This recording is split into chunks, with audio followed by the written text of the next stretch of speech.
Hello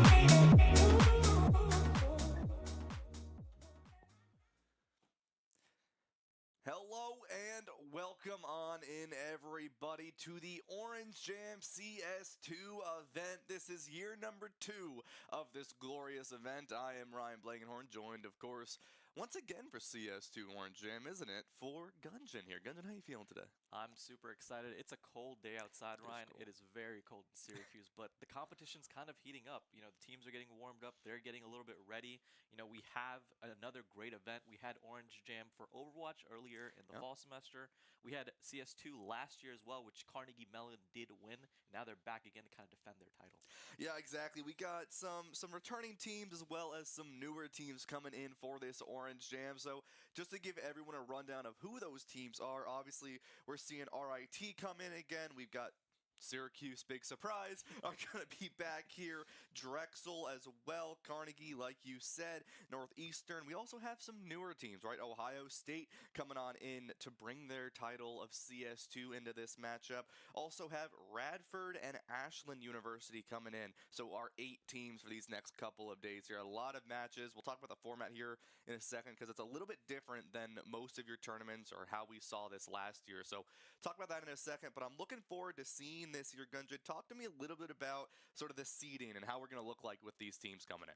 I think with a lot of these teams, it kind of depends on, you know, when we looked at the initial kind of spread out when the teams were announced, 7 of these teams are in the top 20 when it comes to college counter. Yeah. So they are pretty highly ranked teams. When it comes to their gameplay, they're pretty close ranked as well in terms of how they kind of stack up against each other. We do have, you know, for our first matchup, we will have Radford versus Drexel, which are pretty close, you know, 3rd and 4th seed in Group B. On the other matches in the pit, we're going to be having Ashland versus Syracuse, OSU versus NEU. So a lot of close matchups. A lot of these players, you know, we had a player survey that went out, and they kind of described themselves as star rifler. So there's a lot of confidence. There's a lot of, you know, energy going in that anyone right now can win.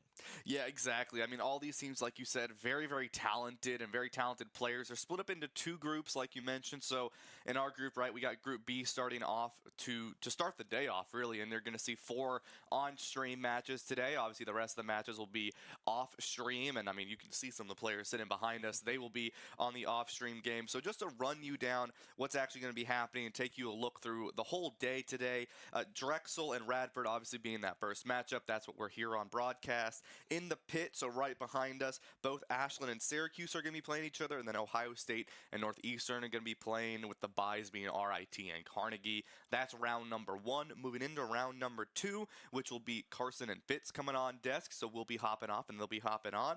That'll be Syracuse and NEU, Northeastern coming in on broadcast. RIT and Drexel, Carnegie and Radford going to be playing in the pit, and then your break teams are going to be Ashland and Ohio State.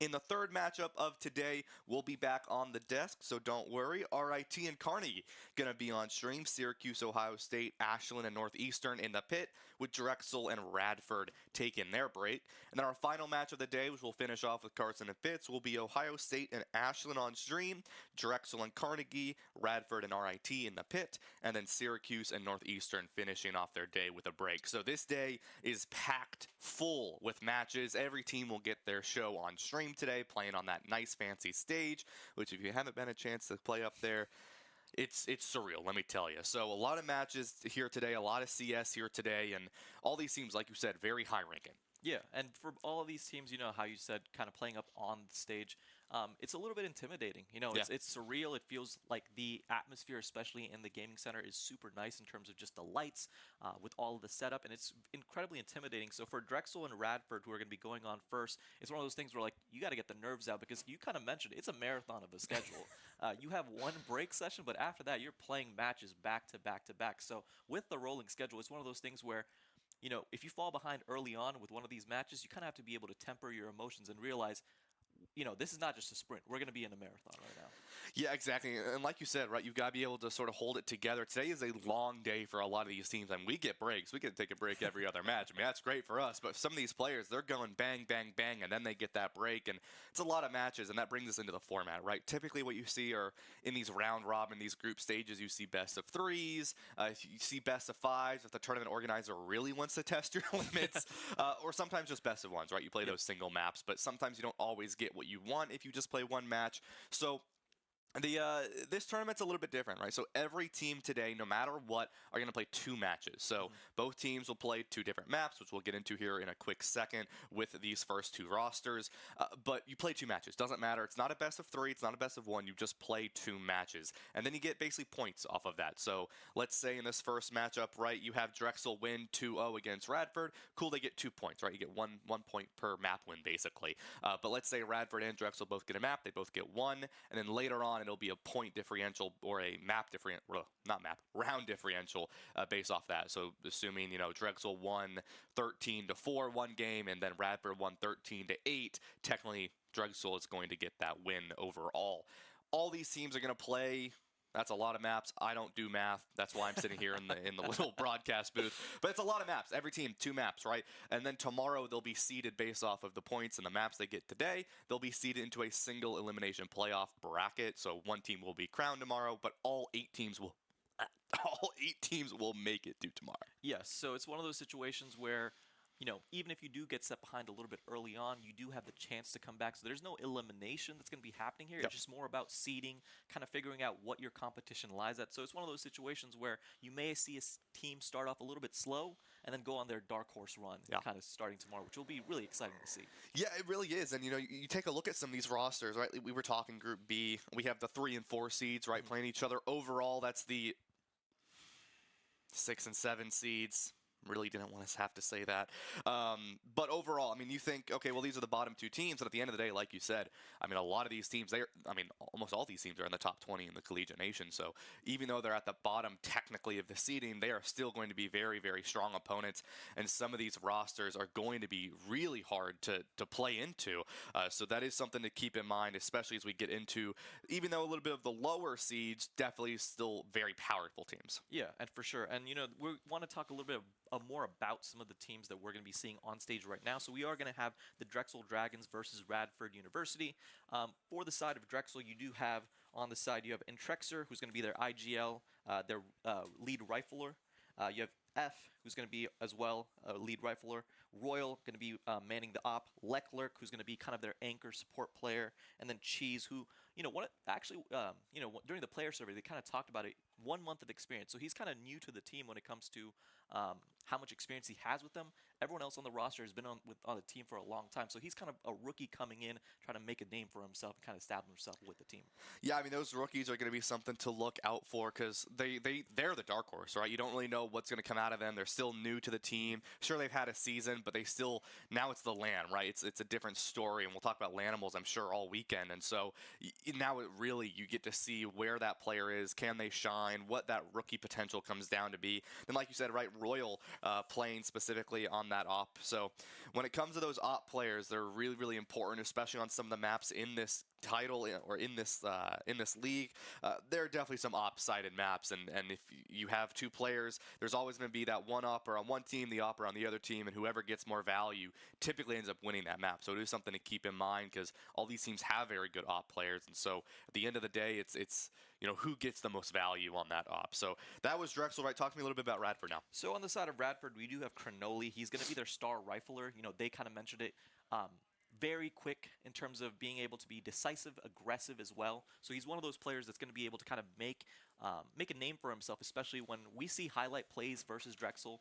And in this Drexel versus Radford matchup, it's going to be coming from the side of Cronoli. You do have Neighborly, who's going to be the opper as well, Blaine, the rifler, Wet Willie, who's going to be their opper as well as their IGL, and then number 2, who's going to be their secondary rifler. So again, a very standard lineup for the side of Radford, but when it comes to kind of the person that's going to be making those plays, we're going to be looking at Cronoli, we're going to be looking at Wet Willie as well, who's going to be the IGL. And, we talk about IGLs. It's going to be a really important position for the side of Counter-Strike. For anyone that's not too involved or too informed when it comes to Counter-Strike, IGL is kind of the position that's really calling out what ends up happening. So it's one of those positions where not only are they deciding the game when it comes to those games of inches about making their shots, but it's also about leading your team, kind of keeping that temper cool, especially in such a marathon of a day. Yeah, exactly. And these IGLs are going to be crucial in how they choose to help their team out. I mean, a lot of IGLs, it's more than just when you're alive in the game, right? A lot of these times, these IGLs, because you spectate your own teammate when you die, they'll die and then they'll basically backseat game. It's the only time it's acceptable to backseat game is when it's your IGL. And it really is important. I mean, I was listening to the Syracuse team. They were practicing a little bit last night, and Cam he died, and he was literally calling the shot for one of his teammates immediately after. He was like, all right, I want you to peek this. All right, they're going to peek 2 and 3, 2, 1, go now. Perfectly called, perfectly executed. These IGLs, these players in general, are all so intelligent. They just predict things, right? They just know when someone is going to peek. They know when someone's going to look to plant. They know when someone's going to throw that smoke down. And it's really crucial for all these IGLs to understand that so that they can call that and help their team, because at the end of the day, you put a lot of trust into your IGL. A lot of these teams have that solo IGL. They have that solo sort of speaker of the team, a little bit different than some of the other titles like Overwatch, where, earlier in Orange Jam, right, last semester, a lot of players will talk, right? Yep. A lot of players will interact with one another. In CS, sometimes it is only one player. It is only that IGL, and they are just truly, in a sense, dictating the team and dictating what's going to go on. And it's very, very crucial that these players have such a high level of intelligence, and there's a reason that they all do, right? They all are here today because of that level of intelligence that their IGLs can do, and that trust that each one of these players have in their IGL to say, hey, when am I peaking? They peak. They have full trust in their IGL, and then their IGL obviously trusts players like their riflers that when they peak, they're going to get that kill. Yeah, and for these IGLs, it's a game of inches. We talked about these star oppers. They have precision aim when it comes to these oppers. So it's a kind of a game of inches, and you kind of have to have full trust in your IGL. When he tells you to peek, you're peeking. It's not one of those situations where, well, maybe I shouldn't. No, you're going to peek here, you're going to make the shot, and if the shot misses because they just ended up hitting it a little bit better than you, it's one of those things where it's like, we may see the map scores being a little bit, one-sided. Maybe it's a 7-0 run for one team, but it's one of those games of runs, because these shots, these players are so kind of tightly contested in terms of how good they are. These shots are going to be very close, so it might be a situation where you see one team go on a run and another team go on a run. And it's just going to be about keeping the emotions tame while you try to kind of run through this gauntlet of games. Yeah, and we are going to get started here in a little bit, and when we come back from a quick little break, we'll talk about the maps, we'll talk about the bans, and we'll talk a little bit about overtime, because CS is a little different than some other games. So we'll be right back. Don't go anywhere. We got Drexel and Radford coming up.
Alrighty, folks, we are back and we are live with some action, almost. Before we get into the action, do want to clarify a couple things. So, first off, we'll talk about overtime and what that's going to look like. I will not. That'll be Gungeon, because I always mess it up. Later today, I do want to mention we're going to switch some things up. So, on game number 3, I said Carson and Fitz will be in here. Actually, Carson will be taking my spot, and he'll be in here with Gungeon, and I'll be taking game number 4 with Fitz. So, in case you care about the casters at all, which I hope you do. I mean, we're kind of nice people. We don't bite. We're trapped in this little glass box. But that's okay. We're also going to be on Inferno. We'll talk about the maps here in a second. But first off, let's talk about overtime so that we don't have to explain that later when the overtime really gets deep. So just kind of breaking down Counter-Strike 2. So as many of you know it, and again, if you are new to this, just kind of explaining it, Counter-Strike 2 works in a best, so 24 rounds, right? So whoever wins out of those 24 rounds, if Radford wins 13-11 versus Drexel, then they would win the map. However, if it does end up being 12-12, then we go into overtime rules. And just to kind of break it down, overtime will be basically one team will play 3 rounds on T and 3 rounds on CT. If you win 4 out of those 7s, you win overtime. With overtime rules, you'll start with $10,000. There's going to be a freeze time of 20 seconds, buy time of 40. Rounds will stay the same, and then every starting money will be about $800 per round. So it's one of those situations where overtime is incredibly intense because you just played 24 rounds in a row. We're tied. We're going to basically full deathmatch. We got to win 4 out of the 7. And again, if you don't win 4 out of those 7 or 4 out of those 6, we go to another overtime and another overtime. So it's one of those situations where we talked about it with CS2. It's a game of momentum. Yeah. You kind of get the momentum. You kind of get that feeling. And with how the economy works when it comes to CS2, similar to Valorant, you get that money advantage and you're kind of able to steamroll over some teams. It kind of really makes you feel down. You're like, oh my God, we're getting absolutely steamrolled. Or if you get ahead and then you end up losing around to a crucial throw, it's one of those situations where you're like, we just had the advantage. It's gone now, and now they're coming back. So it's one of those situations where overtime kind of increases the intensity of a really intense game like CS2. Yeah, and we talk about things like that, right? Like you said, with the money and with playing so many rounds. And we'll talk about it later, but it's money momentum and mental momentum, right? It's the M&M and M&Ms. And I always love doing that. But we'll talk about it as it gets further, but especially as you play, let's say you're 2 games, you're already on your map number 2, and you're in another overtime, right? You already played 1 overtime, you're in another one, so now you're looking at close to 40, 50, 60 rounds played, the mental momentum, right? You really got to stay locked in. You've got to get through those maps, get through those games, and it's really difficult, right? Money momentum, pretty simple, right? You don't want to be down on that economy. You don't want to buy lesser guns going into your opponent, especially if it's a crucial round like a round 11 or round 10 where you really need that money to stay in your favor so that you can secure those wins, right? Not put yourself at a disadvantageous position going into a round number 12. So I'm sure we'll see a lot of that today, especially as the day gets sort of later. That mental momentum is really going to hit on some of these teams, and it's very exhausting. I mean, it's also hot up on that stage. Those lights are brutal. I mean, we've got lights in here, but we also have AC, so it's really, really nice in here, but it gets hot on that stage, and when you're playing on there and you've already played, upwards of 100 rounds today, and your final match is on that stage, and you're like, all right, another 20 rounds, we're good, I want to go to bed, I'm really hot, I need some caffeine. It's difficult, right? You need to stay hydrated, you need to stay locked in, you need to stay confident in your play style, and sometimes you do see that in some of these sort of weaker teams as their aim will start to falter, or their peaks will start to be a little bit more dry without the advantage that they're looking for, and that is something to be aware of as they go into these matchups. Yeah, and you talked about it with mental momentum. That's kind of where we talked about the importance of the IGL role. You have to keep your team locked in and understand that it's one of those situations where certain maps are T-sided, certain maps are CT-sided. So when you are getting rolled on a T-sided map, you're on CT, you have to be like, guys, let's win the rounds we can. When we switch over, we'll have that advantage. So it's one of those situations where the IGL role is so important because not only are you managing the game,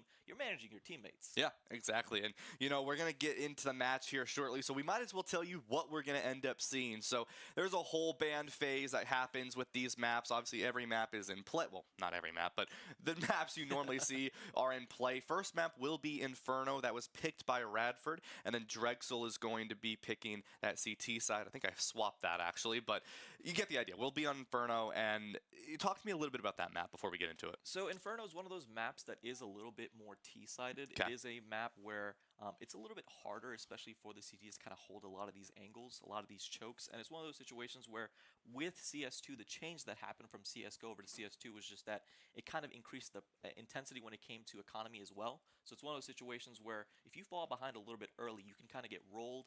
So, just kind of breaking down how a CS2 round goes. First map, or first round, you'll play, everyone has pistols. Whoever wins the pistol round usually will then switch over to SMGs, MP9s, any sort of SMGs like that.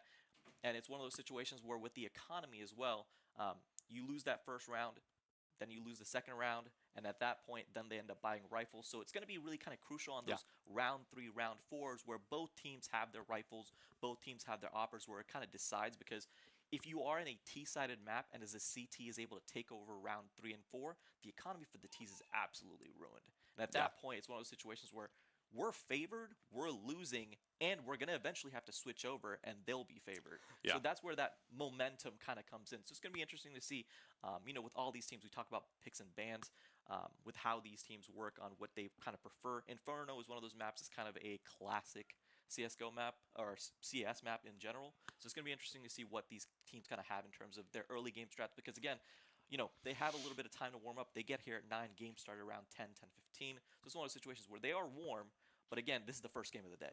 Yeah, exactly. And, it's the first game of the day. It's that first match. It's the sort of first round jitters. Both these teams have been here before. They both played on this stage. They've both been in the Shine space. But obviously, it's still being here at the LAN. It's still competing. It's still getting up at 7, 8 a.m. to be here.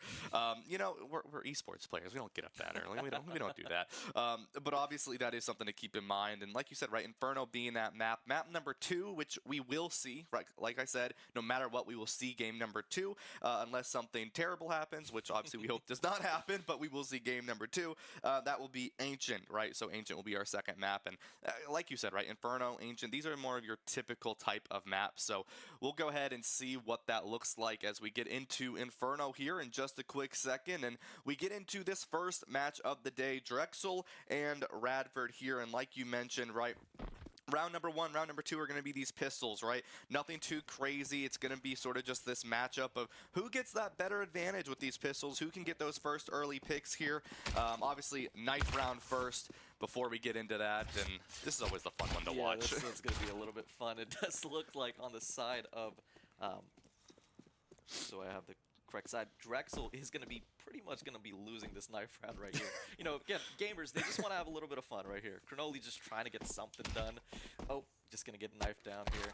Warm-up is over, and now we're going to start the game. Yep, so getting into this one, like I said, right, when it comes down to these sort of, not knife rounds, but these pistol rounds, like you said, rounds 1 and rounds 2 are always really, really important to think about when you get into these matchups because, round 1, pretty even, right? Round 2, normally a little bit more sided to the team that just won round 1, but then round 3, that's when these teams, both of them get to have those guns, they get to have a little bit more advantage, they get to have a little bit more sort of gun utility because now it's more than just sort of winning based off raw skill. Some of these pistol rounds are normally just get a quick headshot, win the round, and it's not always luck-based, but there's definitely some luck to it. When you get into the guns, though, that's a different story, right? Because then it comes down to there's no gun advantage on either side. It's a fully even matchup, and it's who plays the game fundamentally better, who has that better IGL. Obviously, aim does come into play. Both teams peek at the same time, whoever wins that gunfight. But it comes down to, do you know when to peek, right? Can you bait out your enemy? Can you bait out some util, right? If you can do that, then you end up winning those rounds, and that's really where things are going to start taking off. Yeah, and especially on a map such as Inferno, it's one of those situations where it is T-sided, and the big thing is that the CTs don't have utility until round 3 and round 4. They don't have their smokes, they don't have their nades, they don't have their Molotovs. Yeah.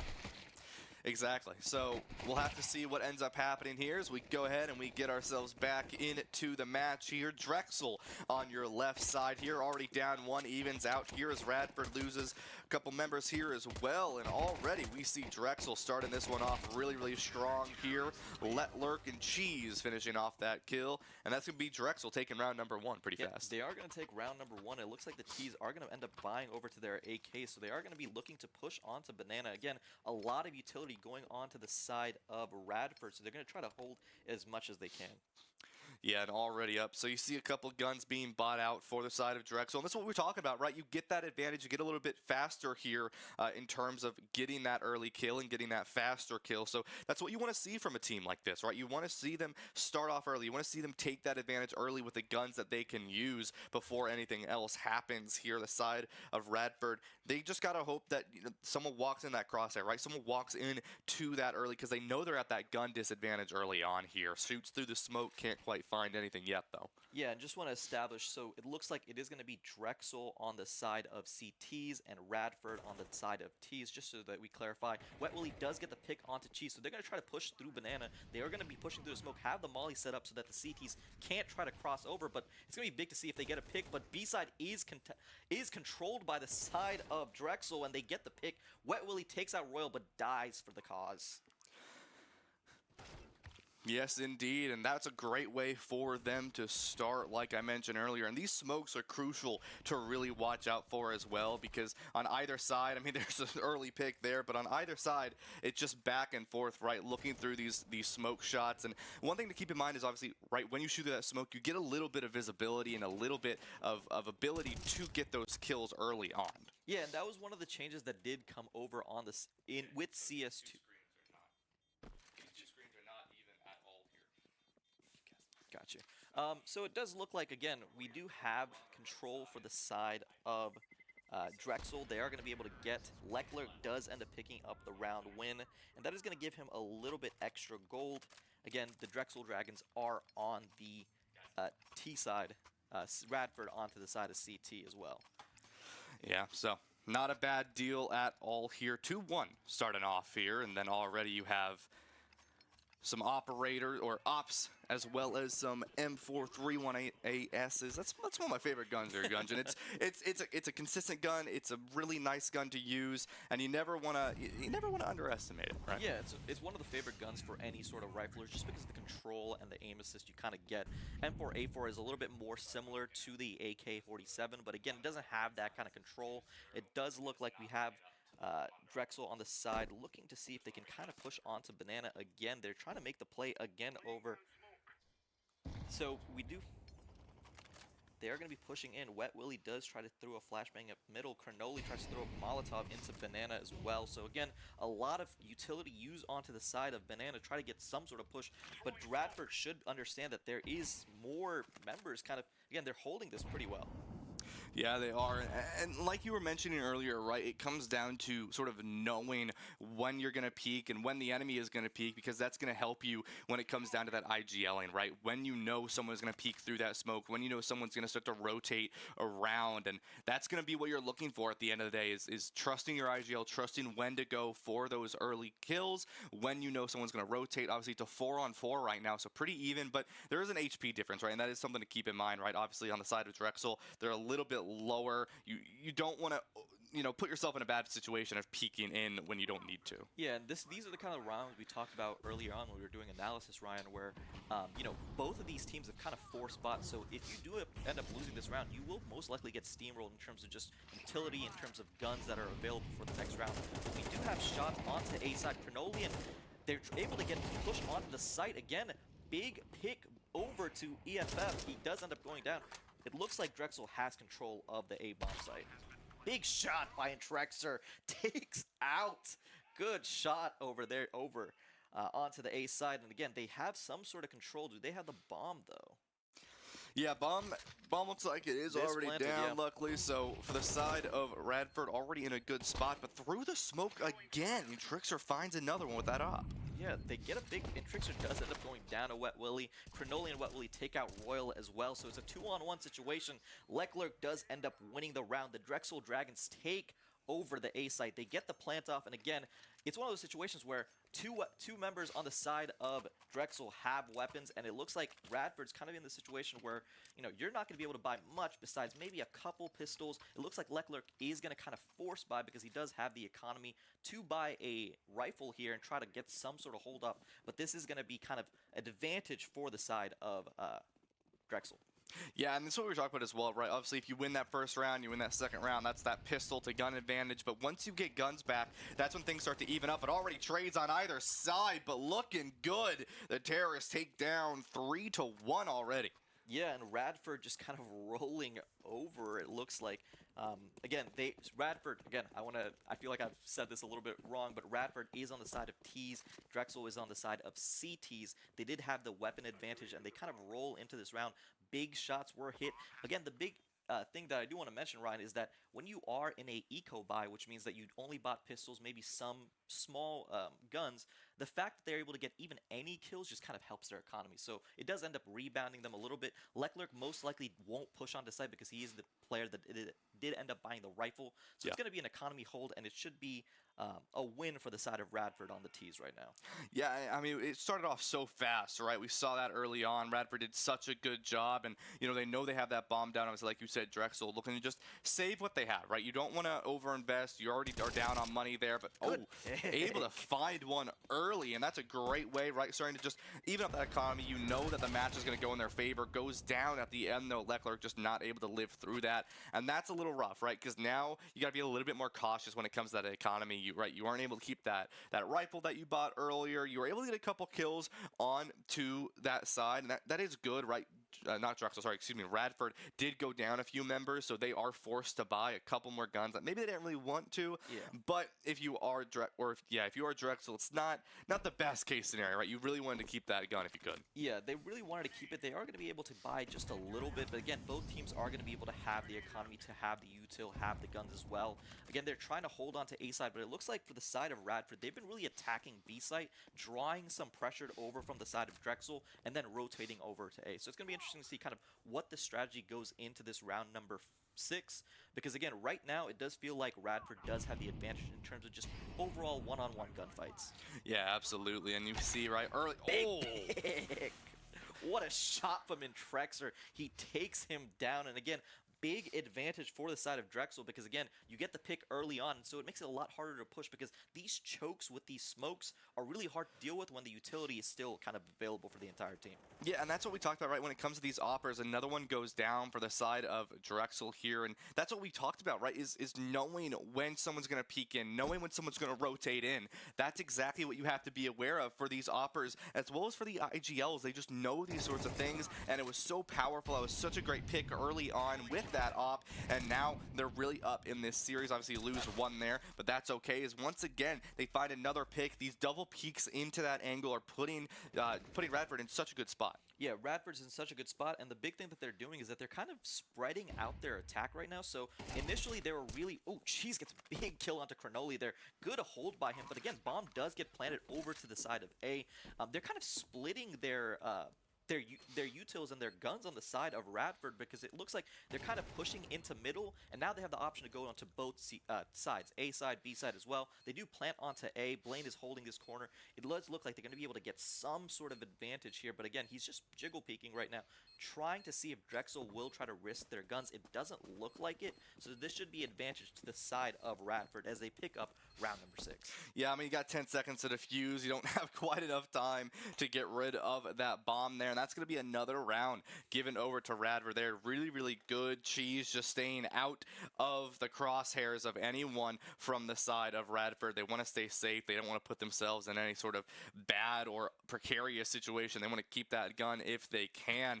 But, I mean, that's sort of the thing you got to worry about, right? You have a lot of players on the side of Drexel here, pistols only, right? Cheese is the only one who really has that gun. They have that AK sitting there, but the rest of that team, they don't have the money to really buy anything else to go into this fight. So once again, now you're down 2 rounds. This is where that snowball starts to happen when it comes to that money momentum, right? Radford has the advantage. They have just more money. They have the gun advantage, and they can win it a lot better than a lot earlier here. So now forces Drexel to use a lot of these smokes and use a lot of these mollies to keep themselves just a little bit more at the advantage by cutting off some of these chokes on their CT side. Yeah, and Ryan, the thing I want to point out is that right now it looks like Radford is smoking off mid initially on a lot of these rounds and kind of just making it so that Drexel basically has no idea where Radford is trying to go initially. Wet Willy does get the pick onto Intrexer. Wet Willy does end up killing out Blaine as well, so a little bit of a team kill right there. But again, a little bit of a mistake, but it does look like they're going to push onto the side of A. But again, it's one of those situations where when you do end up smoking off mid, it makes it so that basically Drexel has no idea of where they're trying to go. He does end up picking up the kill here. Cheese gets a big pick onto Cronoli, but again, site is taken for the side of Radford University. Yeah, trades on either side, and that bomb, I believe, is going to go down there. Is now it's set down, and Radford now gets to play this post plant here. Obviously, not a great spot if you are Drexel, right? Obviously, you want to find this if you can. They've been able to pick up a couple guns. And they've been able to start to bring their attack in. It's a 2-on-3 there, but taken down will be Cheese through the wall. And that's going to be now a 1-on-3. It's going to be just Royal alive for the side of Drexel here. And going to look to probably just keep their gun if they can. They don't want to overinvest that. Obviously, Radford needs to get out of there. 10 seconds left on that bomb before it goes off. And they're just going to live. And if they can find Royal, it's going to be great. But Royal looks pretty safe. Just going to chill unannounced to the side of Radford. And Ryan, that was one of those situations where you talk about with, they call it CS timing, where you pick, when you peek a corner, you don't see anything, you peek it again, and then you just get killed. And it's one of those situations where when it comes to peeking in these situations where Drexel is just behind, they have to try to hold on to these guns as much as they can. They try to get some of those kind of lurking picks for the side of Cheese, but again, it's one of those situations where it's just so hard for the side of Drexel right now because they are behind in terms of economy that last round. They are going to be able to buy and kind of force buy here. So they're going to be able to buy a lot of their guns, a lot of their pistols. We are going to be going into a little bit of a pause here just to kind of set up some technical issues, I assume, on stage, but just kind of breaking down what has happened in the first 7 rounds. It looks like Radford's come out really strong. I think their utility usage, especially up mid, has kind of made it really hard for Drexel to understand where the teams are kind of going, and their ability to kind of push up mid, get those entry frags, and then kind of spread out. So it's one of those situations where sometimes they go mid, and then they go onto A side and just take it over. Sometimes they have 2 people pushing banana, 2 people pushing up mid, and then you're just getting double flanked on both sides. And it's just so hard for you to hold all corners because that initial utility from the side of Drexel is already being used.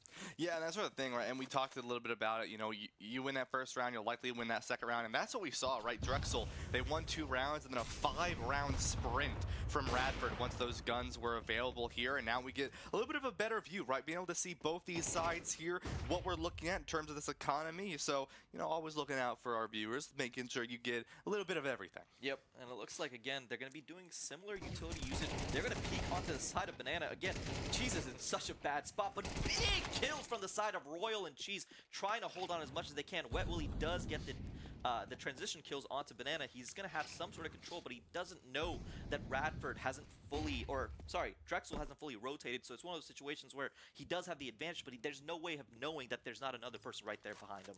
Yeah, I mean, 5-on-2 here. Radford's in such a good spot as Intrixer goes down here, and it's just 2 members left. It's F and Leclerc just trying to find something here from either of these sides. It's a 2-on-2. The spot has been there through the smoke there. Leclerc looking for something. There goes the molly in on the back there as well as the frag. Leclerc just forced to get out alive, and that's going to be Radford able to put that bomb down, and now they can start that post plan. The rest of the side of Drexel needs to find their way in here. Leclerc looking for something, forces out with the frag, but doesn't quite find the connect there onto Willy, who's been playing around this wall. Gets the rotate over onto this blue truck, just able to live for a little bit longer here, but 20 seconds. Drexel needs to do something. There's one early on the Wet Willy. There's the trade though. Vegeta falls down, and that will be the defuse coming out from F there. Drexel puts a stop to this run. Yeah, what a play from the side of F, being able to get those kind of transition frags on that side. And it did look like, I did like the idea from the side of Radford. They had one member kind of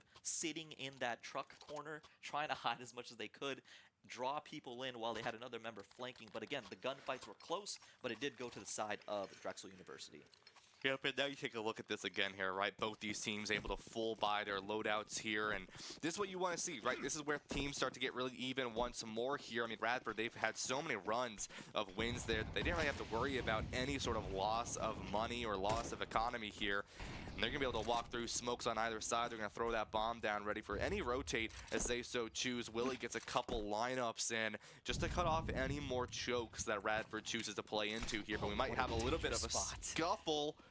here, but no one falls. Yeah, there comes the first fight there. Leclerc able to find one, but standing in the bomb there. Leclerc with a three-piece gets shut down by Wet Willie and Jita. Now it's going to be a 1-on-4 here for the side of Radford as they get shut down as Intrixer says goodbye. Yeah, what a play from the side of Drexel right there. Big shots were hit, and again, it feels like they are adjusting to the side of Radford University. You know, Radford for those first couple rounds smoking off mid, making it so it was so hard for Drexel to have any sort of information about where the T's were going. Now it seems like they're adjusting, they're kind of playing it so that if you do end up coming out of the smokes, you're always kind of in those kind of cheese angles where you can get picked off. And again, big shots to hit by Intrixer here. Ooh, big flash. That was a close kind of 3P right there. But again, they're pushing all the way up middle.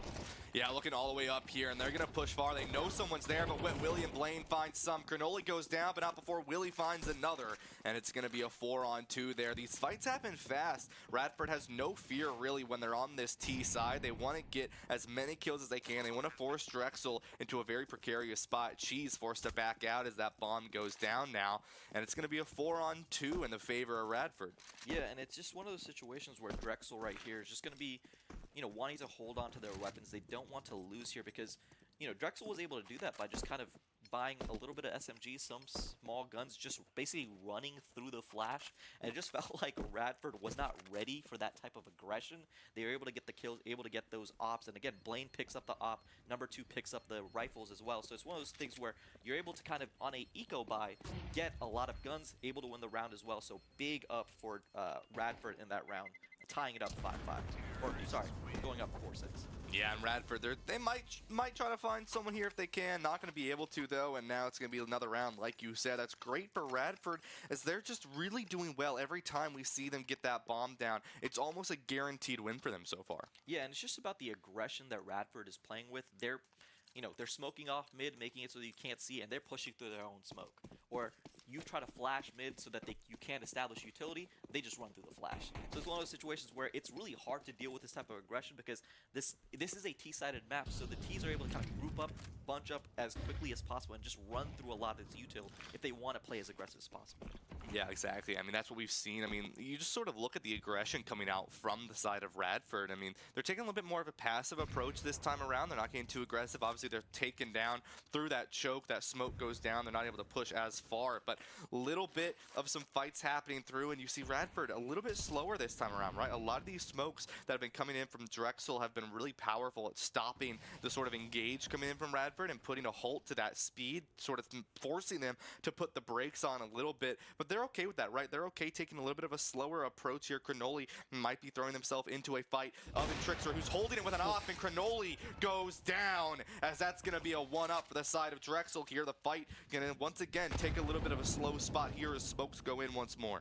You know, they highlighted on Drexel University IGL Star Opper, and he's kind of coming in clutch for their team.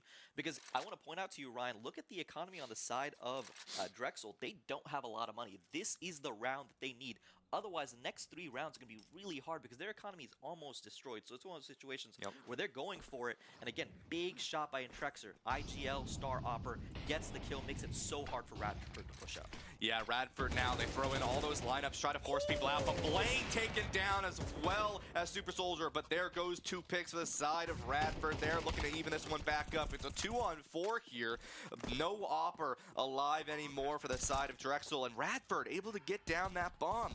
Now Drexel has to be on the attack here, but Radford looking to sort of just set up their post plan, and they're able to, but it's going to be a close fight here, as it's going to be an engage from both sides. F spotted down, gonna find one in the back there. There goes the smoke or the flash, I'm sorry. Vegeta goes down, and there goes Wet Willie, and that's going to be Drexel taking another round. Very well played from them. Radford able to get on to the site, but not enough. And good post-plant kind of situational awareness by Drexel. They're able to get F coming through Banana. They're able to get the others coming through CT with picks. And again, big kill by Drexel to start the round, starting off that 5-on-4 advantage. Again, it was big that Radford could get on the site, get the plays off, get the kill that they did end up getting. But again, it was really good post-plant because they were able to kind of divide and conquer, and when the utility is not there, it makes it so hard to defend B-site on Inferno because you have so many different angles that they can approach you from. Good play by F to kind of bait out the shot to kind of figure out where the offer was as we go into round number 12. Yeah, not able to find that op shot, just barely missing it, just barely going wide here, but Radford pushing in quite aggressively here. Royal not able to find one trade on his side, gonna look around the corner, Granoli gets shut down. It's gonna be one member down for the side of Drexel, for the side of Radford losing 2, a trade in the favor of Drexel here. But once again, Radford pushing pretty fast onto this site on the flank angle here. Gita goes down. It's one member of the side of Drexel as they're gonna fall there, and there goes the bomb, gonna be on site. It's a 3-on-2 still advantage towards Drexel here, as they will have the man advantage overall. They also have that Opper still alive here. Cheese goes down. One member alive for the side of Drexel. I'm sorry, 2 members alive for the side of Drexel here, as they're going to get rather aggressive. Royal still holding on that operator, or op, looking to see if they can find any early pick. Neighborly really low on the HP here. They don't want to get shot out by anyone. Gonna throw in the molly. Gonna force out one from Drexel. It's gonna be Royal having to push a little bit further forward. They drop the op, looking for one shutdown, and that's gonna be Radford taking the win. What a play by Wet Willie. He was able to just kind of camp out in the corner of boxes. In the corner, they tried to get kind of that double flank, have someone approach from connector, have someone approach from A main, but it just wasn't enough for the side of Drexel. They were able to kind of hold, it wasn't enough for the side of Drexel as Radford held on there. But again, big play. We are going to get the sides to swap now. Again, 12 rounds end now on round number 13.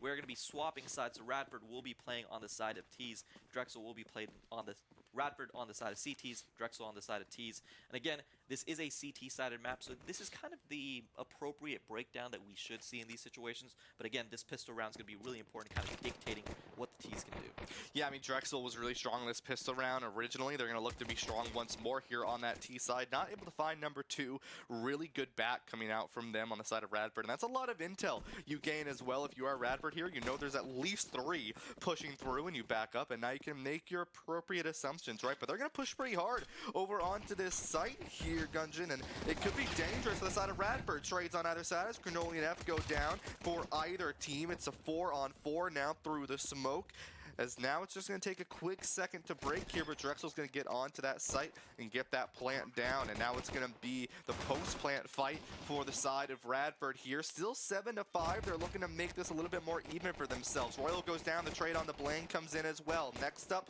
will be Cheese and Leclerc finding one, and there's another one from Intrixer. Cheese and Blaine going to get a little bit of a friendly fire onto Jita there, and that's going to be Radford, or excuse me, Drexel taking that win. And what a play by Drexel there. I do want to say, again, it was pretty intuitive what they were doing, and kind of ingenuitive, where they ran up B main, ran through the smoke, and so it kind of drew pressure onto A side, immediately rotated back to B. They got the picks off, they got the plant, and again, I like how Drexel was playing aggressive. We saw a really aggressive side from Radford when they were on T's, and Drexel's kind of turning up the ante because they're saying, whatever util you use, whatever smokes you use, we're running through it. Yeah, that's kind of what you have to do on this T side, right? If you keep yourself sort of slated too early on, it puts you in a rough spot. I mean, this is an interesting idea from Radford here. I mean, all of them are stacked onto one side, and no one's going to be over there. Drexel's just going to go to B site, and so there's no one to kill for the side of Radford here, and they're going to get a free plant. And again, it's kind of a cool idea from the side of Radford, because it's one of those situations where it's like they'll never expect it. So when we're all 5 sitting on top of this apartment area and we get those kills, maybe we can do something. But again, it's kind of how you have to play in these rifle versus pistol scenarios, where you kind of have to try and cheese. You have to get some kills, maybe some guns off of them, but it's really hard to do anything. So I like the idea from Radford to just say, let's try something weird. Let's see if we can get some picks, because again, if you turn the economy in that situation, then you're really far advantaged. But this should just be a situation where neither team interacts, because Radford's going to just kind of play and see if they can get any pickoff kills, and Drexel's going to get the plant and the win. Yeah, and you know, that is sort of what you have to do. I mean, you also take a look at the side of Drexel's economy, right? I mean, they full invested to buy that there. So if anything, you know, if you do get a kill early on, then obviously you're in a great spot, right? You get that nice early kill, and you put Drexel in a position where they won't be able to buy a rifle because they're already broke. So a force buy coming out from Drexel, and now Radford obviously going to a force buy of their own, as they're going to look to even up the rifle advantage on either side. But as they sort of sacrifice that round, right, for free, and now they're going to be 7-7 there, and it's a question you have to bring up, right? Is that worth it? And I mean, like you were saying, Gungeon, it really is, right? Because you lose that economy, but at the end of the day, you now get to match it up again with that gun advantage, which you've been winning for the most part. Yeah, and the big thing with CS is that if you do end up getting kills with SMGs, you do get bonus gold. So there's bonus gold advantage that happens in CS. So it's one of those situations where if you do get run down by someone with SMGs on pistol round in round number 2 of any side of map, it makes it really hard because it almost boosts their economy even by a little bit more. Yeah. So it's one of those situations where Radford kind of took that calculated risk to see if they could get any picks. They didn't end up getting any, and now they're kind of in a force buy situation. They do have enough utility to kind of hold on, but we're going to have to see what Drexel does in terms of their aggressiveness. But it does look like they push up mid, get some pressure over there, and they're now all rotating over to B, similar to what Radford did in when they were on T side.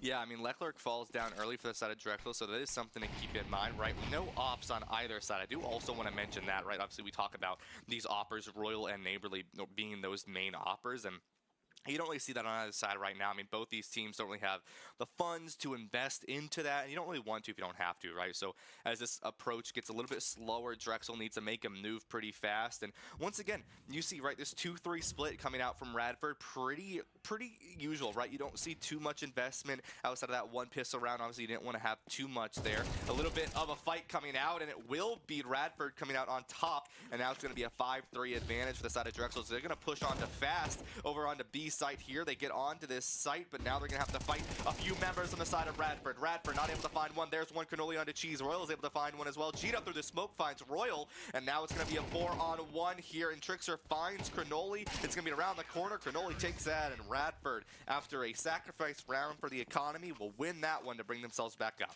And Cannoli just kind of played the mind game. He just jiggle peeking, saying, here I am, no I'm not, here I am, no I'm not. They get the play, and again, good hold by the side of Radford to get those kills, get that hold off. And again, the utility, that was really key for the side of Radford to kind of hold Banana. Again, the main thing that was happening was that Drexel did send one member, Royal, onto A side to see if he could get like a big flank around, try to get some of the positions out. When he ended up getting caught out, it just made it so hard for Drexel to have any information. So when they're peeking on the site, they're peeking blind. They don't know where anyone is. Radford has the advantage. Wet Willie does get the kill onto F right here. And again, it's one of those situations where you kind of just have to run through utility when you're on the side of Drexel. Like, big shots through the smoke right here. Cheese goes down. Yeah, I mean, it's so many members down for the side of Drexel, and it's already 3, and then you don't have full HP on 2 of your members, and Trickster at 82, Leclerc at 40. You don't really have much to work with here. Is now Radford going to be in a really good spot. All they lose through that is Willie, who did 269 damage in that singular round. I mean, that is just so much pressure coming out, and that's a trade that you're totally okay with. I mean, you lose 1 for 3. I mean, that's absolutely something you're fine with if you are Radford, and now Drexel has to push up with 2 members, and it's going to be difficult as unless they go for a full rotate here, Radford knows they want to push over onto this A site, but it's going to be difficult for them. They've already got smokes, already looking to push around here. Neighborly with the gun, going to peek through this smoke here. There comes the flash. They might push out onto this, but no, they're going to be patient. Wait for it, sees them, and is able to find Leclerc. It's just in Trickster alive for that side of Drexel here. Just 1 member left, and they are going to be spotted out and taken down, and Radford another round to the block. Yeah, and this is going to be a really difficult round going up next because Drexel is down. Their economy is absolutely destroyed. And right now, Radford is kind of riding high. Again, a game of momentum. They are able to get the advantage. Again, we are going to be going to a little bit of a technical pause. So just kind of taking scope of where the game is sitting at right now. Radford is at a huge advantage because they have all the weapons, all of the utility, and they have such good economies to where even if Drexel gets some kills, some picks, it's not going to swing it enough. And Drexel's kind of under pressure because they have to get something going because right now their kind of aggression, trying to push through a lot of these smokes, trying to push through a lot of this utility is just not working. I think that Radford's playing really well, especially in these post-plant situations. And they're making it so that even Drexel just sometimes just can't get the plant at all. So they don't even get some of that, they call it beggar's money. It's one of those situations where you don't have a lot of money, you only have pistols, but at least you get the plant out to get some bonus money. They're not even getting that. Yeah, and I mean, F takes a little bit of early damage there due to a frag grenade, and I mean, if you're Drexel, right, you take that early pause, you look to see what you want to do. You're on this pistol round. You see a couple Tech 9s bought out, but nothing really crazy. I mean, Drexel, they need to find a way back into this match, right? Obviously, first to 13 will take this series, and you want to make it even if you can. Here comes the fight on the point. Cannoli able to find 2 before going down. That's a great pick if you are Radford. A 2-for-1. Cheese will get the bomb down, but will it be enough? Early on will be a fight coming coming in from Radford here. They throw the molly down, but it's not quite enough. Intrixer sitting not really pretty at 6 HP, just trying to live through anything that happens here. But now Radford 25 seconds to get onto this site. Here comes the smokes, here comes the frags. Get some clears onto some of the places they expect there to be someone. There goes the timing, but immediately Intrixer goes down. This molly able to find Leclerc. Cheese as well. There goes the defuse, and that's going to be Radford taking another round on that gun advantage game. And good play by Radford to not lose anything. Again, one of those CS timings where Drexel tries to peek, he just peeks, he looks back, he looks again, and there's just a guy right there. Again, good job by Cronoli holding the initial push. Double flashes from the side of Drexel, just trying to be as aggressive as possible. But Cronoli did a good job of using his smokes, using his molly, so that any member of Drexel trying to push through on the B site does take a lot of damage. It was big that Drexel did end up actually planting the bomb, so it is going to make it so that they are able to do a full buy here. So this round is going to really determine how the next 2 rounds go. Big round for Drexel. Exactly here. Radford knows it, but Radford shoots down the choke and finds 3. It's a 3-on-2 trade. Radford in favor. And that was a crazy little fight there, but in the end, Radford still at the advantage. All those guns bought from the side of Drexel, and now you're in a scary spot. 3 members fall, and Radford is in their spot ready for this plant from Drexel. They're split wildly, both Intrixer and Leclerc on different sides of the map. They're forced to regroup, forced to waste some time here, and Radford, they don't care. They're sitting pretty here. They like this position. They like where they're at. That frag is going to probably expose someone, and Intrixer just taken down nice and easy. Walks in front of number 2's crosshairs here. It's just Leclerc. They may try to keep this rifle gungeon. I mean, this is really all you can do here. You don't want to really make any mistake here. You don't want to lose that money. You've got $400 to your name. F has $0 as well as Royal. It's not something you want to put yourself in a disadvantage for. If they can find a kill onto Radford, that'd be nice. They can force a little bit more of a force buy, especially someone onto Blaine or onto Willie here, but it's going to be a little difficult. 30 seconds left. They're checking every corner. They're cutting the pizza. They're making sure they don't miss anything, but Leclerc will eventually go down, and that's a round win for Radford and an economy disadvantage for Drexel. Yeah, and Radford kind of crossed their T's and dotted their I's right there, but what a big play from the side of Neighborly there. Again, it's one of those situations where when you're playing CT, and this is why I'm a big CT fan in CS, is that when you're playing CT, a lot of times it's about patience, it's about watching angles, utility, but you still have that aggression in you. And Neighborly said, I don't care if you use util, I don't care if you use smokes, I'm running out of this box and I'm going to fire right down the strike. And it was one of those situations where it just lined up perfectly. 3 members in a line, Neighborly picks up those kills, and it kind of just absolutely destroys any momentum that Drexel has, because again, Tech-9's all around. It's going to be really hard for Drexel to get anything done. They're going to have to do a little bit of a cheese because, again, you have to establish your economy. And the big thing is that round number 13. Yeah. They're going to have to they're going to have to pull it out, because if Radford does end up winning this next round, that round afterwards will be game point. Yeah, it's a big round for Drexel to win this here, as well as Radford. I mean, you're forced on an eco. The buys are in the favor of Radford, but here comes the bomb, and 2 members go down. There's another one.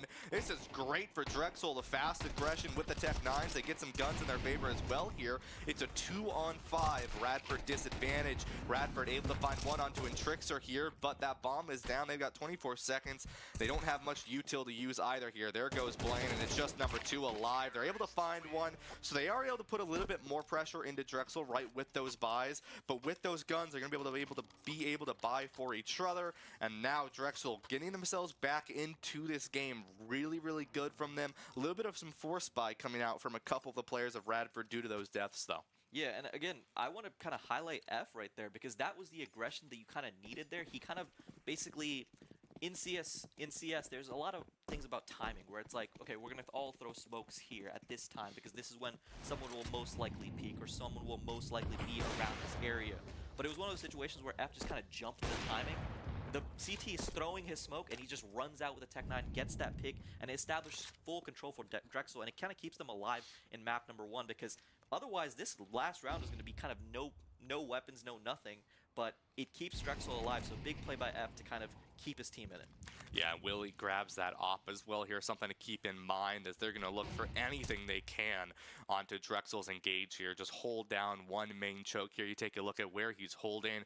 Just sort of watching, nice and chill, but they have the ability to back up as needed. F get smoked off, but nothing happening. This is where things get scary, right? Both these teams know they're kind of in a situation where either Radford can either win this or Drexel can snowball this, and so it's really, really dangerous. Neither team wants to get invested here, but F and Leclerc fall down. Crenoli goes down, but as well as Royal, and that's going to be an advantage for Radford here. They only lose 1 for the 3 trade. Drexel going to get on site, though, going to look to plant this down, but the frag finds in Trickster, and that's going to be Drexel down. It's just Cheese alive at 28 HP here, 30 seconds, and all Radford has to do is get a nice early pick. You don't want to invest Willie if you don't have to. Keep that operator if you can. It's going to be a quick jiggle peek there. Peeks the corner. Cheese taken down, and Radford is 1 away from securing this map. And what a play from the Radford boys holding B. Again, just a great angle. Again, Drexel has been prone to just run out of the smokes as quick as possible. They kind of set them up in a situation where the second you ran out of the smoke, you ran into the meat grinder. And they ran into double rifles, just kind of staring them down. It was way too hard to cover all of those angles, and Drexel, again, had to be aggressive because the utility, as much as we talked about Drexel having that kind of miracle round for their round number 8 win, it was one of those situations where Radford was still kind of pretty strong when it came to their economy. So you have to be able to kind of push through some of this utility, and they just couldn't get it through. They couldn't find the initial pick shot, and it was one of those situations where that's where you see how important it is to get those initial picks as T, because the utility usage in CS is so important as a CT-sided, or as a CT, because you're able to cut off a lot of chokes. It makes it a lot harder for these Ts to make any sort of play. But again, Radford, or Drexel is going back into the well, going onto this B side again, seeing if they get something early. Yeah, and already see a little bit of fighting happening here, but Drexel baits out, and it's going to be Royal, who's unfortunately taken down there. No damage, by the way, taken from Radford there. F falling a little bit low. A couple frags hit them early on there, so they're about 1 shot for the side of Radford. Anyone finding that pick, Willie once again sitting pretty with that op and not really focusing on any sort of extra investment, right? They don't need to. They don't need to worry about getting aggressive with this op. They can play nice and safe with it. Drexel going to look for a couple of these lineups, force out anyone from the side of Radford, but no one is in a spot they expect there. There's one spotted out. Crenoli takes a little bit of damage, but not enough. No one spotting Super Soldier in the corner. It's going to be a trade on either side, but Leclerc and Trickster are able to find their picks, and it's going to be a 3-on-3 here. Remember, 1 round is all that is needed here. Leclerc takes out Wet Willie, watching the corner perfectly here. It's Blaine in number 2 alive. Double smoke comes down. Op is picked up for the side of Blaine. They may just try to save this. I'm not fully sure yet. 25 seconds left. Drexel, they're on the post plant. They are where they want to be, and it's going to be Radford looking to just keep this money, keep this op. They don't want to give Drexel any more advantage than they already have here, especially when you take a look at F and Royal, who don't really have much money to their name anymore. And Drexel is kind of a never say die team because, again, it was a really rough start at the beginning, kind of losing losing Royal immediately to the play onto Banana. But again, they were able to get onto site. They were able to make some good plays, and Neighborly couldn't hit enough of his shots as the Drexel Dragons kind of pushed through. So it was a big pickup for Drexel, being able to hold on to there. Again, Neighborly tries to get the pick. He gets 1, but he's not able to get enough. And Trickster picks him off, and again, they get the plant site. And this was a big lurk by Leclerc. He did, again, a little bit of rat gameplay, throwing the smoke down, sitting in a little bit of a corner, getting the pick kind of made so that Radford at that point said, okay, I don't think it's worth it for us to try to get this post plant. And again, Drexel hold on. Yeah, and now you see, right, Drexel, they're feeling a little bit more confident, right? And this one, things can start to snowball here. Willie has that op. Still no op from the side of Drexel. They don't want to take that fight if they don't have to. They also know that they have to push with it. It's not really a great weapon you want to push with if you don't have to, right? If you're already at that disadvantage. But now both these teams, they've got some money to use. They can afford, if you're Drexel, you can't afford to lose a round, but obviously if you're Radford, you can here. Willie takes a little bit of early damage onto themselves, 45 HP left, and so you don't want to put yourself, you don't want to lose your op. Not that early, right? Not on that CT side. Neighborly looking to see if they can spot anyone peeking through that choke, but no one is going to do so. Drexel playing it a little bit safe, right? They don't want to lose someone early. They've had some members die early almost every round they've lost, and they know that they don't want to do that. If they can get onto that site, if they can get that plant down, that's going to be where that advantage comes in here, as they're going to look to push what looks to be a B push in full. Obviously, you do see in that bottom left of the map, there is still one member from the side of Drexel, right? That's going to be Cheese sitting a little bit down low, starting to group up with Drexel here, but they're about to give a crazy push onto B. And it's going to be important to see if Willie finds the shots right here. But again, all the utilities on the side of Drexel. He gets the big kill onto Leckler. He finds another corner to try and hide. Cronoli ends up taking out F. Again, Drexel does get onto site. Can they get the play onto Willie in the corner right here? But again, he's holding with the op. Yeah, I mean, picks on either side. It's 1 dead for Radford, 2 for the side of Drexel. The bomb does go down, and that's what you want to see if you are a Drexel fan here. 4v3, 31 seconds left here. Drexel in a good spot for the post plant, but there are a couple grenades, I believe, left for the side of Radford. They can force some people out. There goes the flash. There goes another flash. Blaine peeks the corner, taken down, though. There's another one for Radford. Drexel looking to clean up this round. Cronoli finds in Trickster. It's a 2-on-2 here. The op going to be dropped there as they grab the AK. Willie gets out, but Royal watching for anyone just in case they can find them. Willie finds Cheese, and it's just Royal alive here as Radford's able to find that final pick, but that's round number 10 going to the side of the Dragons. Yeah, and Drexel do hold on. Again, really good play by Royal and Cheese to kind of get up a really good kind of crossfire situation where it was just really hard for Radford to approach. And again, Willie does get a big play to kind of get the initial op kill. But it's one of those situations where, and one of the things that I want to talk about is that Drexel is initially kind of pushing on a site, drawing the utility, and then just waiting. They're just kind of waiting to see, okay, are they going to commit too much utility onto this banana push early on? Once the utility runs out, okay, now Willie doesn't have his smoke. Willie doesn't have his Molotov or his incendiary grenade, and now we can try to make another push. So I think for Radford, it's one of those situations where I will say this is kind of where the IGL does have to come in because you get a little bit antsy. You're up 12-7. You just need one more round to win the map. And it's one of those situations where, oh, we just lost one map. Oh, we just lost another round. We just lost another round. And now the pressure kind of builds up because you're like, guys, we were up 12-7, and now they're coming back. And they keep coming back in these scenarios where we get the advantage early on, but they just win in some of these gunfights.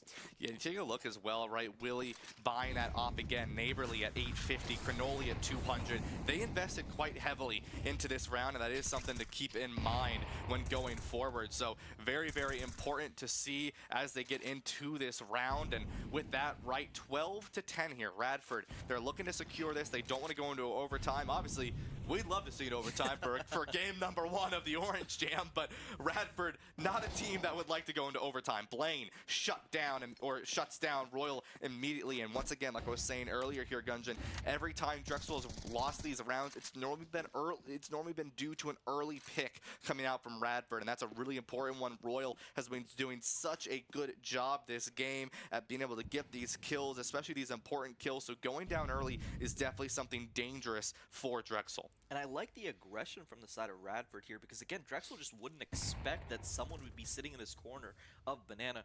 Drexel have kind of constantly played for the B push, so it's one of those situations where they may have an advantage here, just not expecting this. Oh!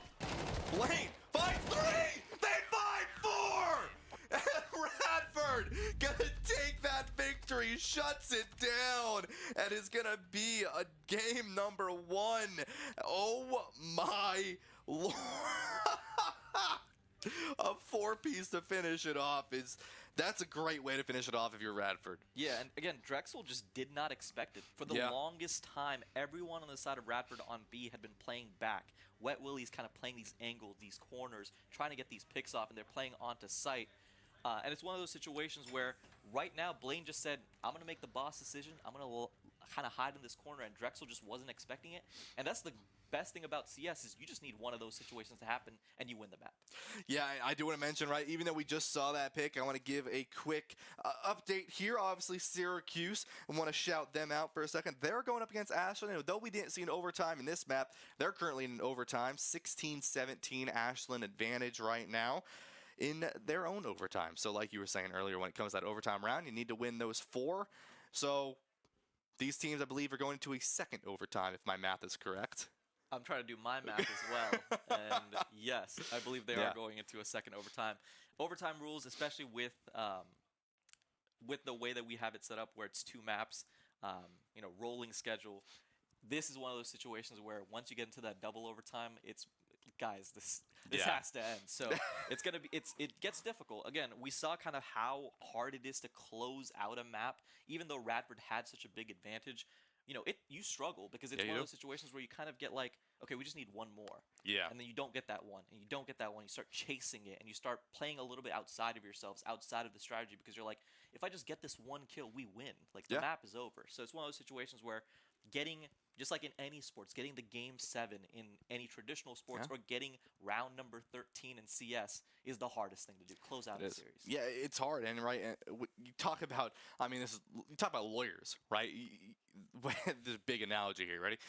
You talk about closers for lawyers. I mean, they are, whenever you talk about a lawyer in senses of if they're good or not, you talk about, can they close a deal, right? Especially corporate lawyers. Are they good closers? If you ever seen Suits, Harvey Specter, they talk about how he's the best closer in the country, and there's a reason for that, right? Closing things is difficult. You close a sale on a house, to close a deal as a lawyer, those are hard things to do, and it's across the board in any industry, in any title, right? You take a look at CS, you take a look at Valorant, you take a look at Overwatch, you take a look at any game, it's hard to just finish it out. It is always difficult because you're always like, it's just one more, it's just a little bit more, and it's so difficult sometimes, right? Because you get into your own head, and that's when it comes down to, we just got to relax. We've got to go back to what we're good at. We can't be doing anything crazy. We can't be doing anything special, because especially a game like CS where the economy can start to snowball. I mean, we saw that there. Drexel, they were starting to get their money back. They were really starting to get that advantage. They were coming back into the game, and then they stopped. But it wasn't until after going on a 3 or 4 round run that Radford shut them down. And I mean, you can argue that it was luck there, getting four kills at the end there, but at the same time, it's like, if that doesn't happen, do you win the gameplay? Do you win the fundamentals? Yeah, and again, we talked about it early on in those rounds that we're talking about crossing the T's and dotting the I's, and that's one of those situations where Drexel didn't do that, because right here, Blaine is sitting in the corner. They didn't check the corner right there. If one member checks, the other 3 pick up that kill. Now maybe we can rotate back to A. But it was one of those situations where Drexel felt pressured. They're like, okay, they've used all the util. We have this advantage. We can go on to B. They don't check the corners. They get killed off. Blaine, kind of the closer for map number 1. Again, big play from Blaine, big play from Radford to kind of hold on, pick up onto Inferno as we move on to Asian in map number 2. Yeah, exactly. And that I do want to mention, right, that was technically Radford's pick, right? They are technically that higher seed there, and so they get that map pick. They picked Inferno. Their last ban was Ancient, right? So as we take a look at some of these replays of the map, I mean, all these players are just star players here, and some of these kills, we saw a lot of oppers as well. I do want to mention, a lot of these players were switching ops, right? We saw a couple players pick up that op at different times. It wasn't always the same player, and that really shows the flexibility of some of these players there. And it was a close series an entire time, but at the end of the day, right, Radford able to close that one out. So very, very good to keep that in mind as well. So as you take a look at some of these replays, we also just got an update. Syracuse tied up 17-17 right now against Ashland. So very, very impressive so far. Yeah, it's one of those situations where, both teams are now like, okay, we gotta find our closer. Who's gonna make the play? Who's gonna step up for the big situation where we can kind of get this map over with and move on to map number 2? Because we need to take a break. We've been, in 18 rounds, 32 rounds now. So it's one of those situations where someone has to make a play, and that's the best thing about CS. Yeah. It's one of those situations where you can have all the strategy in the world, you can have the economy, all these things. Sometimes it just comes down to who hits their shots. And Blaine hit his shot, and we're gonna have to figure out who between Syracuse and Ashland hits their shot as they're going into round number 35. Sure, I'll trust you on that math. Quick math. But yeah, I mean, you take a look at that, and as we get ready to go into map number 2, like I mentioned, right, Inferno was Radford's pick there, and obviously Drexel picked that CT side. Their second, or their third ban, I should say, those first 2 bans early on was Mirage and Dust from Radford. Then coming in, Nuke, Overpass, and Anubis from Drexel. The final ban was Ancient from Radford. So clearly a map they feel maybe a little bit more comfortable on. They didn't ban it immediately. The reason I'm putting so much pressure on that is because Ancient is the pick for this first up map here. Inferno obviously gets removed. You just play it. So then you have Nuke, Overpass, Mirage, Dust 2 banned, and then Anubis was banned for that final ban, and then you end up having Team B here, which would have been Drexel. They end up picking Ancient, and on this side, we have CT starting off on Radford, so they pick that CT side. Gotcha. And again, Ancient's one of those maps. It's going to be a little bit different than Inferno, where Inferno's a lot of tight angles. Ancient's a lot of long hallways kind of situation. So it's going to be interesting to see how the teams mix it up. Again, rifling was really important. Those early entry frags were really important, especially for the CT side to kind of hold on. And we're going to have to see kind of what they end up mixing up with the strategy, because, again, the big play for Drexel was we're going to control mid. We're going to see where we want to go if you overcommit on utilities, and then we'll kind of push through. For the side of Radford, it was one of those situations where it was like immediately kind of being aggressive. They want to kind of push through as much as they can. So it's going to be interesting to see kind of what Radford ends up doing, to see, especially on a map where it's not as many rat angles, as people would call it. Yeah, definitely. And also the ops, right? Like you said, they're long angles. These ops are going to be really, really crucial from some of these players like Willie and then Trickster, who are typically the players that picked up those ops. Like you said, these long angles can be something to keep in mind. And as they are sort of warming up for that map, we did just get a final result for that Ashland match, 19-17. And it will be Ashland coming back from a 10-2 deficit, bringing that in. And that's what we talk about, right? That mental momentum. You have now played a number of maps close to 40 roughly, and you know, that's game number 1. Yep. Right? I mean, that is just, you've already played enough rounds to play 2 full maps, and now you've got to play your second game. And you know, it's that mental momentum that really gets to you, right? It's just, you have to stay locked in, you have to get those wins, and it sort of hurts, right? If you're Syracuse losing that, it's like, oh, we just played so many rounds, and now we lose that, right? Losing in overtime hurts a lot, and that's when it comes down to your IGL to be like, all right, we gotta come back into this. We gotta lock back in. It's okay. It happens. Let's talk about what we could have done better. Let's go to our next map and let's start over, right? Yep. So 100%. It's one of those situations, especially a 10-2 loss where the team kind of storms back. You just feel like everything's cascading around you because you're like, we just need 3 more maps and we're done with this. 13-2, we're out of here. Quick, easy. We'll wait until the next kind of set of games. But it's one of those situations where when you do end up kind of just losing that kind of momentum, and especially going into overtime and double overtime, having to hold on, and now you get a 2-minute break and you're back into CS. So it's one of those situations where you just kind of have to hold on, kind of understand that, you know, regardless of what the results are, we're playing again tomorrow. So it's one of those situations where, what can we take away from this? Can we find our closer? Can we find the person that's going to make those plays? Can we try something a little bit more different? Because again, to close out for the side of Radford, Blaine just said, I'm running down banana. I'm hiding in a corner. I'm getting a 4K. Sometimes it's not as easy as that, but it's one of those situations where, can we find something deep in the bag? Can we run some sort of play that maybe gets us the win on this map? Just close it out. Yeah, exactly. And, you know, it really will come down to, I think, throughout today, right? Because today, it's all about points. It's all about seeding. At the end of the day, no one is going home today, right? Everyone is coming back tomorrow to play in a single elim bracket. And so it is something to keep in mind, right? Because all these players, obviously you want to play your best, right? You don't want to be seed 8 going into tomorrow, because then you're going to have to go into whoever seed 1 is going to be, and obviously the prediction of that is going to be either RIT or Ashland. It's like you don't want to be the team going up against them in round number 1, but it's okay, right? You know you're not going anywhere today. You know you can really perfect some things and get a good read on some of these teams. I mean, some of these players have not played each other in quite a long time. You want to get a good sort of estimate and just wing it as you go in. Yeah, and we did get a update. Number 2, in group number A, number 2, Ohio State did end up beating Northeastern. Again, they're a little bit ranked. Ohio State is number 7 nationally for collegiate. Northeastern are ranked number 26, but again, Ohio State does end up taking map number 1. They're going to be in a little bit of a break, and then they'll head into map number 2. Yep, and we went ahead and we saw that knife round as now we get ahead into the actual matchup here. And I mean, I know we're not supposed to be biased here on broadcast, Gungeon, but I'm going to go ahead and say it. My favorite gun in CSGO, CS2, is the dual Berettas. I love it. It was the first skin I ever got. It was a really worn, like really bad, like cheetah print styled skin. Still use it to this day. I think it's worth like 50 cents. So really not good. It's really bad, but at the end of the day, still one of my favorite guns. Yeah, rocking a pair of dualies, trying to see if we can get some picks in the pistol rounds. They do end up picking up Jeff, pick up F. Cronoli takes out Trexer. Blaine Leclerc. Blaine takes out Royal. And quick round for the side of Radford as they just kind of roll over Drexel. Drexel tried to be aggressive just like they did last time, and it just wasn't enough. And now it's the situation where Radford's going to buy some guns, buy some SMGs. We'll try to see if Drexel tries to do something a little bit more interesting, see if they can maybe stack, try to get some plays. But it's one of those situations where if you do end up dying to SMGs, you give a lot of money to the side of Radford.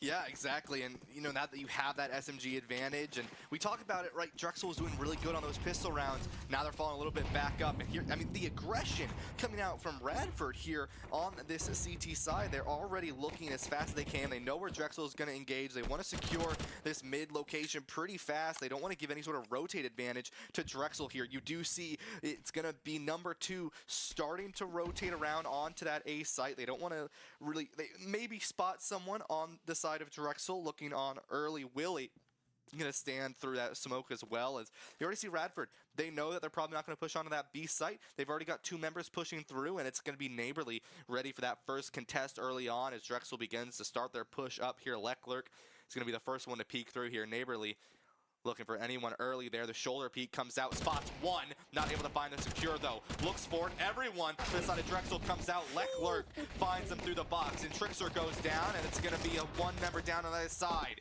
There goes Jita down. It's going to be now an advantage for the side of Drexel, but Willie finds one and another on the Royal. Blaine goes down. It's a 2-on-2 for both these teams here. Drexel not able to plant that bomb down. Leclerc goes down. There goes F, and it's going to be another round win for Radford. And honestly, pretty solid round for the side of Drexel. They were able to get some guns, some economy. They did try to get the plant off, but it just wasn't enough. Willie peaked at a perfect time. Again, that CS timing to make sure that the bomb didn't get planted for the side of Drexel. So it is the situation where now, again, both teams are going to have guns. They're going to have a little bit of utility. Again, Drexel doesn't have a lot of flashes here, a lot of incendiary ammo as well. So they're going to try to make do with minimal utility. It's one of those situations where you just try to get something done. But again, the gunplay has been really good from the side of Drexel. Just the weapon advantage for the side of Radford early on. Yeah, absolutely. And already so many players in Drexel fall low to all those grenades that come in. And it's going to be scary for Drexel to push forward here. Just a couple molly hits or a couple shots to the head, but it's going to be Wet Willie who shot in the head and falls down. And it's going to be 1 member already up for the side of Drexel here, and they know it. They might try to get a little aggressive as they have a little bit of a push looking in onto B. They haven't decided what side they want to go onto yet, but Trickster falls down. It's going to be an engage coming in from the side of Radford. They don't want to give them any more advantage. They even themselves back up. 4-on-4 here as Drexel plays a little safe. Still sort of chilling around this middle area. They don't know what site they want to go on to yet. It's 2 members on either side, but you look at the left side of your map in the top left of your screen here. Radford slowly pushing on to this flank side. Blaine coming around the side. Cranoli finds Royal through the smoke though, and that's going to be a great way for Radford to start to secure this as Drexel going to start to throw in a couple smokes, begin their push on to B site. Look for something as there goes a Neighborly falling down, excuse me, as there goes Blaine. And now it's going to be an advantage to the side of Drexel here. 1 person advantage here. Here comes Cheese, planting the bomb. They find that though, but Cranoli finds F. Now it's going to be a 2-on-2 once more here. Leclerc holding that angle, making sure that they can keep anyone alive for a potential trade. Here comes another smoke coming in, falls down, will be Cheese from Cranoli. 20 seconds left, it's a 2-on-1. They're going to push into this together. Through the smoke, pops out. There goes the trade. Leclerc falls in another round to Radford. And number 2 is going to be able to defuse the bomb, and it is going to be a point for the side of Radford. But again, we saw a lot of cool plays from both teams right there. Drexel was able to get the pick because the smoke isn't perfect, so Cranoli ends up taking out Royal. We saw some wall bangs from the side of Drexel as well. So again, a lot of cool plays being made. It's just one of those situations where Ancient is such a different map than a lot of the other maps in CS, where CS is a lot about, you know, short angles, a lot of quick peaks. Ancient is a lot of long corridors. So it's one of those situations where utility has to be perfect, because if you create a situation where the smoke is just making it so that your head is being seen, the CTs have such an advantage. Exactly. I mean, we see a lot of those smokes come out early, right in that mid area. So you just deny either rotates or you deny any sort of choke push. And immediately Drexel looking to push pretty far and pretty fast onto this A site here. Already on the site, and there goes 1, but 2 members find Cheese and F through the wall. There goes Willie falling down to Royal. Leclerc can't get that bomb down due to that grenade going in. The molly, excuse me. It's now 3-on-3 already on the site. There goes Blaine. There goes Cranoli. It's a 1-on-3 now. 2 HP for Leclerc. Royal knows where this final member of Radford is. They're forced back into their own spawn here, Gungeon. There goes Leclerc falling down, and now it's 2 members left. Radford, 1 member to live this. Neighborly falls down, and Royal takes him out. What a round from Royal, being able to pick up has the AK and just picks up so many kills. Again, Blaine gets really good initial kills through the smoke onto the side of Drexel, but Royal picked up the AK, made the plays, and again, a big turnaround for the side of Drexel because their economy was looking really, really rough going into round number 5. If they didn't win, they do pick up the win. Now they have full utility on the side of Drexel Dragons, and now Radford is kind of on the back foot because they spent everything. They had all guns, all utility, and now they're just sitting on pistols, some smoke, some flashes, but it's going to be really hard for Radford to hold these rounds because I like how Drexel is being, even when they're losing the round, being very aggressive.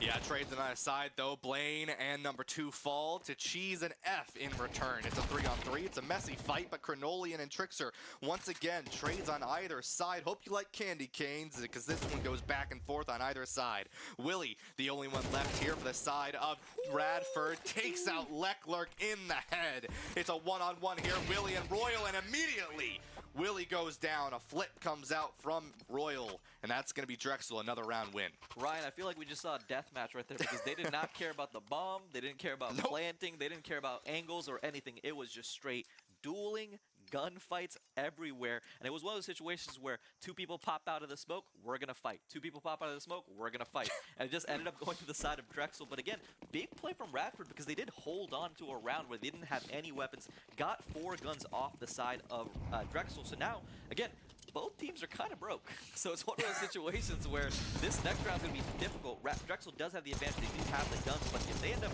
having another close round like that, it's going to be hard for them to come back. Yeah, Crenoli and Blaine fall, but number 2 finds 1 there. It's a great kill for them if they can keep that going. Cheese incredibly low, but there goes another member. It's going to be Neighborly that falls down there early on for Radford. It's a 2-on-4. Radford not in a great spot. They're able to pick up a gun there. There goes number 2 with a kill, but immediately goes down to Trickster after finding Cheese. It's going to be Willie, once again, the sole man alive for Radford here. It's going to be Trickster looking for the kill. It will be Cheese who finds them. And that's going to be an even-Steven matchup, 3-3 as Drexel takes that round. And Royal has been making some plays in a lot of these Drexel wins. Royal's coming out with 3 Ks, killing 2, killing 3. So big plays from Royal on this AK. And again, that was a big round for side of Drexel because if they lost that round, it was going to be really hard for them to kind of come back. Now we're in a situation where both teams are kind of in similar economies. Again, Drexel does have a little bit of an advantage, but Radford does now have full weapons, full utility. So now we should see a little bit more of that CS gameplay instead of full deathmatch. But again, both of these teams are just playing aggressive. I can't tell who's the CTs, who's the Ts, because both teams just want to fight. Yeah, exactly, and that's the thing with Ancient is they both know that they have to control this area, and if they don't, then it's going to be a matter of they get free rotates, they get to go to whatever site they want to go to, and so you see both these teams sort of full-fledged over on this beat choke. There it goes, right now, bullets through the wall, and Cheese and Royal find Blaine and Crenoli, but in return, Cheese will fall. It's a 1-for-2 trade as Radford is down 1 man at the moment here. Leclerc living through. Here comes the grenades on the side. There goes F down to number 2. It's going to be even now, 3-3, as the score is 3-3. There goes number 2. Leclerc and Trickster find the kill. 1 minute as Royal gets that bomb down, and there goes another kill onto Trickster. It's a 2-on-2. The deathmatch begins again here, Gungeon, as the bomb goes down. There's 33 seconds left. Willie and number 2 against Leclerc and Royal, the playmakers on either of these teams. Right there. Oh, Leclerc goes down. It's 1 member left here. Royal taken down, and Radford through the deathmatch will come out on top. It was honestly kind of beautiful right there, Ryan, because Leclerc and Willie are just sitting in the smoke right next to each other, could not see it. And it's one of those situations where, again, a little bit of these rat angles are kind of happening because both teams are just playing so aggressively. There's a lot of util onto the field, so it's one of those situations where, can I go into this smoke? I know it's not the most advantageous play, but can I make a play for my team? Because right now, we're so closely matched up. The gunfights are so incredibly close. So it's one of those situations where both teams have people that are just saying, let me try to make a play here. And it's one of those situations where it just ends up coming down to who hits their shots a little bit cleaner than the others. But all of these rounds are super close, and all of these rounds are really bloody. Yeah, exactly. And you see, like, a forced buy. Not everyone knows Cheese is on that pistol there. There goes the kill. Blaine and Leclerc trade on either side. It's a 4-on-4 immediately as Radford and Drexel both get their kills accordingly there. And Now, once again, a minute 34 left for the side here. Willie finds one, but it's traded down immediately. Once again, it's just back and forth on either of these sides there, Gungeon. Like you said, it's a bloody massacre coming in from both these teams. As there's kills on either side, it's always a trade coming out from these two teams. A minute 20 left. Royal not looking pretty there on their HP. 12 remaining, but they're able to get that bomb down. Now the timer starts as you have 35 seconds to get onto this site and get those kills and get that bomb defused. Cronoli goes down, though, as Radford down in members as they look to try to get onto this site. The smoke's keeping really good advantage, though the flash comes in, not able to find one. Neighborly looks for something here, doesn't quite spot anyone. There goes a smoke of their own for the side of Radford. Looks for the defuse, 15 seconds left. There it goes, 2 members go down through the smoke, and it's going to be a round win for Drexel. And I like the idea from Radford right there. They try to fake the defuse just to try to see if they can draw anyone out from the side of Drexel. But again, good play by Royal to make sure that he's always kind of understanding, okay, they're not actually going for the defuse right here. We need to make sure that we peek. They're able to get the kills. And again, these teams are tied up because these maps are just very close and very, very bloody. A lot of the util is being used, but it's more using for offensive utility. Not a lot of kind of cutting off chokes, but more, I'm going to smoke here, I'm going to flash here, so you're kind of pushed into me and kind of funneled into my gun. Yeah, speaking of funneling in, trades on the side, Cronoli finds 2, there goes Cheese, and then Tricks are finding their own, and the round is done in 1 second as Drexel is going to take the lead in this series. Ryan, these rounds are so incredibly bloody right now. It feels like util, again, matters, but it doesn't really matter when you're facing down the barrel of a gun. And again, big plays from the side of Drexel. They hold on. Cronoli tries to get the final kills, but it's just not enough. Again, Econ for the side of Drexel is strong. Radford is going to be force buying here. So again, this is one of those rounds where whichever team does win this is going to have a big advantage going to the next couple. Yeah, and that's what we've seen, right? Because it keeps going back and forth, the economy keeps shifting on either side's advantage. In this case, though, Drexel finding their way back into this matchup, going to keep themselves up. A little bit of damage coming in from that molly, but not really anything to be worried about there. Drexel going to get on site and plant that bomb down. Willie and Lurk going to find their kills respectively and go down. Now it's 34 seconds left, and I mean, this map is just nothing but grenades going in. Trades once again as number 2, Cheese, and Royal all go down. It will be advantage for Radford by 1. There goes another pick. It's a 2-on-2 as Blaine goes down to Royal and F. 22 seconds left here. Radford needs to make something happen. Neighborly and Cronoli, the 2 members alive against Intrixer and F. Playmakers on either of these sides. There goes a nice pick, watching their teammate. Drexel, 10 seconds left. They need 4 to defuse that spike, that bomb. There it goes. Looking for it there, and Intrixer out of the smoke and sends it down. That's going to be Drexel with a 2-round lead and a 3-round run. And Trixer is so aggressive right there. Again, he gets smoked off. It's one of those situations where he should be able to push up. He should wait just a little bit, but he understands he has to make the play. Gets the initial firefight kill. Gets the guy defusing the bomb right there. It's one of those situations where the timer was so big. But again, it's one of those, with Radford, with the way that they're playing right now, it kind of feels like they're letting Drexel get on the site pretty quickly and playing for a lot of these post-plant situations because they feel like maybe in these gunfight situations they have more of an advantage. But Drexel is kind of running away with it. And again, big plays from Intrixer, big plays from Royal. And it feels like those 2 players have kind of turned a lot of these rounds for the side of Drexel. Yeah, Willie just barely gets out alive by the skin of their teeth, but number 2 not so lucky. Trades on either side. Cheese and Leclerc fall down. Blaine gonna fall down as well there. It's a 2-on-3 and the advantage of Radford. And this is good if you are Radford here, all of that. They chased into Willie and some really good trades went in if you are Radford there. Bullets go flying as Cronoli takes one to the head there, and it's going to be now a 2-on-2 once more. Intrixer and Royal. We always see Intrixer and Royal and Willie and Neighborly being the 2 members alive. It hasn't gone in the favor of Radford, though. Like you said, Gungeon, that aggression coming out from Intrixer has just been almost impossible to beat there. Bullets go in, but no one falls down yet. There it is! As Royal goes down, a great flank comes in from Neighborly, and now it's a 2-on-1, 45 seconds left. They don't have the bomb, though, I believe, and that's going to be scary if you are Intrixer here. They spot one. They know there's one on either side. There goes the bullets flying in. There goes the trade. There goes the angle, and Intrixer goes down, and Radford sends a stop to that spring. And honestly, it was perfectly played in that last scenario from the side of Radford, from Willie and Neighborly, where the bomb was already down. So Drexel and Intrixer had to try to kind of go for it, try to see if he could get something done. And neither of them peeked him immediately. All of them kind of just jiggle peeked, threw some shots out, and just kind of created a situation where Intrixer basically had no actual target to kind of fire at. He just kind of stuck between a rock and a hard place, and he does fall. Radford does pick up round number 5, and again, going into round number 13 as the maps will swap sides. I feel like it doesn't really matter right now. I don't think CT or T matters because both of these teams are just fighting. Yeah, I mean, obviously for Radford, the only thing you want is to just keep yourself even going into the half, right? If you're Drexel, you want to stay up 7-5. That was actually the reverse of what happened on the last map on Inferno here. So Drexel kind of in the spot where Radford was last map, which is something to keep in mind. Obviously, both these teams buying everything they can, right? You know you're not going to keep anything going into this half, so you buy everything that you can. Some of these players at $50 to their name. It's more than my bank account as Cheese and Royal go down. And it's going to be more members as they fall in. Willie goes down and Trickster and Cronoli fall next. It's a 3-on-2 advantage Radford here. And these fights happen fast. Gungeon, I mean, it's a quick into the smoke. A lot of members die, and then it silences out for a little bit of time here. There's 55 seconds left. I've liked the angles. I've liked the way that Radford has been watching each other. That's been something to really keep in mind is if they're in those positions where they need to play and they're watching those angles, they've been letting those trades go in the advantage of them. But it's been players like in Trickster, who have just been deadly when they've been able to find these fast and aggressive kills early on here. A lot of members of the side of Radford. No one is getting too aggressive. They don't need to here as Drexel's quietly pushing over to A site. They have the bomb in their hands, but Blaine ready for anyone to peek in. Here goes one. One goes down. Blaine takes one. Blaine takes two, and it's Blaine once again as round finds the Radford 6-6 going into the half. Yeah, and we talked about the closer, and Blaine comes in clutch again for Radford to even it out going into the swapping the sides for Radford and Drexel. And it just feels like these games have been really bloody in terms of just what team can kind of get what done.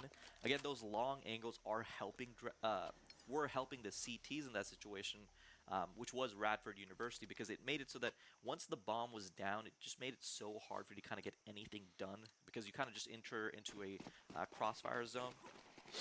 Yeah, and I'm curious to see sort of if we're going to see something similar, right? Once again, if Radford is going to play similar, never mind. If Radford is going to play like they did on the last round, I can't speak English today. Cheese goes down and ew, Cronoli, a nice flick over to and Trickster takes him down with a pistol. Going to be taken down though. It's 2 members alive for Drexel and 5 for Radford. And this is sort of what we've seen is really a strength of this team. They played aggressive on the CT. They're playing aggressive on the T now. Something that works for them. Cronoli finds one and will pick up that other gun, and now it's going to be just Royal alive for Drexel, and this is where it's going to shine for Radford. They're an aggressive team. Willie finds the final one. That's a round win for Radford. Yeah, great play from Radford right there, and again, their aggression that they showed on CT is going to be such a boon on T because they're just playing so fast and quick, and it's just so hard, especially in these scenarios where utility is kind of king for CTs, where when you fall behind, when you're not able to get any sort of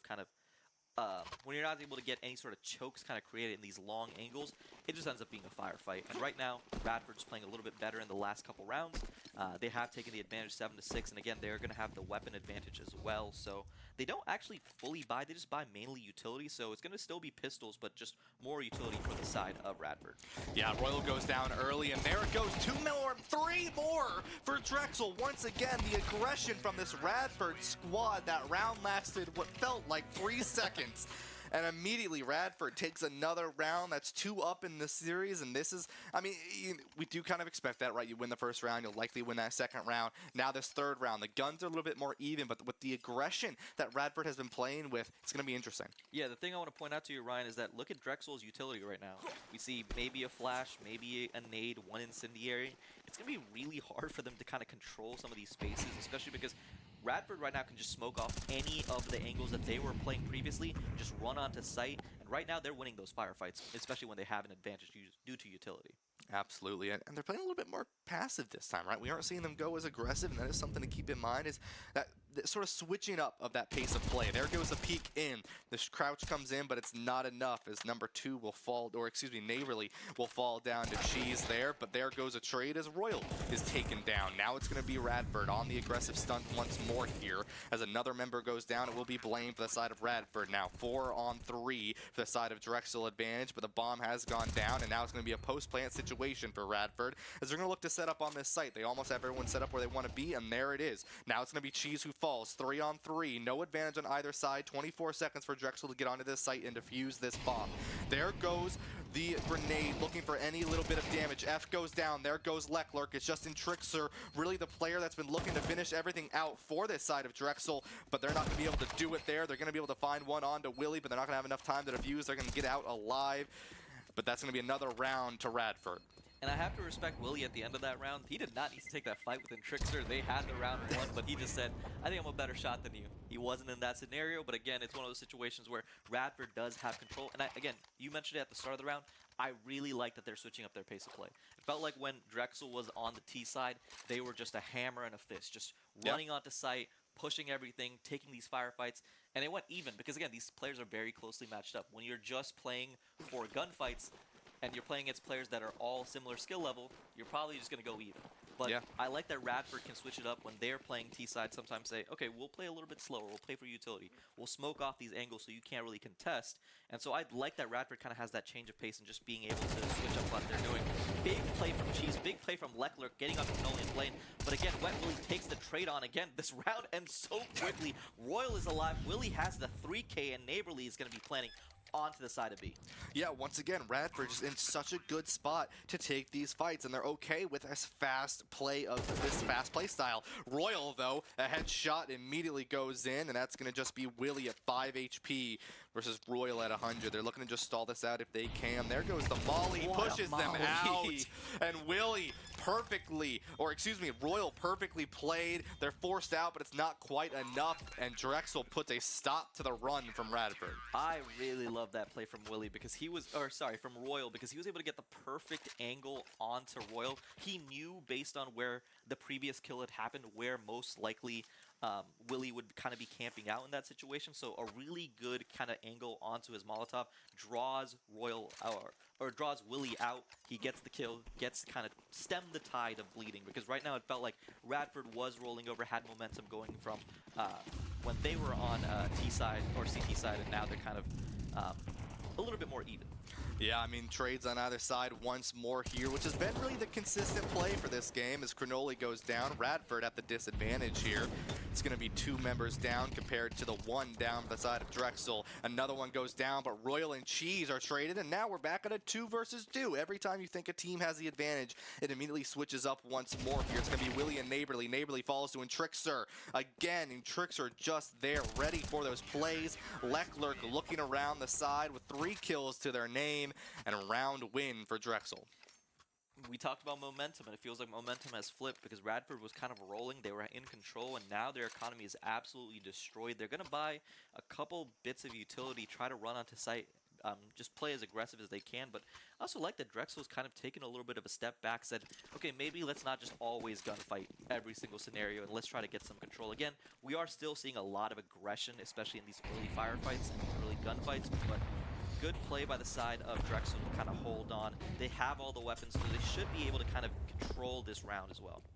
Yeah, and, you know, as we say that, right, Syracuse up 6-2 right now. Ohio State up 5-4 in their matches, respectively. So keep that in mind as they're in their game number 2 as well. So as we've got our game number 2 going on, this one very close here, 9-8. No members dead here, 1:20 left for the side of Radford. Once again, changing that pace of play. They're grouped together, but they're not going aggressive yet. Wait for an explosion as they're about to crash out onto this site here. F going to be in a scary spot. Takes a shot to the shoulder, but doesn't take a shot down yet. Leclerc find Willie on the flank there, able to find one. There goes another onto Neighborly. Royal, Blaine, Cronoli all fall. It's a 4-on-1.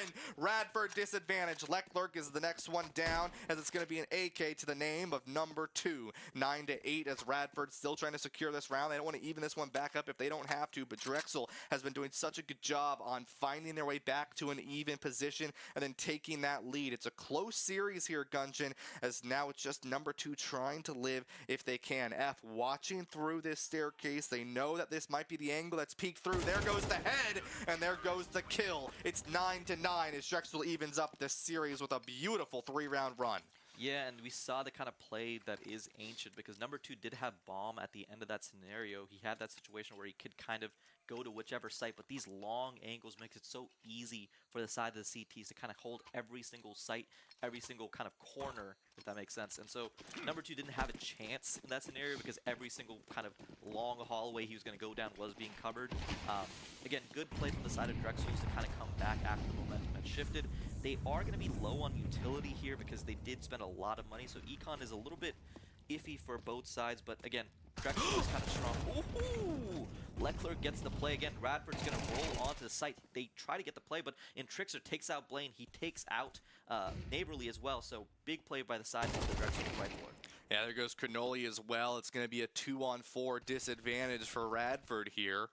Is Drexel finding their way back into this series after being down 3 rounds on this switch sides, and now they're going to look to try to win this one up here. Like we said, right, it doesn't matter who wins these wins these maps. It's decides on seeding as Royal finds Willie here. It's just number 2 alive for the side of Radford. But keep in mind, round differential does matter here. It's really close. It was a 13 win as Radford will secure the win. It was a 13-10 win on the last round. So it could be interesting if it's a 13-10 win for Drexel. Yeah, and Drexel right now is sitting at, 4 rounds in a row. They have had the advantage. Again, these early fights are so big for the side of Drexel. They are getting these plays, but again, they're holding on to their utilities just enough to where they can kind of stem any sort of secondary Radford push. So I like the way they're playing. They're kind of rolling right now, so I'm excited to see where they go from here. But again, Radford doesn't have any weapons. They're going to be sitting on pistols, maybe a little bit of Tech 9s and some utility, but it's going to be really hard for Radford to go. So I kind of want to see Radford kind of push together as a team because we've been seeing it in a lot of these rounds where number 2 ends up being the last player alive. And in those situations, what's the point? I feel like it's one of those situations where when you're already in a disadvantage, you kind of have to do something together as a team and group up. Otherwise, the play's not going to be made. Yeah, I mean, you say that, but Royal takes Blaine out immediately. They're starting to push together there, but it's just not quite enough. Willie going to be that one sort of on that far left side, but no one checks the corner!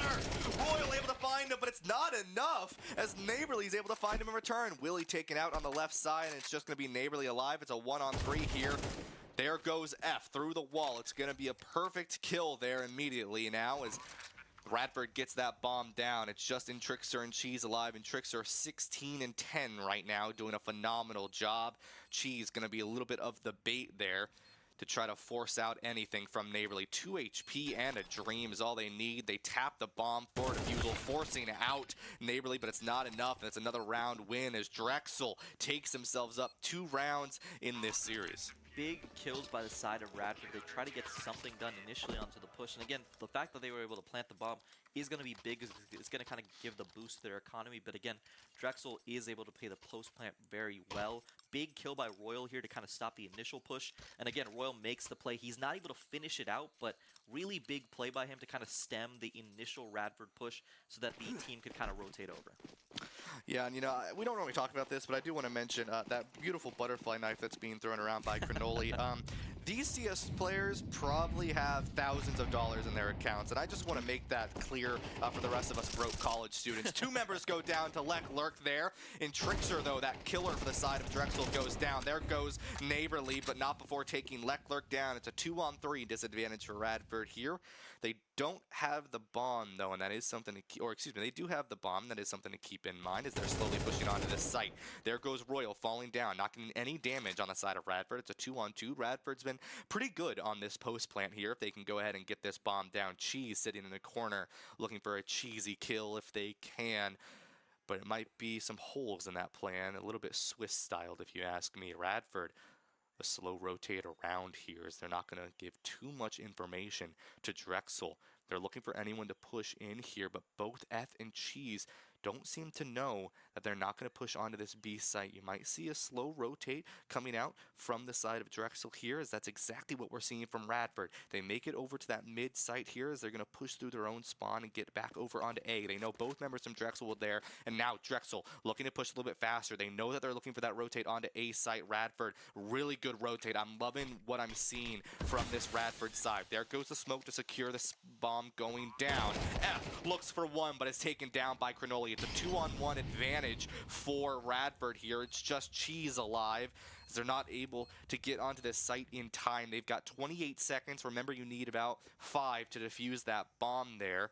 And it's Radford sitting pretty in this post-plant position here. It's going to force Cheese to get into this fight very, very fast onto site. There goes the flash. Taps the bomb. Can't quite find the kill as Cheese is taken down, and Radford brings themselves up 10-11. And what an interesting round we had there, Ryan, because it felt like Drexel had the huge flank from the side of F. He was kind of making a full rotation through the T spawn, but they weren't able to. And good kind of understanding by Radford, the fact they knew that 2 members were alive, but they weren't actually seeing any pressure onto the B bomb site. That meant that they was probably getting flanked on, so they kind of rotated and slow rotated over to A. Good play by Drexel to try to get something done in the post-plant situation, but Radford kind of outthought Drexel there, and so it's a situation where we're going into round number 22, and oh, we're just starting right now.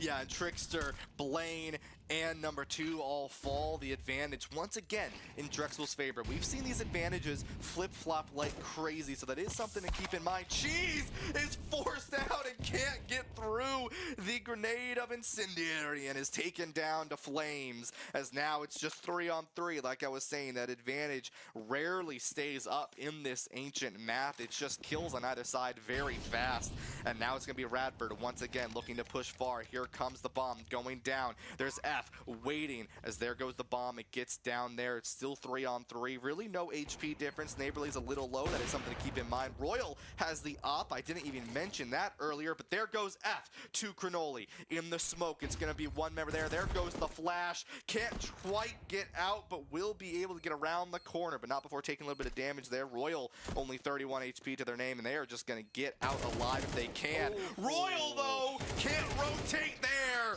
if you see Neighborly around the corner. It's 11-11 as Radford evens the series. And that is a huge play by Neighborly right there, because he's able to get the stragglers that are trying to run off of site, and that absolutely destroys the economy of Drexel. Again, it felt like momentum has kind of switched multiple times, both sides. It felt like Drexel had advantage, then Radford, then Drexel, and it goes back to Radford's side again. Economy is favored for the side of Radford, and they're making some big plays. And the person to point out, like you mentioned, is Neighborly. He's been getting some big frags in a lot of these kind of post-plant situations. They've been doing really good when they end up planting the bomb. They end up having a really good kind of design of what they want their crossfire scenarios to be, and it makes it really hard for Drexel if they're not, kind of locked in and coordinating really, exactly to the T to actually approach onto site, because they're just kind of getting put into full crossfire, especially in these long angles of Ancient. Yeah, and even though we got a close matchup here, I do want to mention as well Syracuse in a close matchup right now against Ashland. They're tied 6-6 right now going into their second half. Ohio State, on the other hand, 9-5 right now going up against Northeastern, so they're in a pretty good spot going into their second half as well. Here we bring ourselves back into the focus of Radford and Drexel. It's 11-11 here.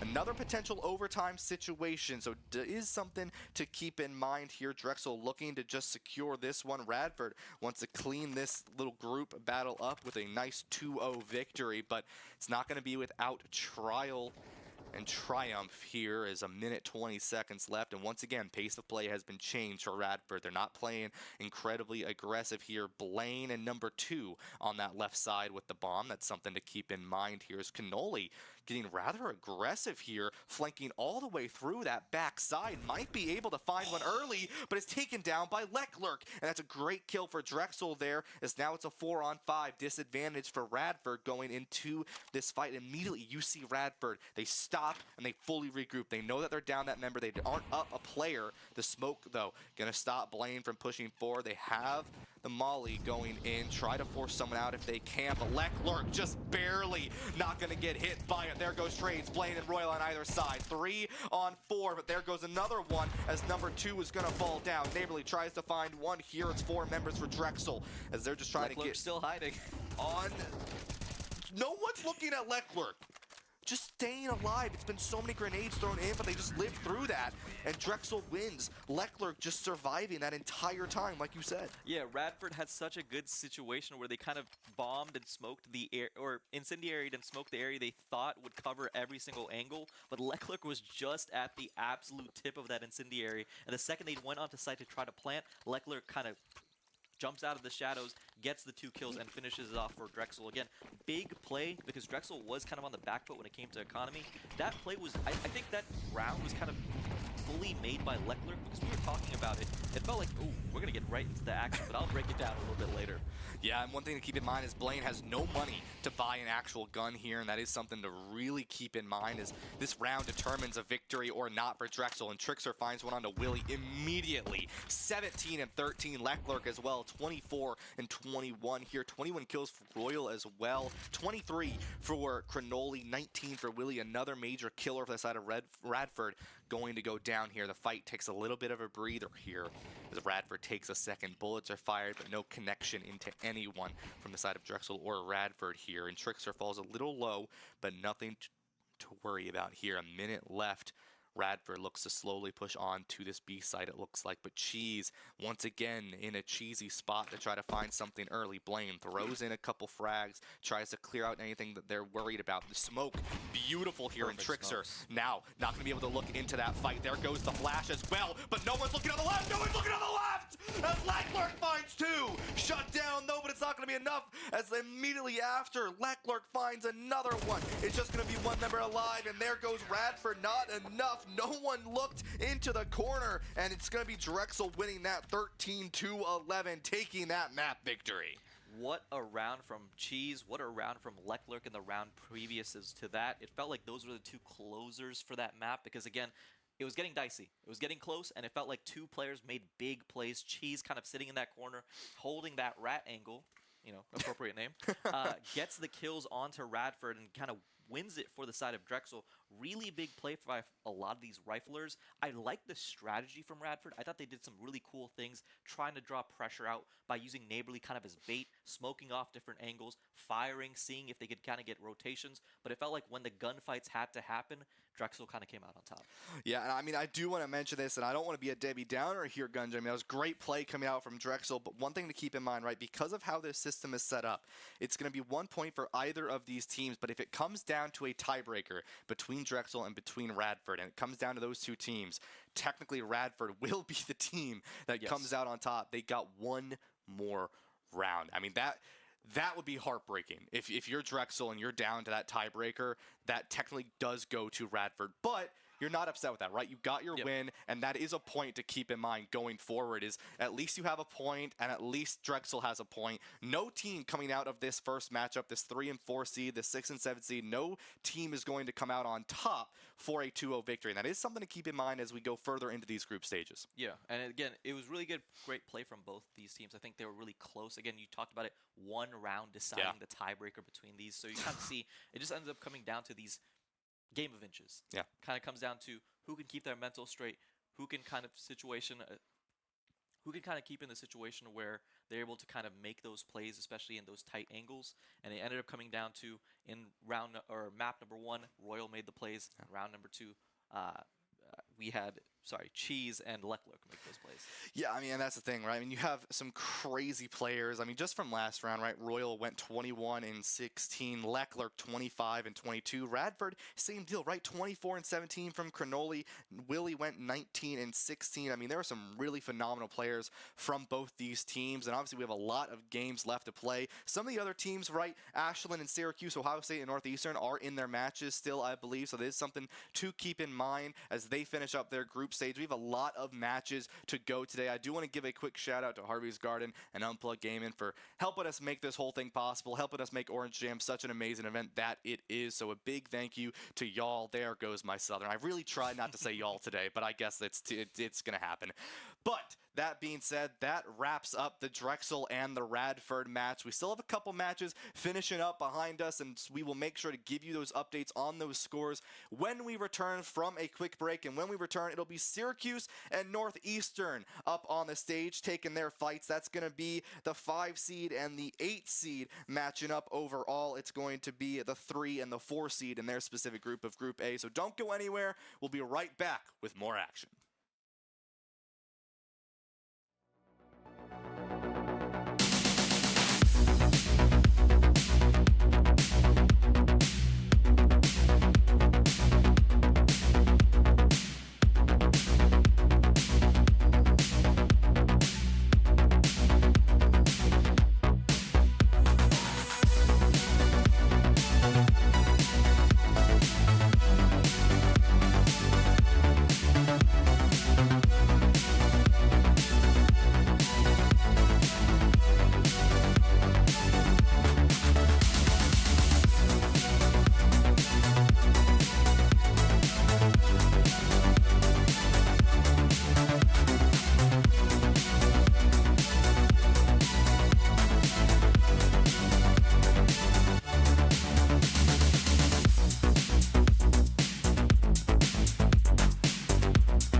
Hello and welcome back to Upstate New York. We have got one heck of an Orange Jam today. We're into round 2 of the group stage. We'll be watching number 11 Syracuse take on number 26 Northeastern. Pretty good game. And we're going to get to watch all these teams in the top 30, of course. But we'll go look through the group stage round 1 really quickly. Radford beat Drexel on stream. You saw that, or they tied, excuse me. Radford beat them in the first game. Drexel got the second game 13-11. Syracuse and Ashland, we talked about that game 19-17. The first game on Mirage, Syracuse lost an 11-4 game that they had the lead in, and then to 19-17 got themselves back in the second one 13-11 on Ancient. And then the other games we talked about were Northeastern and Ohio State. Ohio State won both of those 13-8 and 13-6, excuse me. Very good job for these two squads on these other kind of games here, but we're going to jump right back into this one for Syracuse and Northeastern. Going to be a really interesting matchup, but obviously this Orange Jam couldn't be done without a few sponsors. Unplugged Gaming and Harvey's Garden. I'm Carson Cass, joined by Martin Fields. How are you, Martin? I'm doing well. We've seen some great CS so far. That Ashland-Syracuse game that we just watched was really good in overtime and then a really close second map. I'm really excited for our stage map right now, Syracuse and NEU. It should be really good. Absolutely. We got two teams who were sitting earlier playing now. RIT is going to be one of the other non-stream matches. They're the number 4 team in the nation. They just defeated Ashland 2-0 in a matchup on C4, which is one of the monthly tournaments collegecounter.org runs. Very good place. Check it out. Run by 2 Syracuse students. But they're playing right now against Drexel, and Radford will be playing the Carnegie Mellon Tartans. So Highlanders and Tartans.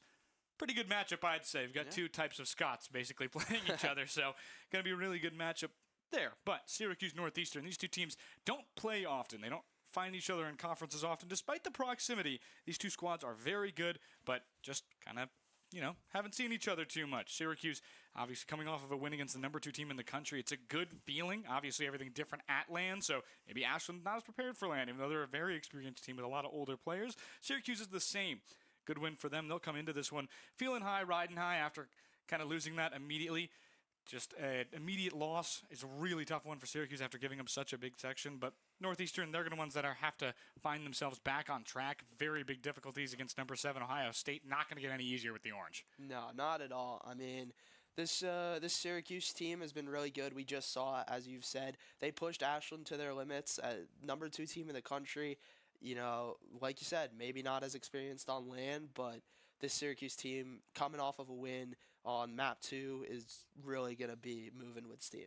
Yeah, and absolutely. That will move the standings in Group A to Ohio State at 1-2-0, with Syracuse and Ashland tied at 1-1, with Northeastern down 0-2. You'll play everybody in your group. Group standings are a little bit more, so you can decide who's playing where, but that would make the top 8. Number 1, Ohio State. Number 2 is Syracuse and Ashland, and Radford and Drexel tied, and then it would be 7, Carnegie Mellon and RIT, and then the 8th seed would just be Northeastern right now. Obviously, that'll change down the road. We won't talk too much about it right now. The other group stands at Radford and Drexel top because they've played games, Carnegie Mellon and RIT obviously sitting, but a lot of good stuff to go through here as we jump right into this in just a moment. What an exciting matchup. I'm very kind of pumped to see these two teams, regional schools, play each other for the first time in quite a long time. If you remember Orange Jam last semester, this was one of the matchups that we saw.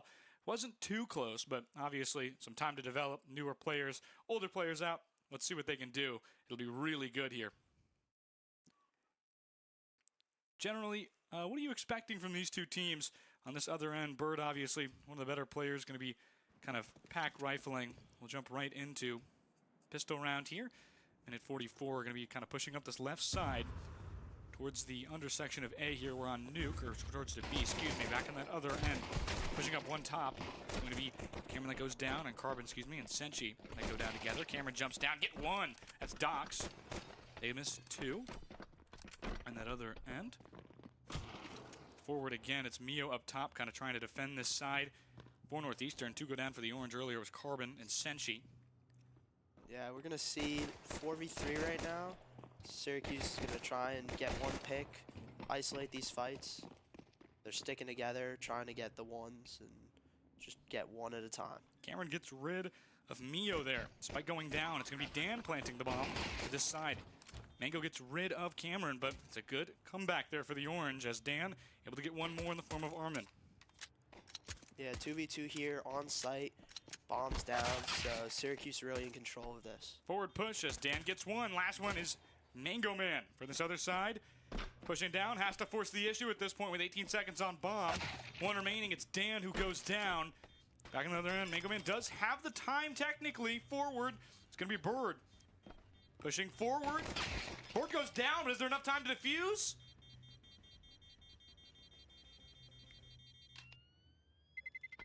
Absolutely not. As we wait in quite a silent, petrified state there for a moment, just trying to see who would get it. Syracuse goes up 1-0. Not an ideal pistol round. Everybody goes down, so funds are pretty much reset for both sides. We're going to see another probably shallow buy, maybe a full buy, but really good job by Syracuse. They move down together. 3 players, Cameron, Bird, and Weary Dan left. Last 3 left for the Orange. They move all the way down, and a very good job by them. Yeah, they did really well being down a man in that 4v3 of isolating the fights and just getting their picks, and then eventually being able to get on site and getting bombed down and holding control, making NEU push them. Yeah, it's a very kind of hard map on Nuke to really decide if you're going to do a split because you're so far apart, and there's so many kind of intersecting paths between the CT and the T side there when you're kind of trying to push yourself back. So it has to be a lot of devotion immediately. Mango gets 1, but it's not enough. Nobody looks to the right side. Carbon got 2, Dan got 2 themselves. And it's 2 braces for the Syracuse side to immediately start things off quick. A partial buy really helped them go a long way there. Winning the round did a lot. 2 Galeals for the Orange, as well as 2 MAC-10s. Cameron, not sure what they had. They went down real quick. Looks like it may have also been a Galil with 250 remaining. A Strike RR just trying to figure out where they're planting, assuming B. Makes the right assumption. Dan setting up in vents. Strike comes down to this other side. Going to be all on him for this Northeastern Husky side. Sees Dan in the corner, able to hit Dan. Forward, War, Bird pushing. The rest of the squad, Bird looked the wrong way, but it won't matter much. It's going to be Dan, combination of Dan and Carbon, who get rid of the last one there, and a very good job for this Orange squad cleaning up at the end. Obviously, kind of an ambush there, planned by the Huskies, but Orange sniffed it out. Yeah, you know, and even at the end there, you saw Strike with the pistol, trying to get at least 1, maybe get a rifle off their hands, but when you're stacked up a pistol against rifles, it's a bit hard to do that. Yeah, difficulties there, obviously, when you're just kind of at that disadvantage. Talking a lot about money momentum and mental momentum. Syracuse in control of both. Not a full buy. 1 player with Galil, both players with Galil MAC-10s or MP7s based on preference. Bird picking MP7 up is a more pack rifler for the Syracuse squad, but is definitely more comfortable with those CT side guns. Mio gonna kind of sit behind Crate here outside, just waiting. He's kind of playing Scooby-Doo with 1 member of the Syracuse squad. He comes, and good one there. It's gonna be Mio who's able to get rid of Carbon. Just a little ring around the rosy right there. Good start for the Orange. Go back to B. 1 waiting, and Dox is able to get 2, 3!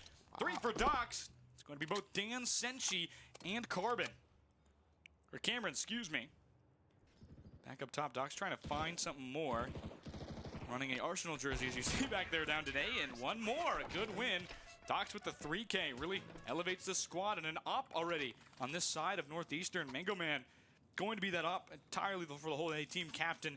Very much kind of a staunch believer in saving and just not even buying a rifle so he can get op sooner. You're going to see it's a good win for Northeastern. Reset the money for Syracuse and get back on stable playing field. Immediate start for Northeastern here is going to be pretty good. They have money now. Syracuse going to get a full buy off all 5 AKs. Sitting up top, obviously, you're going to want to see on this map in the top left where Syracuse kind of chooses to go. They've gone B 3 times. They've answered pretty well for the Northeastern side on that round 3, but he's going to round 4. You want to try to change up your looks. It's a big thing, obviously, showing them what you're doing, and you want to change the rules of engagement every single time. Since you're one of the more lurker players here, obviously we've seen how good he can be. The captain of this Orange squad is ranked pretty high in the nation, and that 200 ranges with about, I think, 2,000 players. Pretty good. Pretty good. Minute remaining in this round 4. Doc set up again. This time round B, different spot. Able to get 1 in Carbon. Syracuse swings together, and that's 1 big one there for Cameron, who gets rid of Dox on that other end. Took some damage there, not much to the shields. It was mainly to the head. Mango smoked off. Right there, gets smoked by the Orange. Cameron does not know there's one there, assuming that Without a push forward, the lack of aggression means that they're not going to push at all, and he has time. He is right about that assumption. Goes forward and able to put the plant down. 3 members of this Northeastern squad, all that's left. The Huskies kind of bunching up here on the connector to the basement. On board with Dan, watching low. Fire and smoke comes out. Adjacent sides. Dan gets one. Looking for another. Dan gets 2. Very good start for them. They'll back off and probably a save here, assuming, yep. Yeah. The Huskies will back off. Mango Man trying to keep that op alive. And a very good job by Dan there. The brace gets the orange forward. Up to 3-1 now.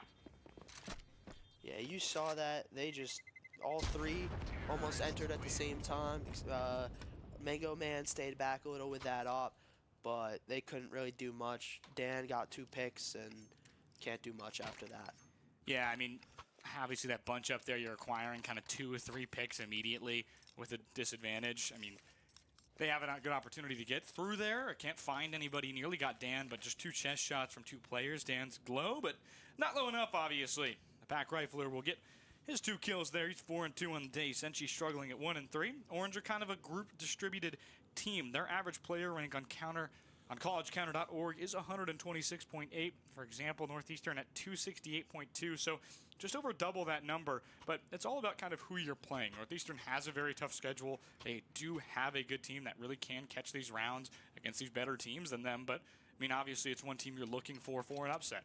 The lowest, I mean, there's 400 schools on that website. They're at 26, and unfortunately, they found themselves against tougher competition in every sense. Drexel, the other lowest team, is 14 and has done damage on these higher schools. Northeastern's still looking for that next step. Yeah, being in the top 30 and the lowest seed, it's got to be a little bit, how would you say? I don't really know. Losing my thought process here, but a little bit unfortunate for them, but they're going to say, you know, we're still a top 30 team. We're going to come in here and we're going to do our best to advance. Certainly not an encouraging sign, but obviously they know who they are and they believe and that they can just take rounds off of anybody, and they're just trying to have some fun. That's what their captain, Mango Man, said. It's all about trying to find a way to be calm, play your game, and just have as much fun as you can, because you know that it's going to be hard today. Or these orange jams kind of bring these higher tiers of competition, and you're seeing it there. Carbon doesn't notice one down low, but notices it anyway. Mio goes down. 2 and 5, they're struggling. Mango Man leading the squad right now at 5 and 2 has been pretty spectacular generally. 2 shots there, both no scopes. There's able to get 1 through the smoke. Cameron goes down. Good pick by the Huskies. Cameron, a pro player for the Syracuse squad. In a graduate year. 1 minute and 5 seconds remaining in this round 5. Orange deciding more towards B as they wait in the wings. It's a good setup from Northeastern, but they have to find a way to get a pick or 2 here. Striker R knows there's one down there, just waiting to in that outside section. They move forward once more. Senshi up top. They're moving back towards A up that ladder. And a good fake by the Orange. 2 either way for the Huskies, but it's going to be more difficult to come upstairs at this point. Yeah, they're going to get that plant down, which is going to be really good, being down numbers. Doc's able to get Carbon. Going off the wall. It's going to be 1 more for the Orange. As Bird goes down, they get rid of 1. Strike who they got, but can't get the last one. Dan gets rid of Armin as they try and pick a gun up. Mango able to get 1 with the up. 1 on 2. Bomb advantage for the Orange. It could be big. It only hits Docs a little bit back up top. There's 1, nearly 2 for Weary Dan. Can't get it off. It's going to be diffused as Northeastern brings it to 2 and 3. Within 1 round for the Northeastern Huskies, the Boston squad really trying to find a way for an upset. And those kind of rounds are it. Playing as a team, not making too many mistakes. 1 massive one there as they were looking for kind of a gun instead of a pick there, but still worked out for them. Had a 2-on-1 advantage. Dan not able to get the last 2 as they peaked very smartly together. Yeah, you see them peeking together, and it's kind of hard to get both when they're both shooting at you, both peeking you at the same time, especially when they're on that different elevation. Start outside for the Orange. Typical for this nuke side. See 4, 3, maybe all 5 go to this right side. Smoking off that right side kind of gives an idea that we might go that way. Coming out is Mio just sort of fired out there, has to get out no matter what, and unfortunately runs into 2 Orange there. It's Carbon. Was able to come up with that kill. Was able to get some damage on Carbon though, so hopefully that helps out with the round. Starting down low, Senshi talking about this lurker position, just in a completely different spot, waiting for a flank. Might have one, Mango Man. Striker gets one. It's Cameron who goes down as Dan able to get his vengeance there. And another end, that's Bird, gets one. Bird on 1 HP right now. Blow on him and he'd probably fall over. Dan gets plant down, almost said spike, excuse me, too much Valorant. Bomb goes down for this T-side orange. Mango last 5. Mango can't do much of anything. Carbon and Senshi both collect each for 2. And that's going to end the round. Orange have 4-2. Now really getting this advantage on this side. Only one bomb has gone off. One defusal. And so in this round 7, we kind of see 6 rounds of just mainly kind of team deathmatch, really. Yeah, a little bit much of the rifle play from Syracuse, having a higher money advantage in most of these rounds. I mean, you talk about how good some of these players are. Cameron, good enough to play with both the op, even though they are the primary opper. They do run rifle a lot. They're number 5 in the country for a reason. Cameron, gets 1. Dox is the one who goes down for that side of Northeastern. Senshi able to get one more. And Strike RR down one more. Dan another one. Clinical for the orange. Surgical even as they go down into this B site. Have the ability to plant. Nobody's got bomb right now as it goes through. Finally, Cameron goes down as, my goodness, Mio from the hip. Weary Dan goes down. With the Deagle. Playing Sheriff right now, trying to find one more. Pushing in forward, has that MAC-10, picks it up. Smoke comes out, pushing in, gets one through the smoke. It's Cameron who goes down to Mio. Mio doing really well here to just pick rifles off of these guys in a losing round, but saving some of their econ. Right off there, it's a good job for the orange, just kind of cleaning up at the end there. Mio in the bottom section, able to get one. It was Cameron, but as they head down, 20 seconds left in bomb cycle, couldn't find Carbon coming down not the elevator, the air shaft. Yeah. Now we're going to see 2 full buys from each squad, so hopefully we get some good gunfights here. Obviously, you're hoping for the Syracuse squad. Talk about how Bird is more comfortable on that CT side. A Armed Forces veteran. He's going to run with the M4A1. Dan goes down, gets shot from Armin on the other side. Armin, Going back up top, trying to get some more on Silo. Back again, and nearly. It's going to be Cameron who gets one, but again, their enforcements are there. It's Mio who collect 2, one more. It's Bird and Cameron who go down. Senshi, the captain, last one remaining. A little bit behind this orange squad. Bomb is down in this middle sector. Stuck in a 4v1. Picked it up, Stuck in a 4v1. He's really looking to get some rifles off of these Northeastern guys and maybe some magic. Smoke planted. It lets them know that he's there, but Dox isn't able to capitalize on that one. Senshi with a headshot through the smoke, technically. Still saw him. Very low right now, though. Go down. Needs basically a 1-tap. You mentioned he's low. Health at 17. Back up right side. Should be one up top. Does notice it. No shot decided to take there from Mio. Still peeking out once more. Smoke goes down, trying to lure them down. Saying he's maybe going towards Secret. He's going to peek outside again, and Senshi goes down. It's Mango Man up top, who does a great job. Mio with 3 to really power that orange squad off the field, or off the tarmac there, I guess, at Nuke right there. 5 kills immediately, all outside. 3 started off by Mio, who's been doing very good at this point. Found their stride, really. 2 in the last round, 3 in this round. Has gone from 2 and 5 to now 7 and 7. Good feeling, I'm sure. Everybody on that squad over at Northeastern has 7. Other than Strike, who's struggling, but been very good. Is the 3rd entry, or one of the pack riflers for this Husky pack, if you will. Watching Bird up top, first entry there. Able to get one, going for a second. He's got it. A brace. Forward again. 10 bullets remaining in the chamber. Backs off once more. Has a good job there. The captain, Senshi, able to get rid of 1. Yeah, Syracuse have been doing really well to use their momentum in rounds. Just once they get 1, they can go get more right after that. Dox gets rid of Bird. It's middle sector, and another there. 2 go down right in that other section. They're both waiting back to back. Dan and Carbon playing Braun and Wade. They assist each other and get rid of the last 2.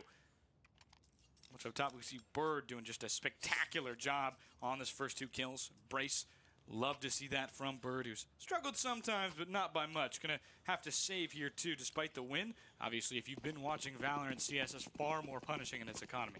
Oh yeah, that most definitely. A lot more low buys after a round win, even if once you go down. Doc's forward. Comes to terms with 1, no damage exchanged. Coming through again. Strike watching Docs. Very aggressive push here on a save from this Northeastern squad. Syracuse rightfully takes a slow route. They are a very slow team, generally. Back up top. Docs is able to get one. Strike RR watches it happen. It's Senchi who goes down.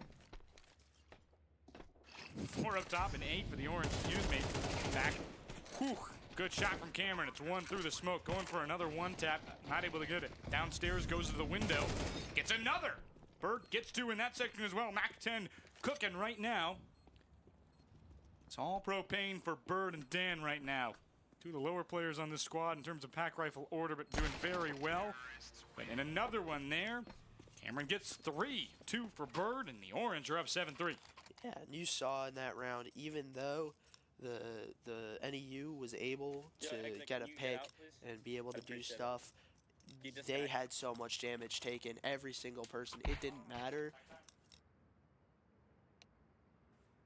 Good job there. It's going to be, I believe, a brief tech pause here for this side. Yes, it will be a technical pause. Somebody disconnected, I believe, on the Northeastern side. We'll see who it is in just a moment, but good job there from Northeastern. We talked about how good you're looking for your team to be generally, and they're doing a good job kind of holding their own. Struggle there on that round, just mainly because of good buys. They're on a save round. They do the right play. They go aggressive, try and find some, maybe find 1, maybe find 2, but unfortunately it's Bird and Cameron who are just too much on that other side.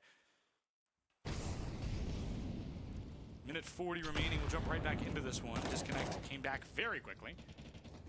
Which you love to see.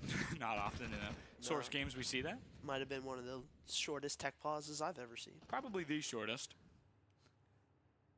As Docs sitting in that corner has the potential to get a few here. They're all watching though.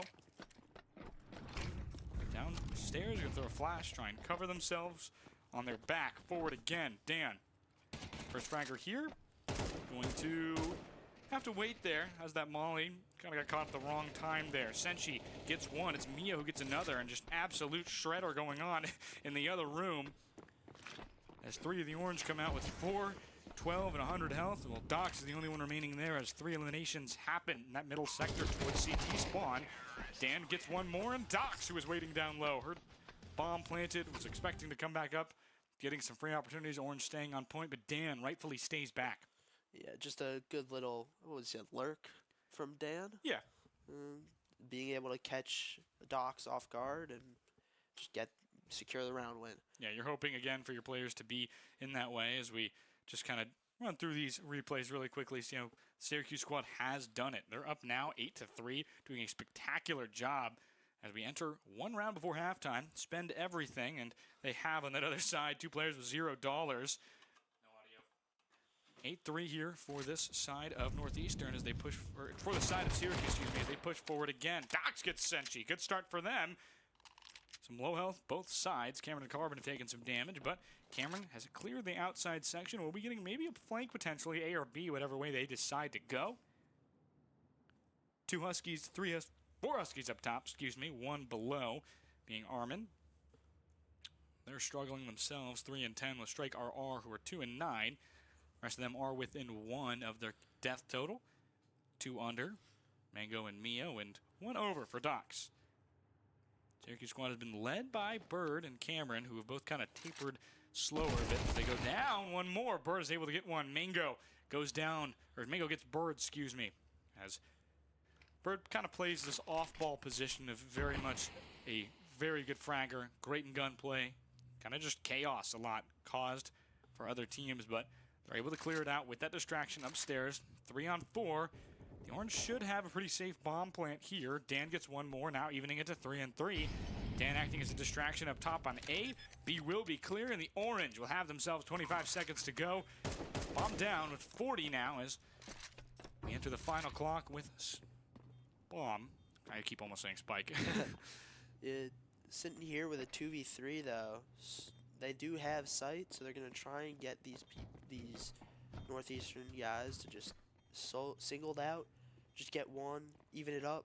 Loud push. One goes down. It's Docs. One of the two members at 35 health left. One more for Carbon. Another down low, but they get it back. Mio won, but too little too late. Not enough health to beat Cameron. Didn't know where they were and did not know at the end. 9-3 Orange enter halftime. Up 6. A very good job by the Syracuse squad. Northeastern is not able to handle what's going on. Two distractors up top. Bird and Dan do a great job, and they clean up at the end. Yeah, great job just at the end to win that. Being a man down. Definitely helped having Spike down, having site control, but still very well done from them. Absolutely, and we talk about just kind of how players play in their rankings and how they go to college counter. Obviously, kills really do impact it, and you see guys like Bird, like Cameron fragging. Having a top 10 player really changes a roster, and you can see it on a lot of these teams. I mean, Ashland, very good, has 2. They have the #1 player right now, SML, in the country, with the Fishman 12, who is currently 10th. Syracuse only has 1. It's Cameron at 5, but you see how much of a difference that makes against certain squads like Northeastern, where you just have a lot of star talent. Cameron's able to pick people up when they're down, things like that. But Bird also doing an extremely good job. Same with Dan. See a lot of these players doing a very good job generally, but obviously you're hoping for a little bit more out of this Northeastern squad. They've been struggling. 26th right now in the country. Have a lot of good players, but just need some time kind of to breathe here. Back on this other end, Bird takes some damage. Going to back off here. Carbon able to get one back towards that A site. They're all stuck rather in the transfer room back there. Carbon does get 2. Dan is the one that goes down as well. But 2 go down for the Orange, or 1 go down for the Orange. Nearly 2. Bird and Carbon have pitiful levels of health remaining as they push into that T side towards CT. 1 minute remaining as they head towards A, maybe B. Not quite sure what this Husky squad is planning. Back up top, Senchi's got Dooley's back outside. One more. Cameron fighting again, looking back inside, fighting another. They can't get either, but Mango Man does get one with the Doolies, another with the Doolies, and one more for Mio. And getting rid of Carbon. Bird up top. Can't get anything there. Bird in the sky, but they play Clay Pigeon. Huskies get a round. 9-4, they finally break a streak of what's been 5 straight rounds for the Orange. Just a good execute there from Northeastern to really isolate those fights, get their picks, and then get bomb planted. And in a 3v situation, it's kind of hard to lose that one, especially with Bird being on low health. Yeah, Bird only at 16 there. Not much they could have done, especially on pistol round. You just don't have the firepower to really back yourself up. You need health in pistol round, and that's kind of the issue. Bird want to fight with very low HP. Back in that other section, they're going to have more guns for this Northeastern squad. Maybe try and get a run here. Snowball a little bit towards this Orange side. Armin gets 1, but Senchi responds. 1 more for Docs in that other A section up top. As Senchi, the captain, goes down. Another! Bird with the taser! Zeus goes down again, but Mio gets a kill there. It's a good one there. Morale breaker attempted for the Orange. Up top again, Carbon goes down. They just aren't looking the right way. It's kind of a guess sometimes. And another for Mio as they sweep the Orange. Find themselves again with 3 players left and another round win. 2 in a row for the Huskies for the first time. Yeah, looking really good for them. They seem to be excelling on this T side, especially having that rifle advantage definitely helps out though. Yeah, obviously, second round, maybe even third round, you're talking a little bit about how the money works out. And Striker are really struggling right now. Obviously, third round team just won 2 rounds, but hasn't gotten a kill since round 3 and is currently sitting with a save after winning, I think it was 2 from halftime, which is pretty rough state right now from Northeastern. They really need them to step up to win this game. They have a chance here. Down 4, it's not unreasonable. Even remotely back far, Carbon's always going to win those gunfights at distance, especially top down. Mango getting rid of Carbon. One of the weird situations where I say high ground isn't always great. Sometimes you have to kind of play around objects below you, and on silo it tends to be that way when you're shooting at someone towards that CT spawn.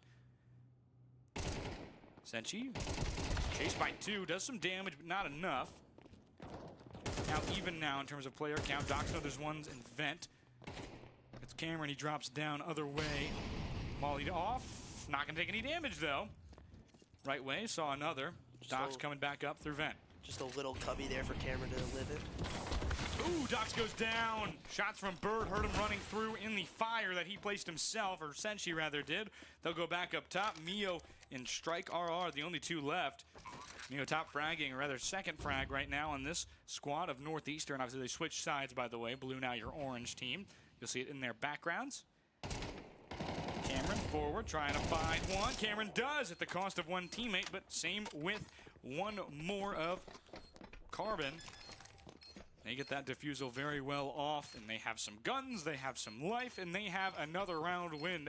10-5 for the Orange as they are really finding their way through. Northeastern needed to basically win that round to find a way to snowball, but we'll see if they can try and get through another kind of Syracuse full buy. Docs obviously got the scoring off started for this Northeastern side, but things kind of fell apart once they got lower in events. Yeah, and Carbon there, just getting 3, just such a good round for him. He's been having a great game as well. Minute 50 here in round 16 as we start off. 5-round lead for the Orange, who are just doing a phenomenal job in those ones, finding their ones, finding team kills, playing together. Carbon goes down, responded by Cameron getting one more. Another for Cameron, another for Dan. Cameron goes down, Senshi with one in the form of Armin, but Mio responds. Here, Dan one more, and Bird one more. It's team ace, I believe, as Syracuse, a great job there. Not a team ace, sorry, Dan got two. But trying to find their way through, the Orange have themselves another 2 rounds in a row. Watch Senshi here, comes down, gets one, does a good job there, helps with one rather. Bird up top, plays Clay Pigeon as we've mentioned, up top in the air jumping as he gets one. Good feeling. You're going to see Syracuse here on a full buy compared to the low buy of Northeastern. So let's see if Northeastern can pick some rifles off of them, or if Syracuse are just going to roll with their higher economy. A lot of util usage outside for Northeastern, not really covering Secret fully. Docs having to fight with a save, not able to get anything. It's Bird and Cameron who get one each. Striker are able to respond with their second kill, since round 2 of this game in round 17. Pushing forward, they have a AK now, which is what they were hoping for. Try and find some guns here. Mio as well has one. They were just able to buy, though. Bit of slow play from both teams here. Syracuse always a slower kind of team when they can be.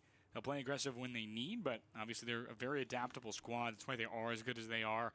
But they prefer to kind of take things slow. One there for Dan. He does damage through that garage door wall. Almost peeked one. Dan waiting. Another for Dan. Trifecta for Dan! What a job! Weary. Goodness gracious, you love to see things like that. We'll get a good reaction. The caster versus master, as hello Emily Prod shout out. Very good job from Dan. Just a spectacular player when he can be. And take a little bit look at that once more. What a good sight hold as well. Just being able to play around those pillars, isolate his fights, get his picks. Smurf, can you play outside? Or? Brief tech pause here in just a moment as it's round 18. I think we need you, Smurf. 12-5 for the Orange. We will take a quick break. I believe we're getting a sub, maybe? Smurfette has entered the game. I don't... nope. Gone. I don't know. We'll go back to this tech issue in just a moment. We'll come back with 12-5 match point for the Orange on game 1 here in just a moment. Yeah, and securing this map 1 is going to be real. Tech pause.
welcome back. Apologies for our brief little tech pause. We have had a little bit of a major tech issue. Not a little bit. It's been a major tech issue. We're going to roll back the rounds to about 12-5 for this map 1. Syracuse did end up winning, but they're going to just roll it back, and we're deciding to keep it that way just so we can have the integrity of the match kind of built up. But obviously we saw a lot of interesting plays from the Syracuse squad, and Carnegie Mellon get a bit of a life back here as they did technically lose, but Northeastern. Northeastern did technically lose. I apologize, and they'll jump back into it, get a lifeline here, get a deep breath, have an ability to get back into this one. Obviously, bit of a difficult section, but what do you think the Huskies are going to have to do to try and get back into this one? I mean, first and foremost, they're going to have to win 7 straight rounds. It's going to be tough. Yeah, I mean, it's down 12-5. It's not impossible. We've seen it before. We can see it again, and I don't know how the economy is looking for them, but all you need is a few good picks. I mean, like they say, any given day, any given Saturday. Yeah, it's the old coach's mantra: go 1-0, and you're going to go hopefully with that on rounds. Poor economy right now for this side of Northeastern, but elsewhere right now, we have all these other teams playing. The only two sitting right now are Ashland and Ohio State. The other games currently, Carnegie Mellon, the Tartans lead the Radford Highlanders 7-3. And in the RIT Drexel matchup, the Tigers lead the Dragons 5-2. But we still have this round to go for this squad. Everybody's still in round 1, or map 1, excuse me, in this BO1, these two BO1s. Yeah. I don't know if we talked about the format earlier, but if you're just tuning in, the round-robin format essentially goes, you play in each round 2 games against a team. You're going to play a total of 4 rounds there's a total of 4 rounds a day. You'll play 3 of them. You'll sit 1. This time for Syracuse, it's Northeastern. They'll play Ohio State next round, and then they'll be done. Northeastern will play Ashland. Then they will get to sit as well, but not that important. Later we'll have a lot of good matchups here on stream, so make sure you keep tuning in for this. But the Syracuse squad looking to try and find a way. 12-5, just need 1 round to get out of it, but you can't let that get you too comfortable. Yeah, no, I mean, like we said, it's going to be tough for Northeastern, but it's also on Syracuse. Syracuse have to do their best to lock down, just get this 1 more round, get out the map, and then you're sitting, not pretty, but you're definitely better. You have a map. You know you're not going to be able to go negative on maps, and that's really what you want. From what I remember, 2 players will be able to buy for this side of Northeastern. 3 will have to force into a save. No full buys there, but they're going to do try their very best sort of to keep themselves alive, keep themselves in this one. Obviously, this Huskies pack needs to get crafty, do something untraditional. When they played it last time in the 12-5, when it was 11-5, this last round, they were very kind of passive. They didn't have the money to win, and they didn't play like they didn't have the money to win. You need to do something different, and right now the Huskies really got to channel their creativity, something like that. They're trying to have fun, so why not go out there and have fun, whether it's going out there with 5 scouts outside or going back inside and maybe setting up an ambush. You have to find a way to play as a team, play with your 5. You want to take the ones, and you're never going to get into a 5-on-5 situation likely, so you should try and find a way to get crafty, to get those 5-on-3s, those 5-on-2s. Set up an ambush where literally everyone is watching the same angle. You like to see creativity from these teams at such a high level. They don't often kind of get into their bag with that, but we'll see if they can. We'll see what the Huskies have for us. Yeah, I think crafty and creative is going to be the name of the game for this Northeastern roster, especially in this first round. They are down rifles, down weapons, so really just being able to use that and get there, like you said, ambush, whatever it does, get these kills, get out of the round. Yeah, the big thing is kind of how can you win? And it's just sort of, for the Huskies, it's going to be a bit of a difficult path. Obviously, these players haven't been playing as well as Syracuse has this season. Similar strength of schedule. We see it a lot in these kind of leagues that these teams play. It's not often we see those lower teams play against these higher teams. So right now, this Husky squad is playing mostly opponents in the top 100 on this counter on collegecounter.org. Go check that website out. It's spectacularly done. Hayden Kim is one of the main writers there. He had a great preview on that. If you want to go look into what maybe our next matchup has in store, that one being, I'm totally not looking at the schedule, RIT versus Carnegie Mellon, you would know right now, Carnegie Mellon is a very fun squad to watch. They're number 3 in the country. They have great players all around, but this RIT squad, what do they have? They have a 2-0 win over Ashland, I believe last week in the C4 Championship. They found their way onto the podium quite easily against this Ashland squad who is 1-1 right now. I mean, they lost to Syracuse, and that's a big thing. They're sitting right now. Ashland will have an ability to kind of recuperate. Losing to the 11 seed, not ideal, but a 1-1 is something that you're going to kind of feel if you go back. It's not a great feeling. I mean, you get up to a school that you think is lower than you. Yeah, especially, it's not a great thing for Ashland, as we've said. You are, 9 spots higher than them. It is close, but still, Ashland, you don't want to lose that game, especially maybe you will unluckily drop one to Ohio State. Maybe something else happens. So not losing that one round against a team that you think you're going to win, going in a bit overconfident possibly, is unfortunate. But also it's a massive positive for Syracuse because they see, look, we beat the number 2 team in the country. Now we have momentum. Now we're thinking we're going to do good. I mean, this is home turf for them, so they're really in their comfort zone. Yeah, Ashland will have the ability now. The Eagles can kind of recuperate themselves bird joke, but they can find a way. Now they play Northeastern next game, so it's going to be a bit of a step back for them. There's a 24 seed difference there, obviously, if you're going by the national rankings, but bit easier game. Then you go to Ohio State. You find an Ohio State, and that's the number 7 team in the country. Are they struggling in land right now? What's going on with the Ashland squad that they have to figure out? They need to talk to each other. They need to go have a conversation with their director or their coach, whatever you want to kind of say. But one big thank you, of course, again, to our fans in the building. Really appreciate you guys kind of coming in. Big shout out to those watching. It's a great event here, Orange Jam. We're really, really loving it. But in terms of sponsors, Harvey's Garden, we really appreciate that, as well as Unplugged Gaming. Go check both of those things out. But yeah, as we jump through this refresh here, we should be just a few moments away. And I want your prediction to see, what is this Northeastern squad going to utilize in this final potential round? I think that they're going to try to set up some ambushes. Obviously, they're the attacking side. They're the terrorists, or T side. So they're really going to try and work their way, isolate fights, maybe move as a pack a little bit, get bomb down, and then just hold sight. Yeah, attacking and defending right now. I mean, you got to get aggression here. You have to kind of just run at one site and pray. You're not going to have a full buy, I don't believe. I think 1-2 players will buy. 3 will be on pistols no matter what. It's not ideal. It really isn't. Obviously, we're breaking down a match point. When you are at match point at 12-5, you can kind of assume that things aren't exactly going great unless it was at 1.12-0. But we'll jump right back into it.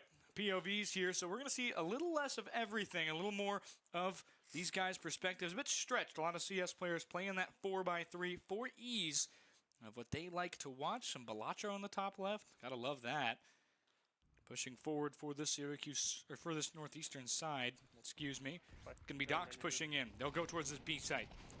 Down below, they get one. It's Bird who goes down, and a good one for Mango as well as Docs. They put up together. It's a trade, not what they're hoping for, but you know what? It is what it is. Forward again, down low.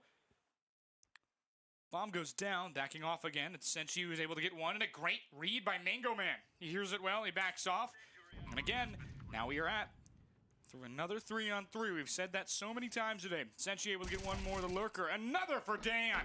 His orange squad is just rolling, and the gun difference is so massive. Last one at B. I believe behind this silo or in the other section. Yes, he's in closet down low. Back one more through the wall. He's able to get one, but he can't get the second. Syracuse will have their round 13-5, and will have game 1. So a very quick end to map one that we have there. Syracuse, they go 2-1 on the day now officially. Essentially with that Balatro King. Gosh, I love Balatro. Sorry. Quick Balatro plug, but Syracuse 2-1 on the day. They'll move up technically. Ashland hasn't played, so they'll be sitting pretty at that 2-seed tie. Or ahead of the 2-seed tie.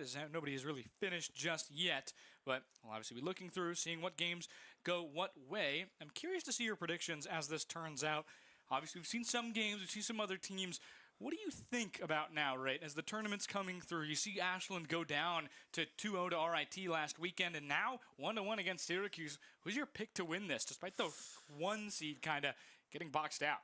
I honestly think Ashland's going to be able to come back and do it. I think that they're just a little bit of a hump. They're gonna get past Syracuse. They got the unlucky against Syracuse. They're going to get past Northeastern. I think they're really going to be able to lock down, get more comfortable, maybe lose a little bit of a cockiness that might have had that might have Yeah. led to that map loss, and really be able to come and just wipe through the bracket phase. Yeah, it's hard to recover your confidence when you're down 10-2, but Ashland did it. They got back, won 19-17 in triple overtime. It's a good feeling to win that kind of way, to win these games you're not supposed to win. That's what Ashland does. They are one of those teams that's the top echelon of the conference who, honestly, when January rankings come out, they might be as far down as 5 or 6 at this point because of the losses they've taken to some teams here. Radford took a game off Ashland, and you're looking at things like that. Teams are doing well against them, but Ashland is able to come up in the clutch, which has been huge for them, generally.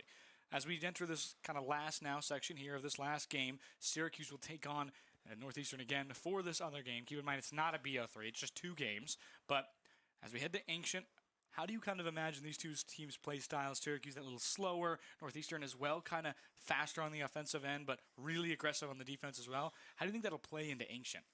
I think it's going to play somewhat similar to what we've seen on Nuke. I think that Syracuse is going to lose a few rounds, at Northeastern more is going to take rounds off of Syracuse. But I still think that Syracuse is going to be able to lock down, get their round wins, get the econ flowing, get the momentum going, and just secure their map. Yeah, Syracuse has kind of been on fire so far. 2 in a row now for the Orange. As I have no bias here, I just go to the school. You want to see good games, and that's what we're getting here today on stream. Obviously, those Radford and those Drexel games, very good. I expect this next one against RIT and Carnegie Mellon to be an absolute barn burner. So plenty of back and forth to go. We've still got some tennis here along the way, but on to Ancient. Ancient, a lot closer of a map, I think you'll say, than Nuke. There's no large outdoor area quite like outside in the entire game of Counter-Strike, but that middle in Ancient is a interesting idea. Every peak comes through 2 angles if you're on the defensive side, maybe 3 if you've given up one site in A, but it's difficult. It's very difficult to play, and controlling mid is going to be the key here. If the Huskies maybe go a little extra mid-presence, find a way to play together in this middle of the map, they could really go far against the Syracuse squad. They could really find a run, find a way to get themselves back on their feet, because momentum not going their way. You only win 5 rounds. You haven't gotten above 8 all game. You won 5 the last time. You don't want to go with a total of just under 18 when Syracuse has already scored almost 18 in a game. It doesn't feel good, and they have to find a way to take a deep breath, put themselves back together, and win this one, especially down at the midsection. Yeah, I think a big thing for Northeastern is going to be getting those plants down. We saw, it's very it switches the roles a little bit. You know, you get the plant down, and suddenly you're the defender. You're trying to keep them away from your site. It's your site. You have control. And I think that's going to be a big thing for Northeastern to make it so that Syracuse feeds into them, and they're the ones that are going to be able to set up their ambushes, set up how they want to set up, and really just, Going to be a quick CT side when we come back in just a moment. For this Northeastern side, they picked this map. Syracuse's map pick was Nuke. They specialized there. See if Northeastern can specialize here on Ancient, where Syracuse got its last win versus Ashland. We'll be right back in just a moment.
basically basketball. Yep, there it goes.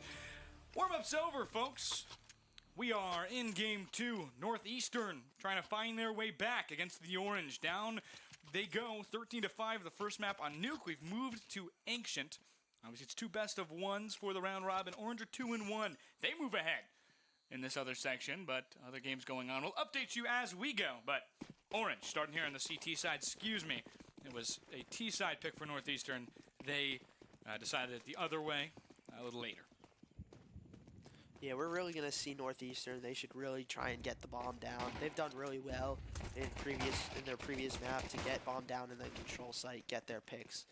So Dan and Bird get 2. Armin gets 2 themselves. It's Carbon and Senshi. Orange remain with Bird, Cameron, and Dan. Forward. Sees that shoulder, backs off. Cameron.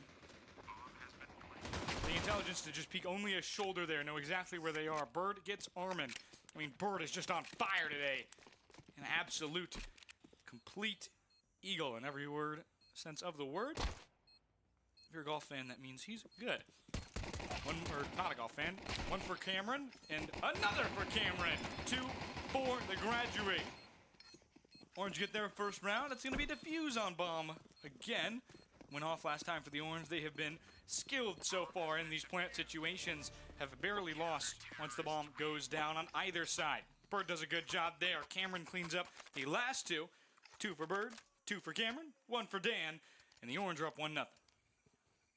yeah, we're immediately going to see that Bird and Cameron are going to have rifles here.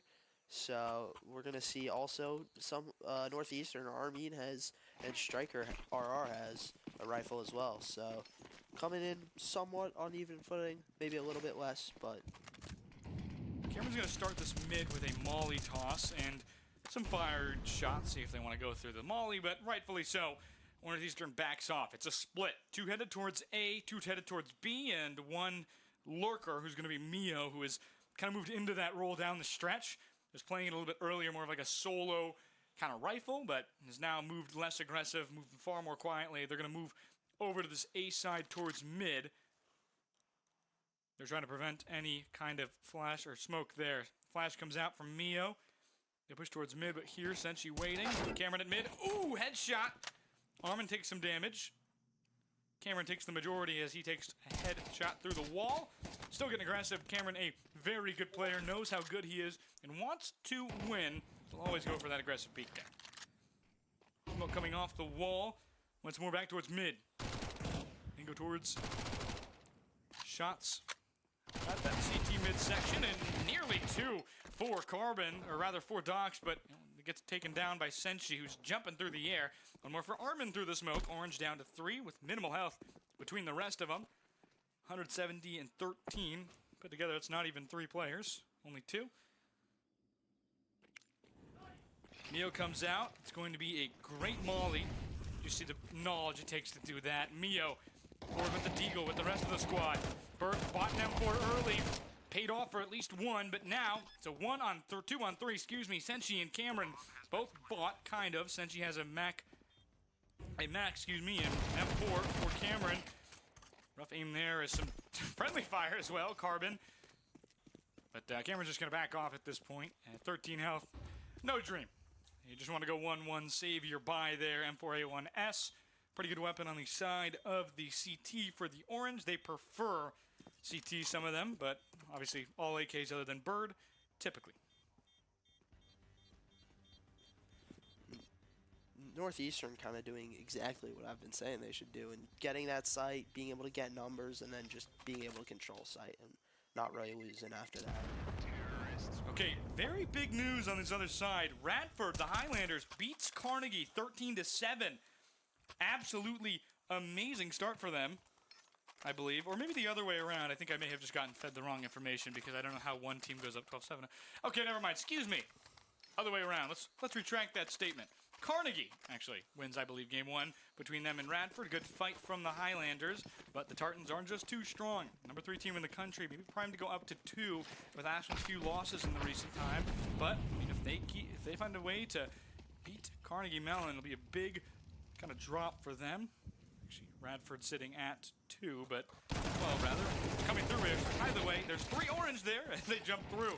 One gets rid of Mio, another one gets rid of Armin, but orange just kind of clean up the rest of them. Bird gets 1, Cameron gets 2, but Bird goes down.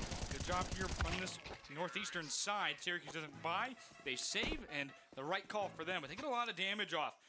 The 2 buyers, though, are able to get out of that one. So Syracuse loses some money, but they have the ability to kind of buy here. They're going to have to go into another full save again without the win of a round. Yeah, and just, once again, good fights, but they traded early, but Northeastern was just able to secure some extra picks, win the round, get their economy moving. Cameron 4-1 right now. That was his first death. Orange Pro player doing very well. Typically ops, hasn't opt much today. One for Mio. Gets rid of Weary down back at mid, or rather at A. And another one for Armin. It's Bird. They get cleared out, and Syracuse is nobody on A and has a bit of a situation going on at Cave. Dox gets 1, can't get another, but there's 2 for Cameron. Suffers the loss of both of his teammates in the fight. One behind him, though, and it's a Tech 9 that gets rid of him. Couldn't watch both directions, and not 180 degrees of vision. Or not 360 degrees of vision, excuse me, and gets rid of 1 and the last.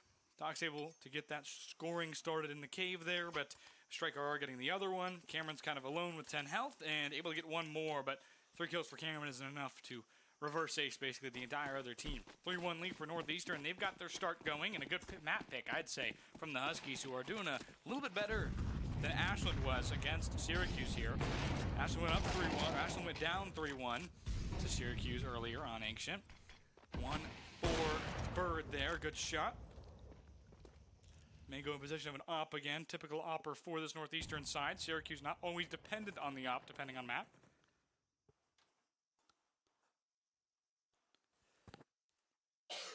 A minute 20 remaining, 3-1, Huskies lead.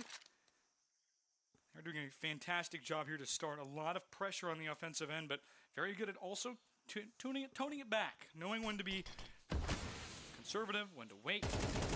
1 for Dox, since you looking the wrong way. Another one, though, there, he doesn't see him. Cameron gets 1, has been continuing to play very well, nearly a second. Saw Mio backed out appropriately, didn't take any damage. Flash comes out, there's only 2 Husky spots remaining. They have 1 on the other side, 3 players, 2 at mid. Bomb on in the hands of Armin, headed towards B now, forward. Only one on B is Cameron. Carbon slightly off.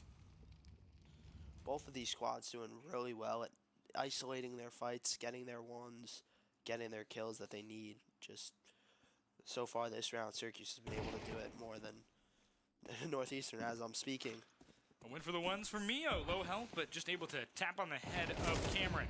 1 more as Carbon goes down as well. Orange really struggling. Bird and Dan, the last 2 remaining. They rotate over. Back sitting in the back right of this B site. 3 remaining, Mango, Mio, and Armin. Armin peeks, trying for the head. Not shooting at somebody yet, didn't know that one rotated, came out again, and Mango draws one into an op fire. Armin guns him down with the AK. You're talking about winning ones, and Northeastern's just doing a better job right now. Orange got that first round, but since then, been all Huskies. This pack has been cooking together, 4-1, or 4-0 since that first round. Yeah, not only have they all been wins from Northeastern, but they've been by killing the Syracuse team. It's not been by these plants. Striker R is going to push forward with this AK. Has been struggling all day, and I want to note that this Northeastern squad has done a really good job supporting players who have struggled. Strike did a really good job in his first game against Ohio State. Basically brought them those extra 3 rounds, and a good start for the Orange, who are saving again. Kind of got a snowball going potentially. This is a big round to win at this point. See on top, the Huskies are on fire, but that's not a good start. And another loss to a player with an MP7, just value. Mango had that op, though, and got rid of Bird up top. 1 for each for the Orange. Cameron, Senshi, Carbon, and Dan remain. Another 4 Cameron, excuse me. A 3rd for Cameron, who is just cooking right now. Forward again, disadvantage. Looking for another. They got rid of Carbon. Mio, the only one remaining. Cameron hungry for 4, but goes down to the frag. They lost 2, but Dan clutches up. 1-on-1 2-on-1 situation with a deagle. Big iron on his hip. And the Bandit went away. 2-4. Orange find their first round after losing 4 in a row. Mio doing so well there to hold down the site, but it was just too many people. I mean, he got 3 of them. It almost happened. Just barely didn't happen, though. Good nade placement there. Basically got 2. Then he cleared out the smoke, essentially. There was 1 there remaining. It was Cameron who wasn't ready. Got down to the frag grenade. Senshi was the one who went down with the headshot right after the nade went off. And good job by Dan to stay composed in that situation after losing 3 teammates in a row. Would have been an ace for Mio, but not the case, unfortunately. Orange has round 6, and round 7 will come in here. The Huskies have the advantage, obviously. What do you want to see them do after losing a round like that? That's a big loss to money and your momentum, especially when you lose against a Thrifty. I think that the biggest thing for them is just going to be to play like that round didn't happen. Play like they were already at 2, they are still 4 in a row, and just play with the momentum, carry that momentum, not lose focus on their task. Molly comes out, Cameron caught a little bit by it. Takes some brief foot damage. Sitting now at 69, Bird at 71, the other one that took some damage from that gunfire through the smoke. Docs aggressive. We talk about how this Husky team plays, and sometimes it comes to bite them. Completely blind through the smoke. Some unfortunate situation. You're just standing too close to Cameron, who's just going to shoot through the smoke at a certain level. Heard you coming and is just shooting in your direction. Dingo on AK. Actually gets some damage through the wall, I believe. No, nearly.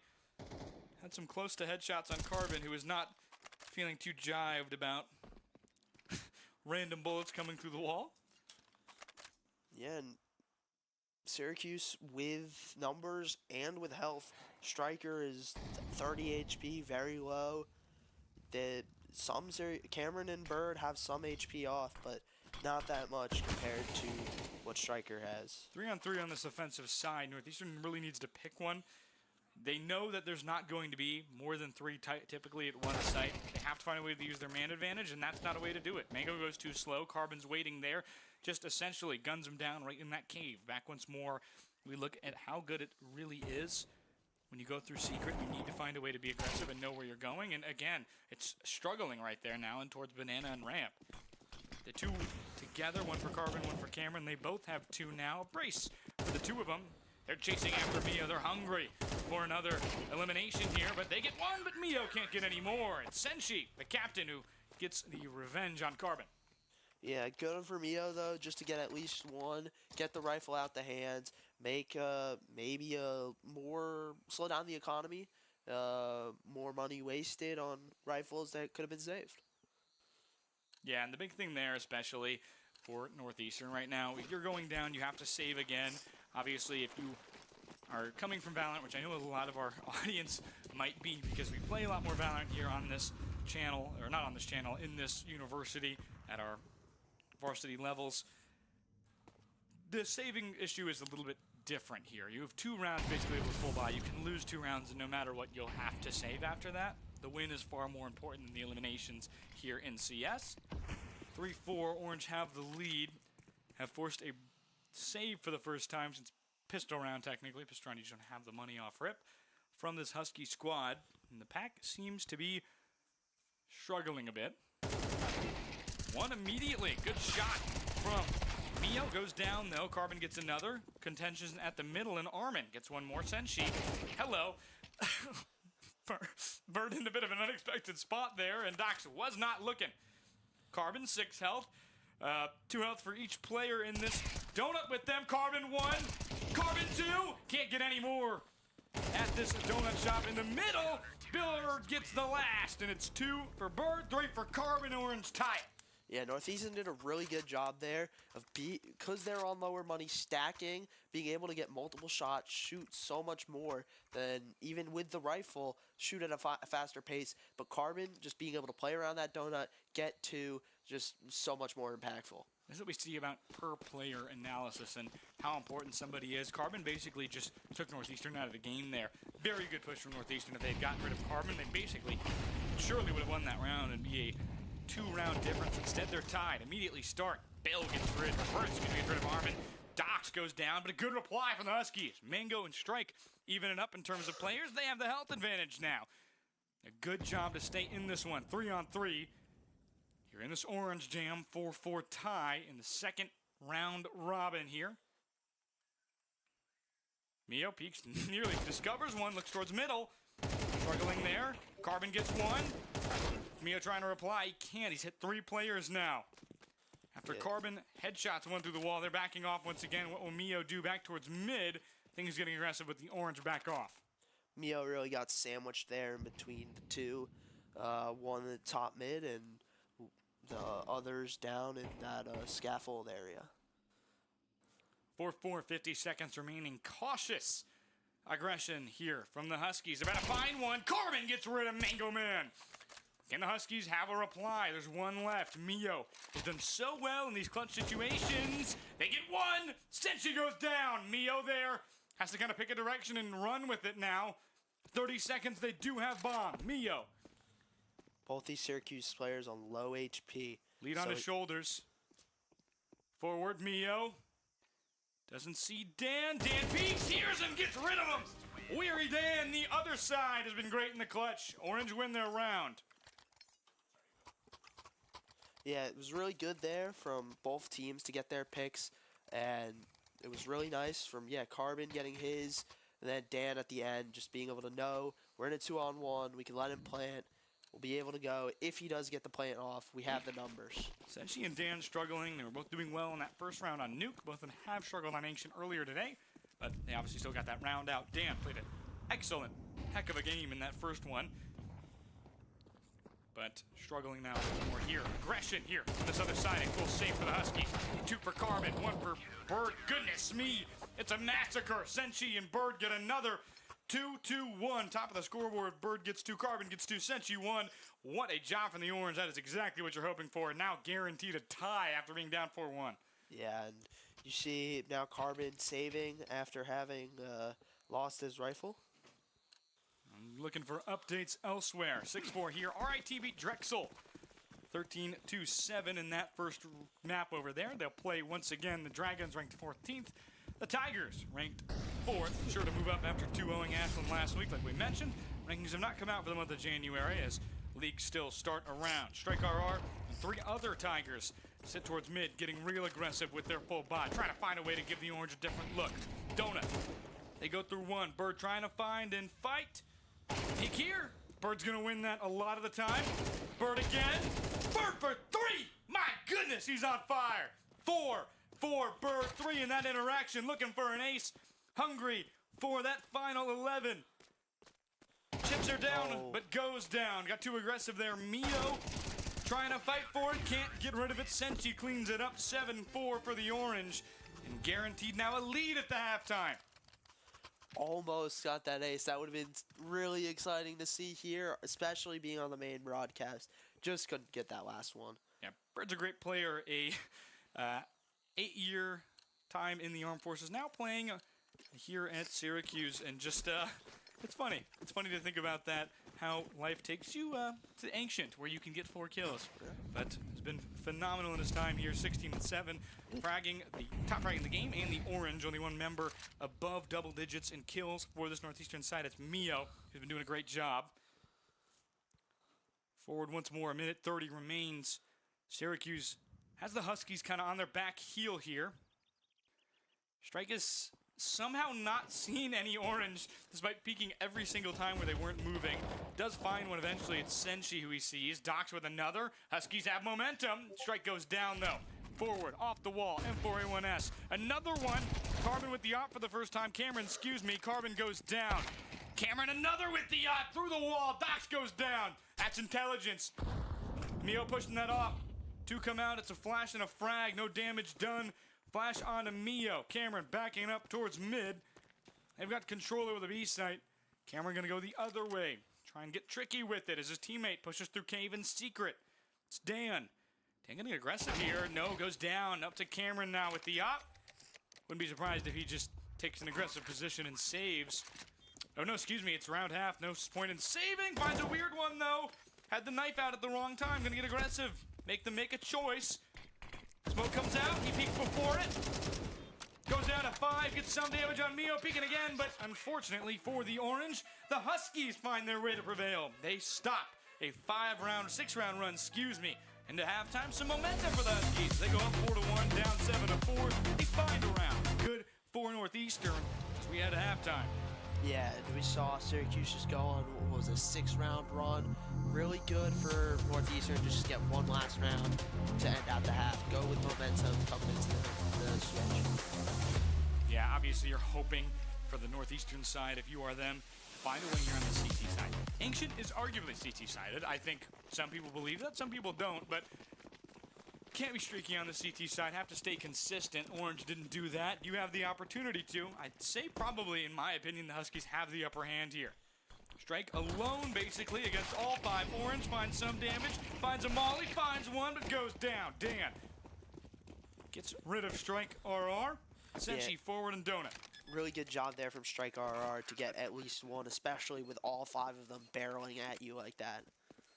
Unfortunately, could not get off the tracks on time, but did some damage to the Orange locomotive headed towards him. Back once more, Doc's kind of peeked the wrong way. Didn't know there's one behind box, but goes down anyway. Armin and Mio each get one. Orange disadvantage now. Have a lot more health. Senshi and Donut. Dan and the other side of Donut. They're pushing forward with a diffuser there, trying to make the issue, force the issue. They're going to go down 1. Dan gets one more, but nobody able to capture the rest. As again, the Huskies have a round, 6-7.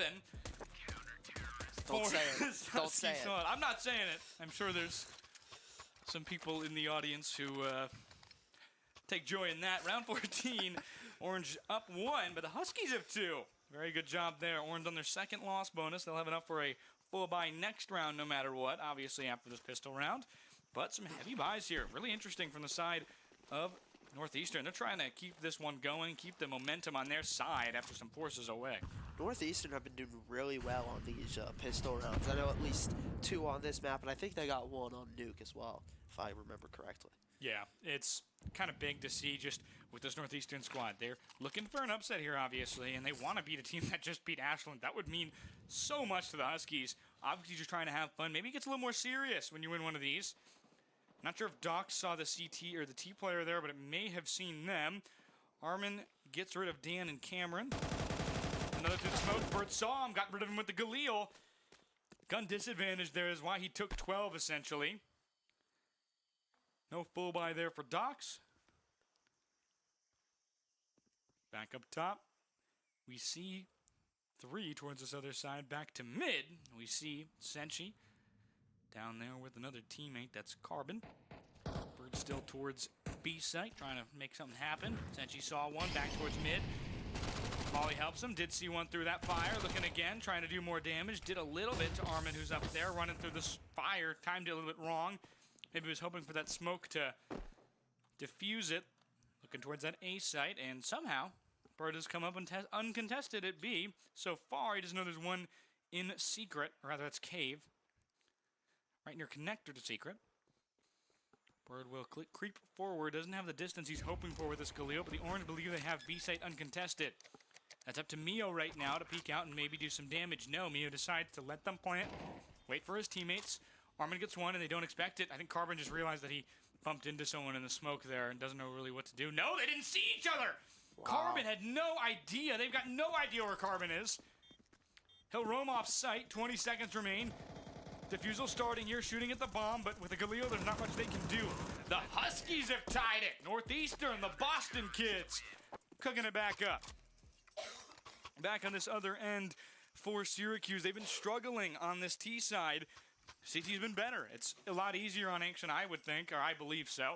I think it depends on what player you ask, but I think a majority would say this is a CT-sided map. Angles tend to go the way of the blue side here, and it is doing that, just that. Northeastern playing very well, but another save for the Orange, forced by, kind of, from Carbon. He'll have enough either way, but got to find a way to play together as a team, and Mango with such a good frag early.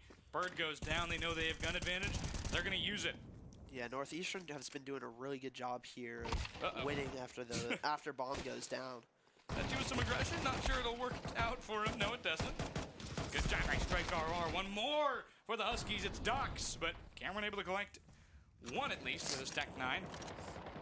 his trusty Tech 9 as Dan goes down the other end as well. At mid. Looking for one more. Holy moly, Tech 9 on fire. Nearly 3, doesn't get it. Orange finished their save round down 1. Huskies have themselves back in the lead. As big as 3 at one point. Deficit as big as 3 again, but they found their way back to the top. Yeah, just a great job there by Northeastern by getting their picks, isolating their fights, and then just steamrolling almost. And they lost 1 that round, 2 that round, something like that. So not really much done to the economy there. For game 2s elsewhere, map 2 is currently tied between Carnegie and Radford at 3. Drexel and RIT just started. Senshi able to get 1. The captain 2 for the Orange. And Armin and Striker are the ones who go down. They have themselves on a good path to try and tie it at round 16. Another for Dan. Dox goes down. Expecting 1 here. Senshi looks the wrong way, goes down. Teammates are there to help. Will they get rid of Mango? They will. Mango only able to take 1 out. Nobody looking though. Was the big problem. Mio pushing forward. He's going to run into 2 here and just gets turned into dust. Unfortunately, Dan able to get 1 as Dan unfortunately mows him down for this Boston side. 8-8 for the Orange. They find their way back into a tie, going back and forth. What a good match, as we've just got kind of streaky gameplay going. Yeah, and good job there by Syracuse getting their first on T side. Just being able to start their economies, get their momentum up.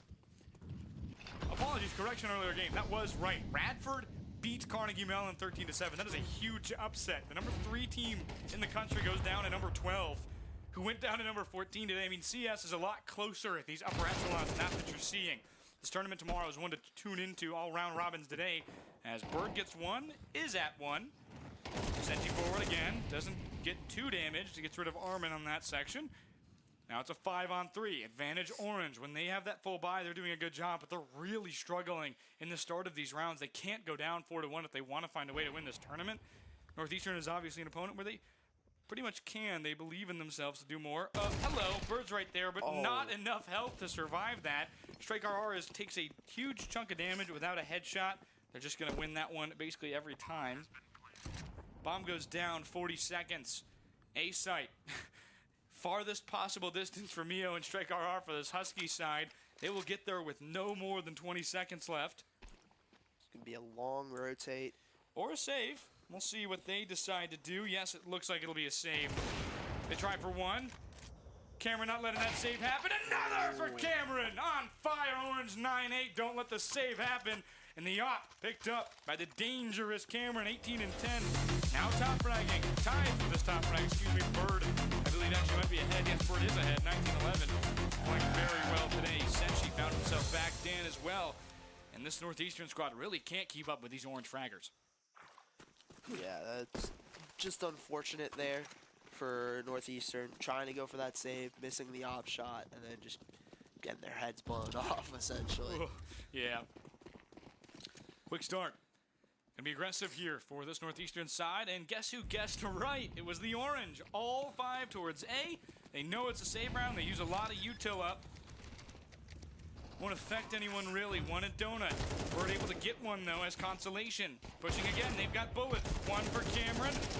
Just too many bullets in the way. Cameron goes down, but Senshi too goes down after switching to his secondary. Always faster than reloading. Carbon has full health, as well as Dan versus the last one, Mango. Mango with an op. Might be able to take some angles here, get some quick kills. Too aggressive, tries to find the way out, needs to save, and Dan doesn't let that happen. Picks up the op, might hang on to it, we'll see. But the Orange take another round up 10-8 now, maybe running away with it. This won't be a save anymore. Unfortunately, Mango did pick up an op, was trying to leave with it, sneak 1 out, but could not smuggle it past Dan. Round 19 will start. The Orange up 10-8. 3 rounds from a win here. But Northeastern started off very well. If they can force a win here, might be able to get another one and put it even with the save for the Orange. Some good util usage from Northeastern now with money. Obviously, the difficulty start there. Goodness me, Bird at lightning speed, crashes through like a locomotive.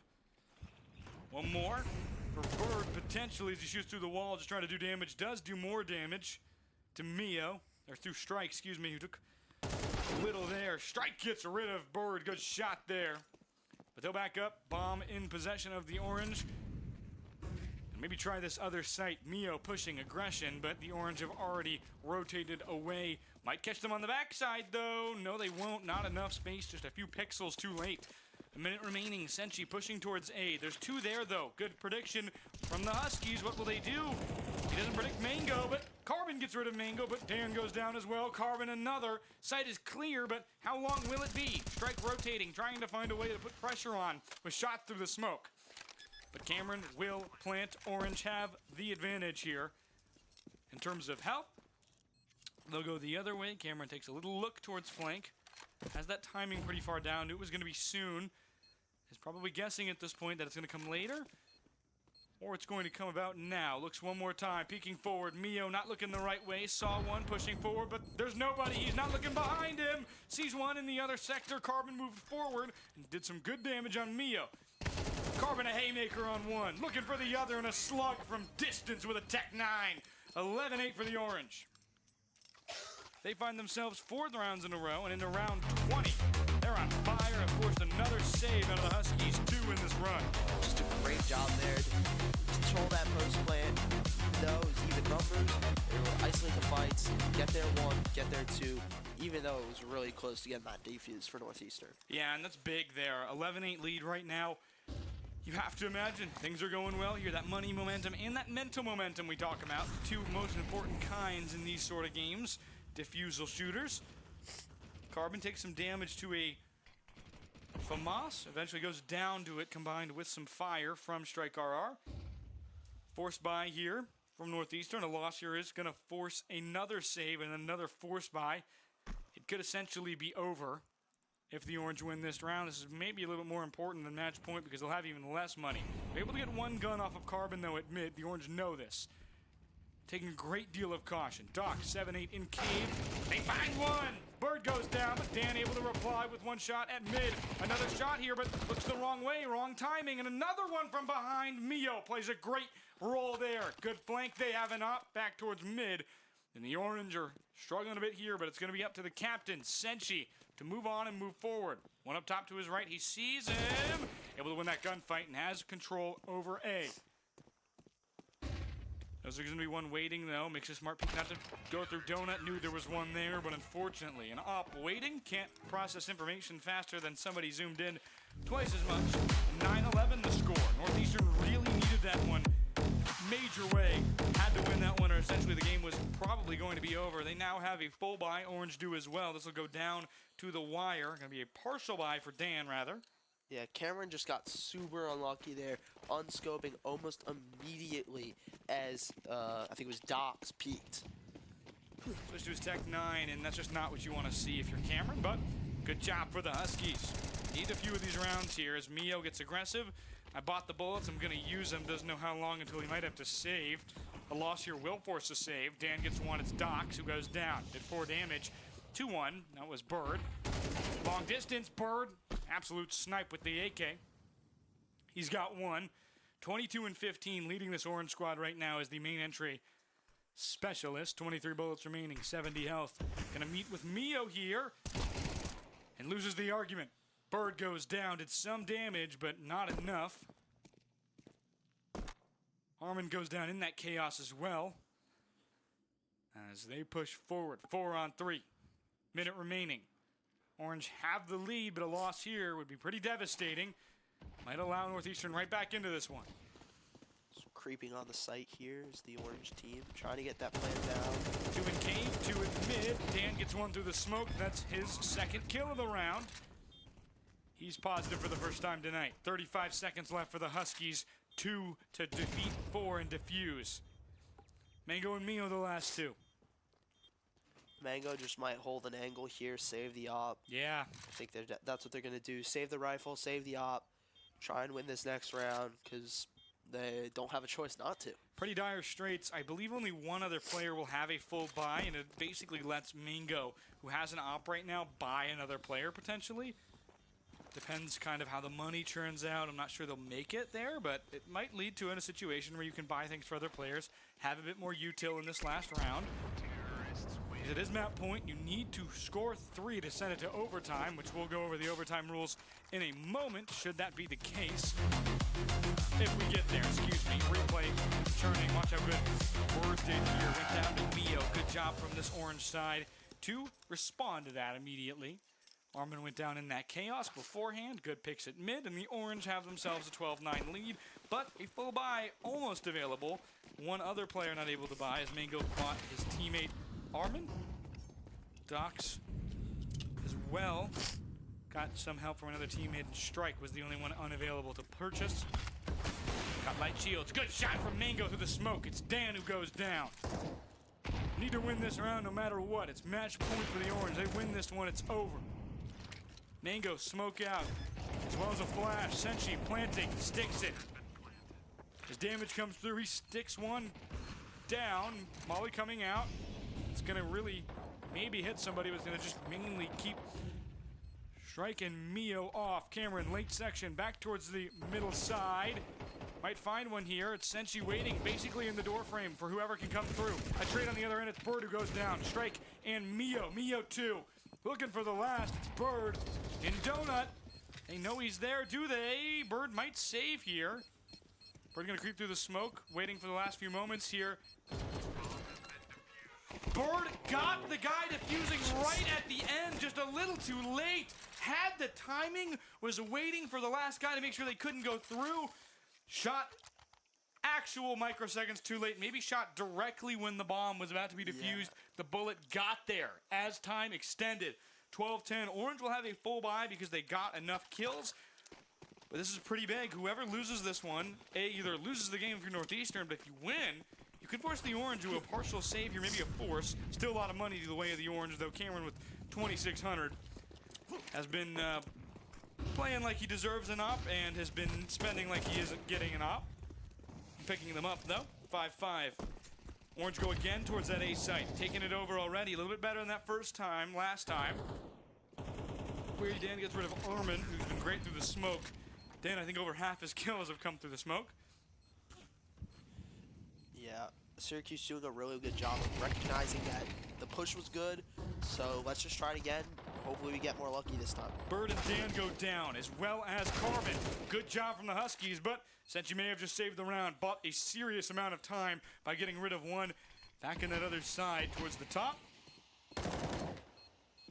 One more top. Dox pushing forward, as well as Mango defusing. One in the smoke, though. 2. And Cameron finishes them off as the captain. Senshi goes down. The Orange win 13-10. Huskies go down 2-0 here. They're 0-4 on the day. The Orange 3-1 after a win versus number 2 Ashland. What a day. They're doing well. You see the Colorado flag on the captain's shirt there. Cameron on the left. Dan moving over to shake some hands. And a great job from this Syracuse squad. They kind of top now in this Group A section partially. They obviously won't have control as Ohio State is undefeated and hasn't played. But a very good job here from these two squads. Gotta imagine, going down now. Northeastern not feeling great, likely to now get in that 8 seed with already 4 losses on the day. Not sure everybody's going to reach that total likely, but more matches coming. We'll get through the day, obviously, a little bit more. We'll update you on the current matches between Radford and Carnegie Mellon and Drexel and RIT, yes. Yeah. And the good thing for Northeastern is, yes, they might be down today, but we still have tomorrow. Every team makes it. So it doesn't matter. You could still pull off that miracle run, that Cinderella run, my bad. That 1980 U.S. Men's Olympic team. I know that's coming up, so that'll be very fun. A documentary will be great. Yeah. 84, obviously, the predecessor miracle. But a lot of good jobs, from these squads around here today. Obviously going to come down to tomorrow, like you mentioned. Northeastern has the opportunity. We saw flashes of it. We really did see flashes of Northeastern doing very well. I'm not sure why I'm saying Maryland repeatedly. Either way, we'll jump through here. Syracuse going to move into 3-1. We'll be right back. Updated scores later. Thank you very much, and stay tuned.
and welcome back.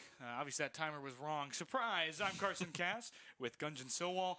We are back for a heck of a matchup, my friend. We've got the Tigers and the Tartans, number 3 and number 4 for the Tartans and the Tigers. Reverse order of that, but very good teams coming into this one. And some have struggled today, but these Tigers look hot. These Tartans, Bradford, it's not a good sign. Yeah, and I'm super excited for this matchup. This is going to be number 1 and number 2 seed in group number B. Just how you mentioned, both of these teams did sit out in block number A, and block number 2 is one of those situations where RIT 2-0 Drexel, who had a good showing in the first stage game that we saw. Yeah. We did see Carnegie Mellon. They did actually split 1-1 versus Radford, and that was one of the big surprises because it felt like Carnegie Mellon, the defending champions, coming back in. They had a lot of kind of enthusiasm behind the fact that this could be the team that kind of runs it back again, and them having that 13-7 split between Radford. It was interesting to see. Again, there's a lot of good competitors. There's a lot of close shot making. It just felt like Carnegie Mellon couldn't get there in that first game. Took game number 2. Coming into this game, they're kind of in it for the marathon, Carson, because they're going to be running set number 2, set number 3, and set number 4. Yeah, we'll see what they can do here. A lot of these teams with those first breaks or those last breaks are running really a lot of games very quickly. Yeah. Syracuse, one of those teams. Northeastern, one of those teams. Northeastern, it's been a rough day for them. We'll touch on them briefly. They played, I believe it was Ohio State, number 7 in the nation, 11 in the nation, Syracuse, and then they get the funnest part of their schedule with number 2 Ashland, who has, in fairness, split a series with Syracuse. And it'll be really interesting to see what that squad does down to the wire, but it's going to be phenomenal. I'm very excited to see how the squad goes down. Ashland, one of these squads at the top of this really tier list, this bracket, this rankings. But as we go down, we have to wonder how this will this shape out. And I think this is going to be a very big one to see. If RIT doesn't seem to let up, this might be a team to look at. Radford obviously beat Carnegie Mellon. If Carnegie Mellon sweeps RIT, then how do we look at Radford? Yep. A lot of hypotheticals running into this one, and the Tigers and the Tartans have a lot to decide between these two teams. They don't play often. For whatever reason, they just kind of be in different conferences within games, not the same divisions, slightly out of the way of the upstate New York area. They tend to get shifted in more with that Midwest being in Pittsburgh. So we'll see how they do, but Carnegie Mellon used to this kind of competition. UT Austin, teams like that. It's their most recent win, actually. Yeah, and honestly, when it comes to these competitions, we talked about it. There's obviously the rankings that go into this matchup with College Counter having these national collegiate rankings, but you kind of get a meta within the LAN itself. So it's one of those situations where it's like any team can beat any team because right now, again, there's no eliminations, no pressure. It's all about seeding. So it's one of those situations where, Carnegie Mellon loses game number 1 versus Radford. Maybe they figure something out in game number 2. They take the 13-7 win, kind of reverse it onto the Radford University. So it's one of those situations where it's going to be interesting to see what kind of develops within the meta of each set. And so I'm excited to see kind of where all these players go. Obviously, some players to highlight: ex-captain, IGL, Opper, and Rifler for RIT. It's going to be exciting to see kind of what he does. I know Cobalt is one of the players, IGL and Rifler for Carnegie Mellon. So it's going to be exciting to see kind of how those teams and those players themselves kind of match up because, again, we talked about it. I know Ryan mentioned it as well. It's kind of one of those things where we talk about momentum, and we also talk about kind of the marathon aspect of a situation like this. Yeah, RIT and Carnegie Mellon, both very good schools, obviously. 6 of these 10 players will watch player within the top 10 ranked, and all of them were within the top 300 and over a 4,000-person league.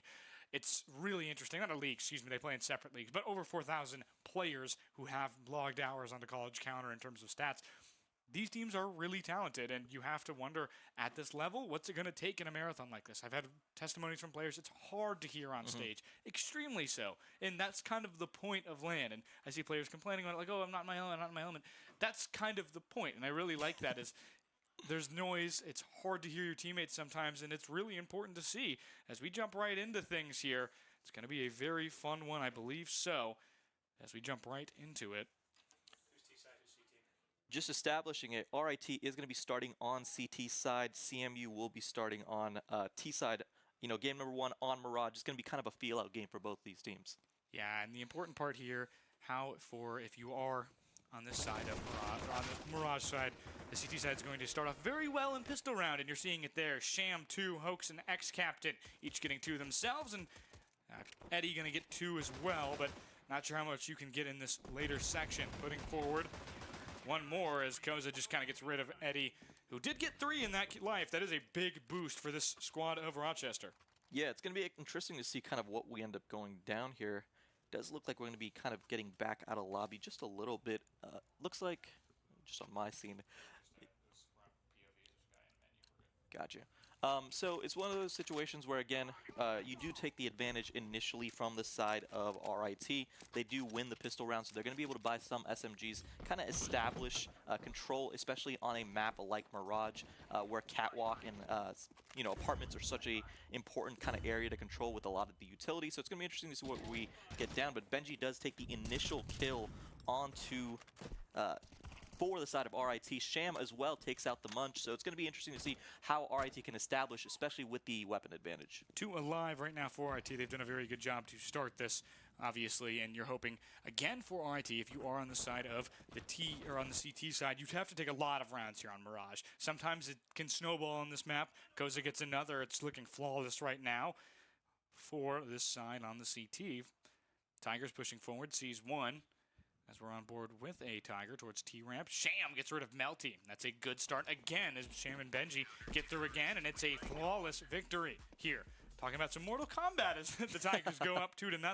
And you can't ask for anything better than that in that situation, Carson, because it's one of those situations where, you're advantaged in that round, but you don't want to lose some weapons randomly. You don't want to lose any sort of econ in that situation. So we're kind of set up to where RIT does have a pretty big advantage going to round number 3 because they're going to have the weapons, they're going to have the utility to kind of just control everything that's going on. We are going to be going into a little bit of a match pod, so we kind of break down what happened in those first 2 rounds. Yeah, what we really noticed is it kind of just felt like a little bit that Carnegie Mellon wasn't there all the way. I don't know how to describe it other than they weren't ready.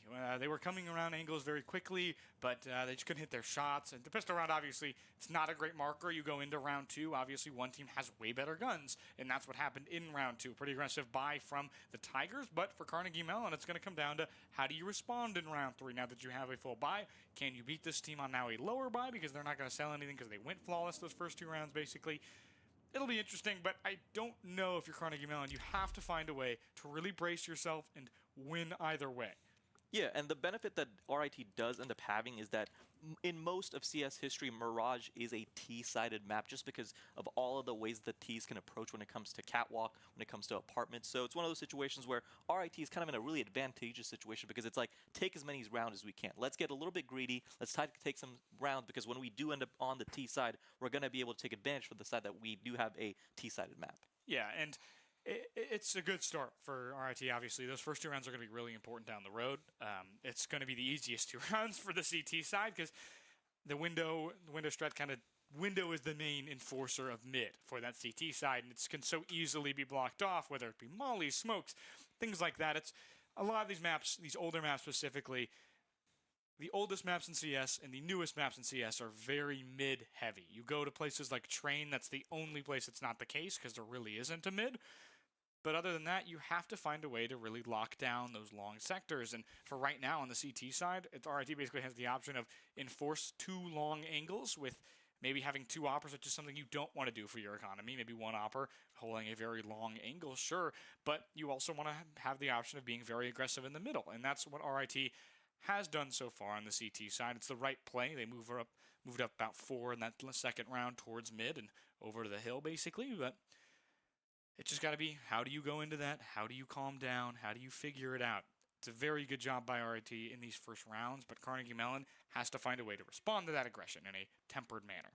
And we talk about it when it comes to these game number 1s and these sets where you kind of take a couple of the rounds to kind of figure out what the opponent likes to do. Yeah. It's something that I saw in the Drexel versus Radford matchup where Drexel was very aggressive when it came to Banana on Inferno. They really like to push up a lot, and it kind of took a little bit for Radford to adjust. Radford, which is a team that has now won a couple of games, has been able to kind of control, but the fact that Drexel was kind of able to surprise them with just being able to say, this is what we like to do, this is what we execute really well. So it's going to be interesting to see kind of how Carnegie Mellon adjust to the aggressive play from RIT and just them being able to kind of shut down anything that Carnegie Mellon's trying to do when it comes to these aggressive pushes. Yeah, and as this is a pretty long pause, actually I think it's going to end very soon, but pretty long pause here. What do you think generally? What is your opinion? Who do you have picking? Who are you picking right now if you had to choose to win it all?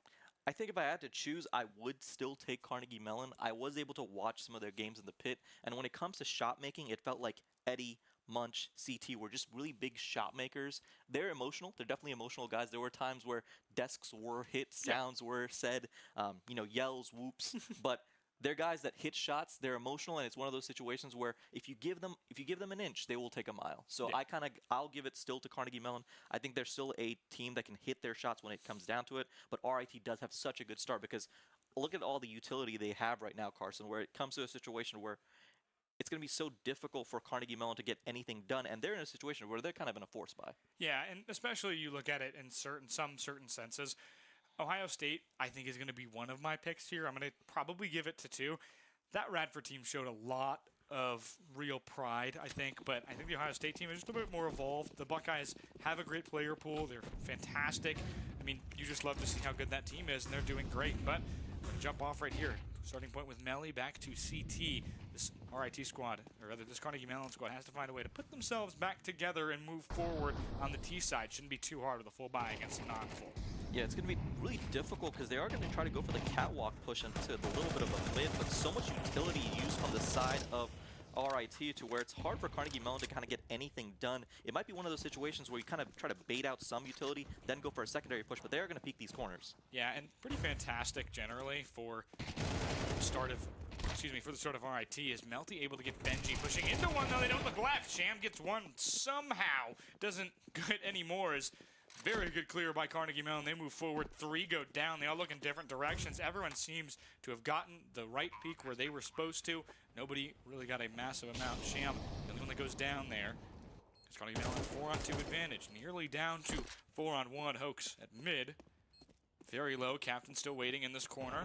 CT pushing forward. Cobalt sees Hoax, gets rid of him, but Captain catches one off guard. But Eddie will get rid of ex-Captain, and a very good job here from that Carnegie Mellon squad to respond. And the Carnegie Mellon squad did a really kind of interesting push. They sent 4 people down mid. They were able to get some utility kind of wasted onto catwalk because there was a threat that Carnegie Mellon had went for a full-out rush onto catwalk.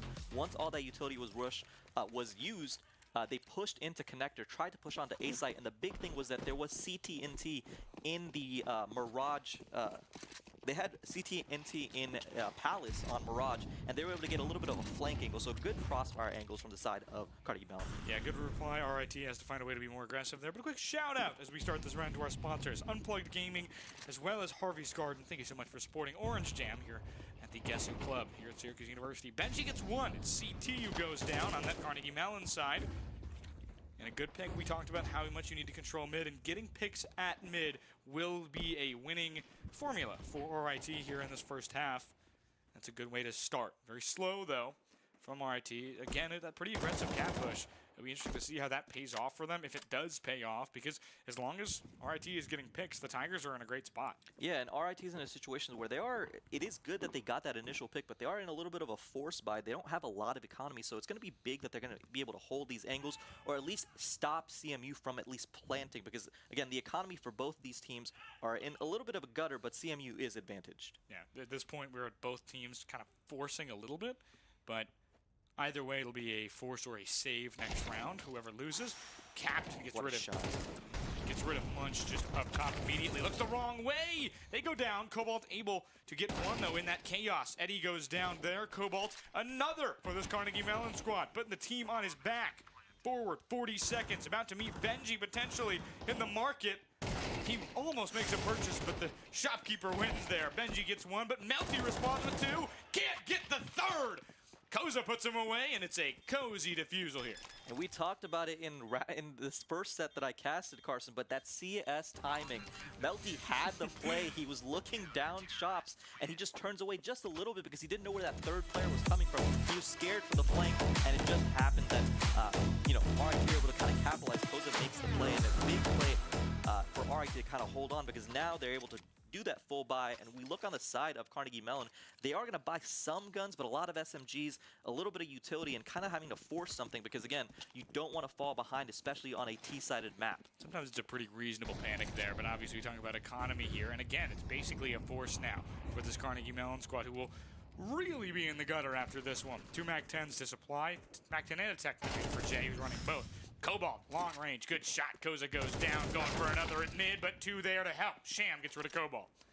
And I love that play from the side of Cobalt. Again, it's one of those situations where you get that initial trade and you play aggressively because Sham takes out Eddie. He tries to make the cross to the connector, but he's not able to. Ex-Captain takes out CTNT. And again, Sham and Captain just holding down A. Good trade from the side of RIT, and they are taking control right now. When it comes to crossfire angles, RIT is doing a really good job of just putting Carnegie Mellon into situations where even if you end up making the outplay in the gunfight, the other guy will make sure that the trade happens. Absolutely, and RIT might be the 3rd seed technically as you walk into the baseball college counter rankings, but Carnegie Mellon hasn't played a team in the top 10 other than Texas in the last 2 months, and let me tell you about this Tigers team who basically has exiled 2 or 3 teams outside of the top 10 because they're playing too frequently and they're beating them.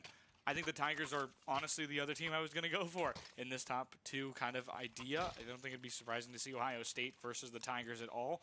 We'll see how that plays out. But, I mean, this RIT squad is playing very technically, very sound. And when you see teams that play pack rifle together, this is what you're hoping for. You're hoping for teams that can spread out their pack and really reinforce one another, know how to play the map. Mirage, very, very well easy right now for the Tigers. And I do want to point out, Carson, we are seeing our first op of the map. So we do have Sham on the op down mid. It's going to be really hard. Again, Koza gets the initial pick onto Munch. They're trying to push on the A side, but again, they are outgunned and outmanned. They do end up getting the plant off, but the retake from the side of RIT is going to be very strong. I think for the economy, there might be a big 5 next to the Tigers CT number there. Back once more. Ooh, 2 misses, but Sham gets the final shot, not before his teammate goes down, and they'll win the round on a quick defuse. Good job there.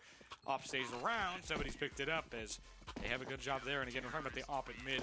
This will be really interesting to see how RIT plays it again now with a full buy likely for this side of the CT. Now 5-1 the score. Yeah, and again, great hold from the side of RIT. I will say that's one of those things where that's probably the best thing that Carnegie Mellon can get done. They do end up picking up the 2 kills. They do end up picking up the plant as well, so they do get a little bit of extra, bailout money just so that they could get this full buy off. They have all their utility, so this is kind of the round where we want to see what does Carnegie Mellon do. What is their strategy when they do have all of the utilities, all of the guns available? They are just absolutely blasting down Sham.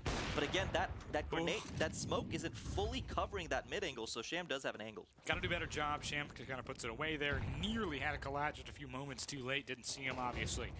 Oaks backing off. Saw one trying to go for a quick wall bang, but notices they back off as well. Benji pretty low. Sham, bad spot there. And again, good util usage from this Carnegie Mellon squad is really shutting mid down for them. And now they basically have total control down low. Pushing forward is Eddie Comet onto site. They don't know there's really nobody there where they're looking. Could be a few more, though, coming from that mid connector at CT and one towards that ACT side. Benji gets one at CT up top, but Eddie replies very well. Gets rid of Benji, one of the better players. 21, the highest ranked RIT player on the site of college counter. Sham blind gets Melty. Hoax gets a headshot, and Cobalt gets Hoax. Good start there for the Tigers. They have advantage as it quickly nearly dissipates. Their op nearly falls. And Carnegie Mellon does such a good job of playing around this op. They're able to push out Sham from middle. They're able to push out Sham from CT side. But again, these firefights are just going to the side of RIT. They do get the plant off. So again, one of those situations where you do have to take the best of a bad situation.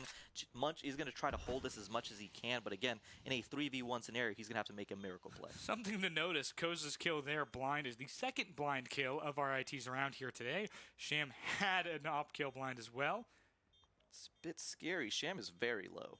Jay sitting in a corner. I think the gun may have peeked out, and that should tell you all that much from Market. He sells a pretty good story there, and it's a pretty good sell, I think. 6-1. Tigers have a huge lead. Koza, a big proponent there, and final kill goes to Sham with Tech 9. Yep, and they hold on to the op. They're going to be able to hold on to control of mid. And again, they do. It looks like Carnegie Mellon are going to force buy here. Again, their economy is a little bit in the dust, but they have enough utility to try to push Sham off middle. It's just going to be incredibly hard because right now RIT is just rolling. When it comes to their pack rifle skills, they're playing really well. So it's one of those things where I kind of need Carnegie Mellon to kind of, let's say a lot of the way that we're playing down mid isn't working, especially when it comes to utility. Maybe we just try to force through catwalk onto B and see if maybe we can get something done. Yeah, if you're familiar with the Syracuse Esports Valorant stream, we're talking about 2 kinds of momentum, money momentum and mental momentum. Right now, the Tigers have both, but with the 4 in a row loss bonus, the excuse me, the Tartans. I almost called them the Melons. The Tartans have a great way to just kind of come back in this one, put themselves back together. You know, the minute 20 in this round, they don't have lost a pick. Look at how much they have control over mid in the sense of they aren't losing anybody there. If you don't want to control mid, that's totally fine. This map sometimes feels CT-sided, sometimes T-sided. Depends on who you're playing and how good these players are. And right now, I think for RIT, it's going to come into a very fast push. We'll see Component them here. Ooh, excuse me. He gets Clay Pigeon. Jay goes down. Captain another. Eddie is the one who goes down there. Melty gets one through the smoke. Captain gets two. Melty two more. And it's a 2-on-1. RIT has advantage here. Bomb not down on the site. It's bomb down behind Van. Excuse me. 45 seconds remaining, pushing forward through the smoke is Melty watching. Doesn't get much done there. One player on either his right and his left. Is he going to look to his left, though? Sham not looking! Goes down the up! Erased! 3 health remaining for the Carnegie Mellon squad, but it doesn't matter much to Melty. He needs to get a good advantage here. Has to find bomb, goes up. Might have seen him there. Don't know if that shoulder peeked up enough for Koza to see. I don't think they did. We'll have to see. They'll jump back to the other side, full run. Somebody should hear something. They will. He'll try and meet him there. Oh. And Koza through the window. Koza, what a play right through the window. Again, it was one of those situations where it felt like Melty had 3 health and a dream. He tried to make the play. Really good play, especially in marking, getting that CS timing onto the op again. Sham did have enough money and economy to pick up another, but big kill right there. Again, Carnegie Mellon is making good plays. It just seems like in these firefights, RIT's a little bit more coordinated, a little bit more kind of a, you know, a fist. They're all members working towards one goal. So they're doing a really good job holding on right now. And we talk about the reason it's called Pack Rifle, and they're really showing us why. You have to play together, and you have to, quote-unquote, hunt together is the terminology sometimes used. You got to find a way to really play in a way where your team is going to benefit no matter what happens. You'll always have an angle set up, and we've seen Carnegie Mellon do a pretty good job in their 1-round win, but it's 7-1 right now. The Tigers are just absolutely rolling. And sometimes when it comes onto stage, it's tough to teach your mental act about how emotional of a team Carnegie Mellon is. That might really be working against them right now as they're down 6 in almost essentially at this point 5 rounds in a row. Cobalt pushing forward onto site, has a deagle, looks the wrong way. Koza and Benji collect 2. It's much Cobalt, Eddie as well. Scam gets another. Too fast for me to say. Sham, another shot. Koza gets CT1 collected, but goodness me, Sham on fire, 14-4. And I like this timeout from the side of Carnegie Mellon. It's one of those timeouts where, okay, that last round did not go well. It was so incredibly quick. Let's take a breather. Let's figure out what's going on right now. Again, when it comes to the scoreline, CTNT right now struggling 2-9. Munch as well, 1-8. It's just one of those things where Carnegie Mellon is doing a good job in terms of their ideas, in terms of executing. Again, you can see in terms of nades, in terms of utilities, they're getting stuff in the right place to be able to make the push. They're just losing these gunfights by inches. Yeah, that's flat the argument where you're going, how do you at this point put yourself back together? Because what's happening is you've lost your mental. You can't hit those ones right now, and you have to find a way to play as 5. Obviously, you're going to probably have to not jump into a save for a little while here. You have a 4-loss bonus. Pretty hard to save when that is your kind of idea. But, I mean, right now, RIT is playing with house money. They have so much money to spend. They have technically probably right about 3 rounds of failure to spend, and they're not really using any of them, and that's the idea here. Need to find a way to keep pushing, keep getting these picks at mid, and knowing when they don't choose mid, how to counter that. They've done a great job so far, but haven't had to play off mid much. Hoax and Munch, excuse me, trade. And big trade over there, because I will say Hoax has been kind of holding down these apartment sections. He's playing in that little connector area, so he's able to get audio cues whenever they are pushing into apartments. So that is a big pick for the side of Carnegie Mellon to make sure that, you know, someone else is kind of holding these angles for the side of RIT. But again, they're stuck in the apartments right now, so it's one of those situations where everyone on RIT knows exactly where they are. He tries to spray it down, but again, Captain gets taken out. CTNT, Ed comment. Sham does end up picking up the kill. He ends up picking up Eddie's comment as well. And again, we do want to shout out to Unplugged Gaming, Harvey's Garden for sponsoring this event. Benji right there, a headshot on Jay, and another Cobalt guns down as 9-1. Very good job right there for Carnegie Mellon, and now the total has gone up to 7 in a row for this Carnegie, excuse me, not this Carnegie. Sorry, T-Squad, excuse me. The Tigers are on fire, and the Tartans simply can't catch up.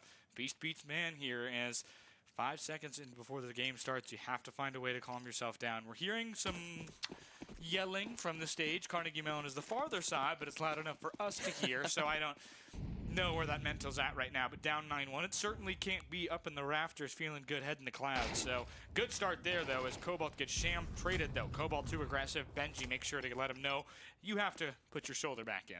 Yep, and again, big pick from the side of Cobalt. He does get the op immediately, so it's one of those situations where now some of these longer angles are a little bit more approachable, but I think that RIT's just been doing a good job of responding to what Carnegie Mellon is trying to do. It seems like whatever Carnegie Mellon, because they are mixing it up. It's not like they go to A site, catwalk, B every single time. They're mixing it up, and it just feels like RIT has done a good job of responding.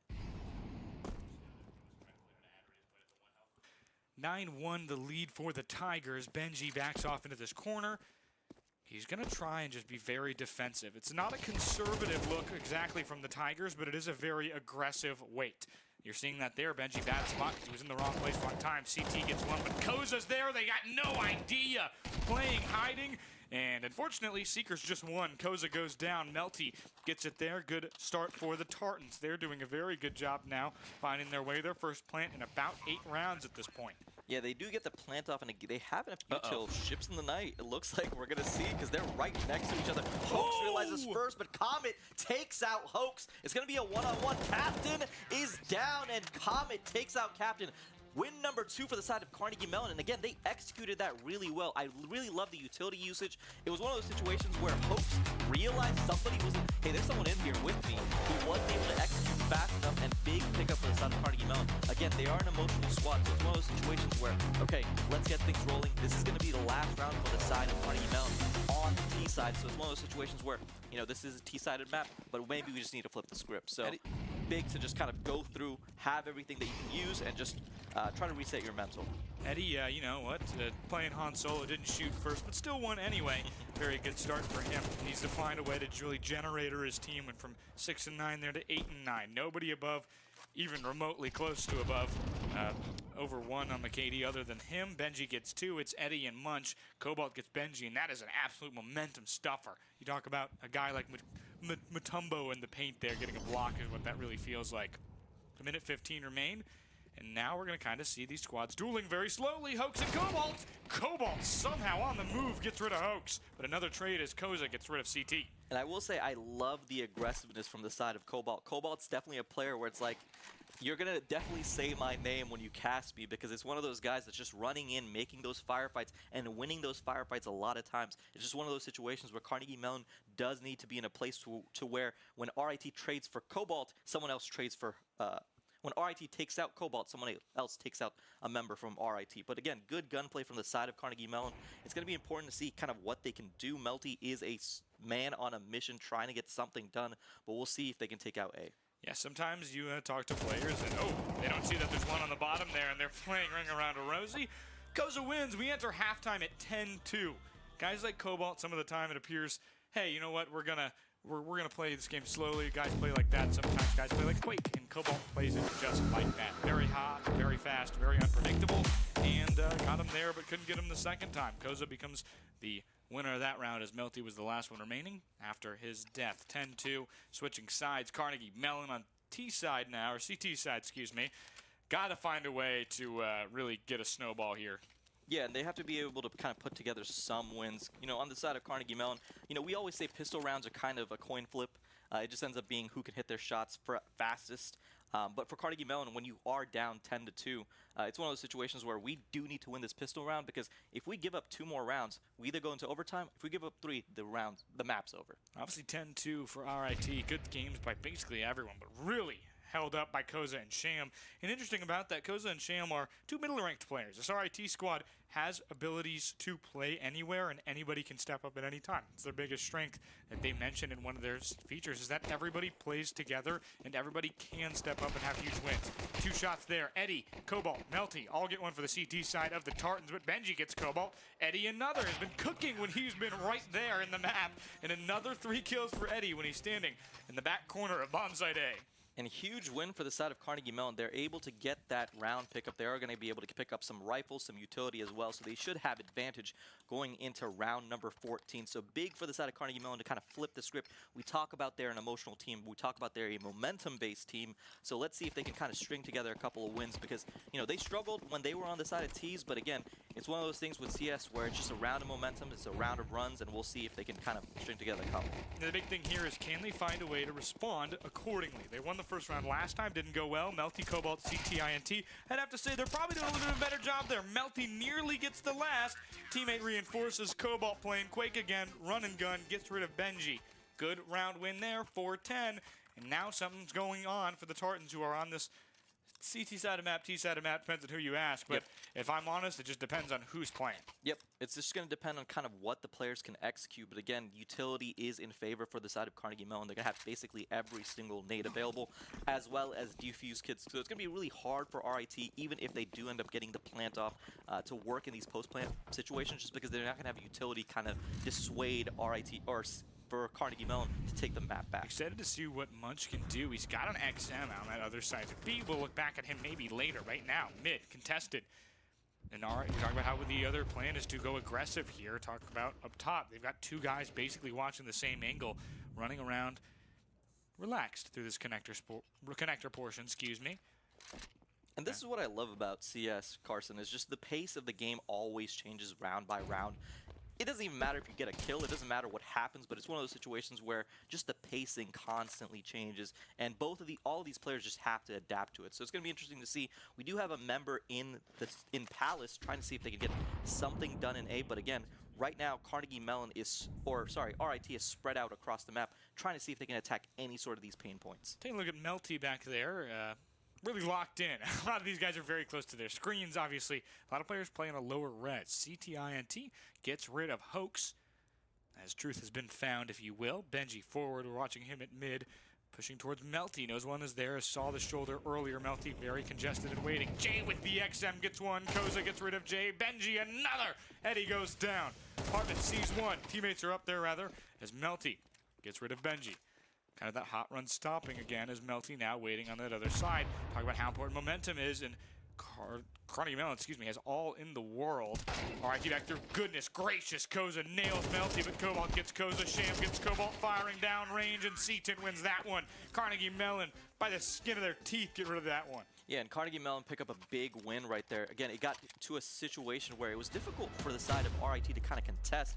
Big shots were hit from the side of Carnegie Mellon. They were able to kind of hold these angles. They were able to get on site. They didn't end up getting the plant money, but again, big for the side of, in terms of momentum, and in the side of mentality as well. Understanding that right now, you know, they have all the utility, they have all the weapons, they have everything, so this should be kind of a foregone conclusion for the side of CMU. But it's going to be important to see if RIT can take some guns off. Wow, we hit Hoax there. Goodness gracious, somehow through the window frame, Hoax got a headshot.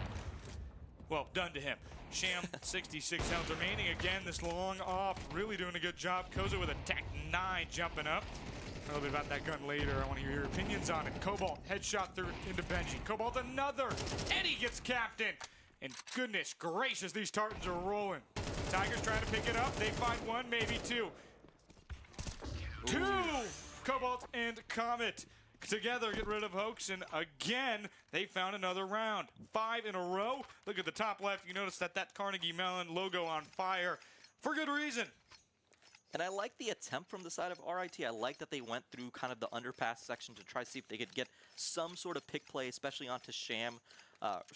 Onto a CTNT that was holding the mid window, but they just weren't able to get enough damage done, and again, the gun advantage was just a little bit too much. It is going to be important to see, again, both teams have full bot. We do see RIT just all in apartment, so it's going to be important to see if they're going to be able to dissuade the rush, and Eddie's going to be really important because the second he hears some sounds in his ear about those apartment queues, he needs to notify his team that everyone is here.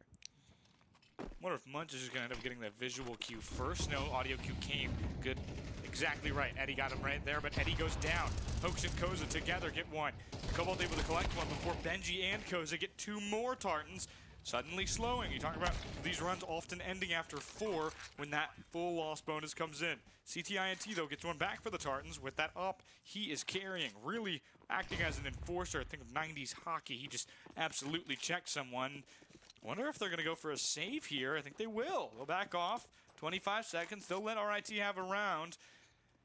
Very interesting to me. I mean, I feel like you could totally win that, but obviously in a market, you don't want to really test your luck there. Up top, Captain going to move back out, and everybody has decided it will be 11-6. Yeah, I think the main reason that decision ended up being made with Carson was just because they obviously have the op and they just don't have enough utility to approach the site.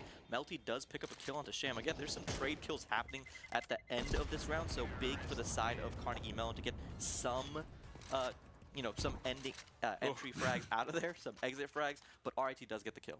And we time out from the Tartans, and I like this. Here, there's your momentum. We're going to take it away immediately. It's kind of like icing the kicker. It's kind of the idea they're going for. Obviously, you can't see it too much on your screen, but really good job from the Tartans. Cobalt under 500, hitting about 8 and 14 or 8 and 13 earlier, back to 18 and 14. Talk about how fast they play. Very good job so far. You like to see guys who can win like that and can find their way back after struggles. Really, though, Munch has to pick it up. 3 and 13 right now, sitting at a rifleman who does not have much of a gun to his name. Yeah, he's definitely been struggling right now. It's just one of those situations where it seems like he's in the right place. He's not able to get some of the kills that, you kind of expect from a player. Because, again, you mentioned it, when it comes to this Carnegie Mellon squad, he is the lowest ranked out of them. But it's not a situation where he's that far off. Again, these are all top 300 players. So it's one of those situations where you kind of sometimes you just need to see the ball go through the net. And it might be one of those situations where Munch just needs to see one kill happen. Yeah, only one in this game in the range beyond 200 is technically one of the worst players, quote-unquote, but I think a lot of that comes with wins coming and going. He hasn't played all the games, and sometimes when they lose, he's been more often on losses not related to him. He's been playing in the higher-ranked games. 5-on-5 still as we enter. You talk about how close the pace gets. Fast in some areas, slow in the other. Fast in mid, a little too fast for Koza, as Melty plays Panini there. It's going to be Squashed interesting because Bomb is down right now, so they're going to have to try to pick it back up and try to get control. Oh, they have control. They see it. They got Bomb. They're going to try to see if they can kind of maybe rotate over onto A site, but again, Carnegie Mellon do smell this out. Yeah, they've got it kind of Bloodhound down, but not the Bloodhounds that they are hoping for. Tartans forward. Another one for Benji, who is just cooking right now with gas, propane, smoke. Back on that other sense, as he's going to have the ability to plant if he really wants to. 2 down range, going to be difficult standing in the smoke. All there has to happen is one guy to walk forward, and neither of them do. They get a little cold feet there and decide not to jump in. 1 kill there, Benji. 1 shot remaining. Takes the shot, but he can only do so much. Hit him in the neck. Eddie able to win on 29 bullets used. What a good job for Carnegie Mellon and a good break for them. RIT not so much. Tigers feeling that one, I'd assume. Yeah, Benji was so close to making kind of the play of the map right there. He was able to get every single person caught out. And again, the CS timing, he was able to get the initial pick off, got onto site, get the person that was hiding under Palace. But again, he just didn't have enough bullets left. Sometimes it's a game of inches, sometimes it's a game of bullets. And 1 bullet left. Benji hit the shot. It wasn't enough, and Carnegie Mellon hold on. Talk about how big of a win that would have been. That essentially could have been the round. RIT would have been, or excuse me, RIT would have forced Carnegie Mellon into a save, as that's a good job for them. Back on the other side, big frag. Accidentally hits the window frame. Would have killed somebody if it hadn't.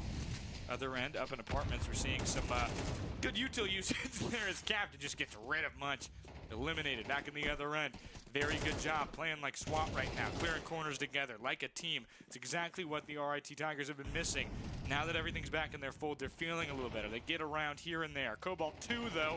Momentum stalled. Cobalt 3, the trifecta keeping him off site. The Tigers suddenly 4-2 advantage dissipating. Backwards on the other side, Koza right off B in that connector. Does not have bomb. It's sitting by Van. They know where Koza is. Frag out, gets a big chunk of Melty, about 20 damage. A second shot, Cobalt gets 4 absolute quattro to keep Carnegie Mellon alive in this one. And this is why you love players like Koza. You have those players that are so emotional, so aggressive, and sometimes it doesn't work. But it felt like in all of these rounds, Koza was always going 1 for 1. And this one was one of those situations where he just snowballed one after another after another. He picks up 4, and he picks up a massive round for Carnegie Mellon because, again, starting this CT side for them, they were down, what, 10-2? Yeah. And now they've stormed back. It's only 7-1 run for the side of Carnegie Mellon. And again, an emotional team that's picked up enough wins to where it's like, okay, now we have the Thunder back. Yeah, you talk about how close it was. 2-10-2 at halftime. You're really hoping for that not to happen again if you're RIT, because you know what happened to the last team that went up 10-2? They lost. Syracuse, game 1 of the night, 1917 loss after being up 10-2 at the half, eventually 11-4. RIT also had that lead at one point, and now Carnegie Mellon storming back. But you talk about where comebacks end. Typically, it's within 3 to 2 rounds, never within 1. Very interesting to see kind of how that pans out, how momentum goes, and a lot of that is getting too big for your britches, and that's exactly what happened right there. That could have been very bad, an immediate loss of a player at mid. Comet waiting low. They're giving the same looks to RIT, which worries me if you are a Tartan fan. You don't want to give them the same look. You want to switch the rules of engagement up, and at this point, RIT, I'm pretty sure, knows what's going to happen. Same smoke, same everything, and Carnegie Mellon's just kind of waiting. One dare, they get a little bit aggressive. One shot can hit there, and Cobalt pushes the other way, and that's what we're talking about. Sometimes things go wrong, but sometimes things go right. CT and Eddie, they each get one for that CT side. It's Captain and Benji that go down. Eddie up top, looking for another, but that's his teammate, I apologize. No, I really like the idea from Carnegie Mellon. They had a good kind of crossfire angle for the side of RIT. Even if Benji did end up getting the kill, which he did, he was going to get traded on, and there was just a situation where there was no way to kind of approach up those stairs without getting bullets fired into you. So good kind of setup from the side of Carnegie Mellon. Again, it seems like both teams are really proficient when it comes to setting up these crossfire angles on CT side. We do have JT the Munch kind of sitting and kind of holding these apartments, so we'll see if he can get something done right here. Jay's really struggling. One hand on the keyboard there, and doesn't go well. Jay gets one. Hoax does go get him, though, as it's a good pick, but no here nor there. Did a lot of damage as well. We'll see if that will pay off in the end. Has to play smart here. If you are Carnegie Mellon, one up top behind. Nobody's looking away. That's one, maybe a second. Doesn't know where the last is. Doesn't matter. C-Tint gets one. And the last, as Sham is able to find a player, but 2-0 win there for Carnegie Mellon. Now at 9-11. Finding their way back. Could Carnegie Mellon just win this outright? And it's one of those situations, again, Carnegie Mellon, they're able to get it rolling. JT, the Munch that we talked about a little bit earlier, he was able to get enough damage, but he was also able to kind of identify every single player that was left on RIT, so that the person that was pushing up into apartments from the side of Carnegie Mellon knew that he was kind of be able to push through as fast as possible, get that flank angle, and good play from the side of Carnegie Mellon. Again, 9-11 right now. It's going to be big for the side of Carnegie Mellon to see if they can hold, because right now, RITs are in a forced buy scenario. They do not have the economy to lose this round. Absolutely. At this point, they do have loss bonus, though. Keep that in mind. I think it's not going to matter. I think you just get a full, as long as you have over $100, I believe you can get almost a full buy. Going to be a little bit lower than that for a lot of these guys, as we got a 0 on the board. Never a good sign when you got a donut on your team, but obviously the same thing goes. 3 players are going to have to save if they lose this round for Carnegie Mellon. CS's economy is brutal. It feels a lot like the real economy. And again, with the side of RIT, one of the players that I want to notice and point out to you, Carson, is that Sham was really effective on the op in when they were on CT side, being able to kind of hold down mid, even when he was being pushed back. And he's kind of had a much quieter second half. So it's going to be interesting to see if he can kind of get it going, because it's one of those situations where I think in the first half he had 19 kills, and in the second half he's still sitting at 19 kills. Yeah, absolutely. And you talk about that sometimes offers in the second half just unfortunately only play 12 rounds. Melty gets one, Cobalt another, Hoax in the middle of that, Cobalt a second, but goes down in the end there. Some good trades for RIT, or for for Carnegie Mellon, as Cobalt is the one who does get a lot of those 6th-ranked player in the country. Benji gets rid of CTINT. Eddie Comet gets rid of Benji and Koza, and I shouldn't even say in the country. There's Canadian teams here on the continent. One-on-one. Who's got it? What do you got? Forward, Koza backing off into the left side here. Looking forward again. Thinking that he might go up. Crosshairs anywhere, but I think may have just hurt him, throwing down maybe a little bit of a diffusion there. Looking wrong way. Somehow doesn't get shot. Hit one through the box. Running with the knife. What is he doing? He's expecting it. Jay knows where he is. They just win the round outright because Koza waited too long. Look at the timer. Oh no! 4 in a row for Carnegie Mellon. They're a round away from tying it. Goodness gracious. Nearly a 10-1 run. And that's a great play from the Munch. You know, we talked about it where, you know, he kind of understood that if they're not holding the bomb plant, they can't get, you know, they don't have the round win. As long as he just kind of avoids dying in that scenario, even if he ends up losing the gunfight afterwards, it doesn't matter because you get that win for your team. Again, they're going to have every single gun available. RIT are kind of in a force buy scenario because they don't have a lot of utility to kind of push, so it's going to be, you know, the hammer and anvil kind of method where every single person's going to kind of rush down apartment and see what happens. Yeah, and I don't know how well it's going to go. Munch is about to get a big, yeah, wow! Munch got everyone with that one other than Sham because Sham was already gone. Good flank there, and both teams having to save really has made an unreal amount of aggression. We'll see what happens now forward. CTINT gets another one. It's Captain this time. Aggression changing. RIT might have them at match point. How in the world? A double save with 2 buys on both sides. And somehow RIT has brought themselves kind of back into this one.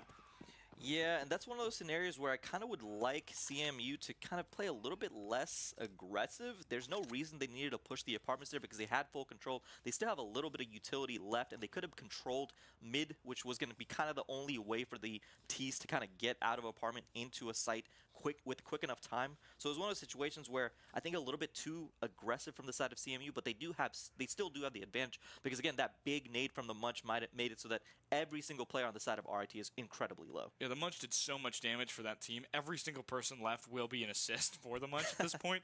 Benji takes some serious damage. Takes some damage at mid. Back in the other end. They're going to expect it this time. RIT goes loud. Push forward, doesn't see the one on the left. Nobody does. He's still hiding. Back in that other end. Will that flank work? Oaks gets Cobalt. Let's check the other end. Melty 1. Back in that other end. Benji somehow lives that. A combined 25 health between the last 2 players of RIT. Basically have to one tap or die. Koza gets 1. Jay gets Koza up top, and somebody's there. Melty pushes with a teammate. Gets rid of him, and let me tell you, no way. The Tartans all the way back. A 10-1 run. They are tied. Carson, it's one of those things where this is a game of runs, and Carnegie Mellon has gone on a run right now. Again, this is going to be a situation where we're going to throw everything to the wall because it's 11-11. Whoever picks up that round 12 win has that momentum going into round 13 because, again, if you win round number 12, you at least guarantee the overtime. So it's one of those situations where, okay, if we hit this shot, we at least know that we have a couple more rounds to live. So it gives you a lot of breath to play a little bit more aggressively. I do want to note some of the buys that we are seeing on both sides. Carnegie Mellon is able to buy out basically everything. CTNT with the op, with the smoke. Sham is doing the same thing. So we're going to get 2 ops down here, which we haven't seen in a little bit, and both of these teams are kind of going for it. 1 timeout from RIT. They'll use a second timeout as well. Very interesting. 11-11, you kind of look at this as whoever wins this round is going to force the other one into a save. This might be more important than match point. We'll be watching this with close eyes, but obviously, Cobalt, number 6 player in the continent, you have to wonder just how good that helps this other side for Carnegie Mellon. It really helps having good players on your team, and they're showing you why. Who's the top-ranked player on their team? Cobalt. Who's second? Melty. Where are they in the scoreboard? 1 and 2. That's exactly what you are seeing. Good players play good. You love to see it for this RIT side. Unfortunately, though, it hurts to suddenly have a guy take over, but when you have X factors like that, anybody in the top 10 is really going to show you that. RIT much more of a, anybody can get hot anytime, and unfortunately, sometimes that means everyone's cold. Yeah, and it's one of those situations with the side of Carnegie Mellon where they have all of their players kind of playing up to snuff. I will say Cobalt, again, he's one of those things where me and Ryan talked about it, where he's a closer. You know, when these games get close, Sham hits a shot onto Melty, and that kind of turns the tides because it makes it so difficult when you establish that mid line of sight. Back in the deep end there, showing for 1. I think Hoax knows that he's on fire. Only can really hear at 11-11, and we jump down to it. Guys are just kind of rushing in, trying to find a way to win. What a shot by Captain! Blinded teammates. Wow, Kokoza got a double assist blinded. Benji, another headshot. Just cooking with gas now. Forward, Jay the Munch. They get 1 more. The Tartans have some life here. RIT basically going to just have to back off of this one, as Carnegie Mellon will do the same as they try and save. A good job there. They get at least an elimination, but suddenly the Tartans are in a really bad spot. Yeah, they're going to be in a bad spot. I will say good play from the side of RIT. We haven't seen them actually push just straight through ramps this entire set. So it's interesting that they're kind of bringing this out now, and I like that they're kind of experimenting, saying, okay, they're kind of expecting us to do, either apartments or kind of establish control through mid. Let's go through ramp finally. Let's get all the utility. When we use that utility, instead of faking them out, we're actually going through ramp. And they caught Carnegie Mellon off guard, and now they're going to pick up round number 12. It's going to be difficult for Carnegie Mellon because, you know, they don't have a lot of guns, but they're going to try to do something with enough utility, enough SMGs, and see if they can kind of make a play. This is when you need players like Cobalt and Melty to kind of step up. Yeah, and as we jump into this last session, a quick thank you again to our sponsors who've got us this far. Unplugged Gaming and Harvey's Garden appreciates for you supporting the Orange Jam. Couldn't do it without you. A minute 50 remaining. Carnegie Mellon couldn't do it without Cobalt. They're going to need him again here to step up in a major way. They have a massive save. The only one with a gun is Cobalt. Whether that is because he saved, I don't think so. I'm pretty sure somebody gave him a gun. Koza going to be the one leading the charge right now in terms of kills. Compared to deaths, Benji's been kind of a fragger either way, going in with getting one at least and going down. But Koza, really the captain, has been around the longest right now. Lost a round earlier that maybe they're biting their tongue on and might if they lose here. Looks like Carnegie Mellon are pushing into Palace a little bit, playing a little bit aggressive, especially when they don't have the gun advantage, to see if maybe they can get an AK off from one of the picks. But again, RIT are holding strong. They're playing their own game. They're playing a little bit more measured on this push. They're going to use all of their utility, and they're going to push through ramps again.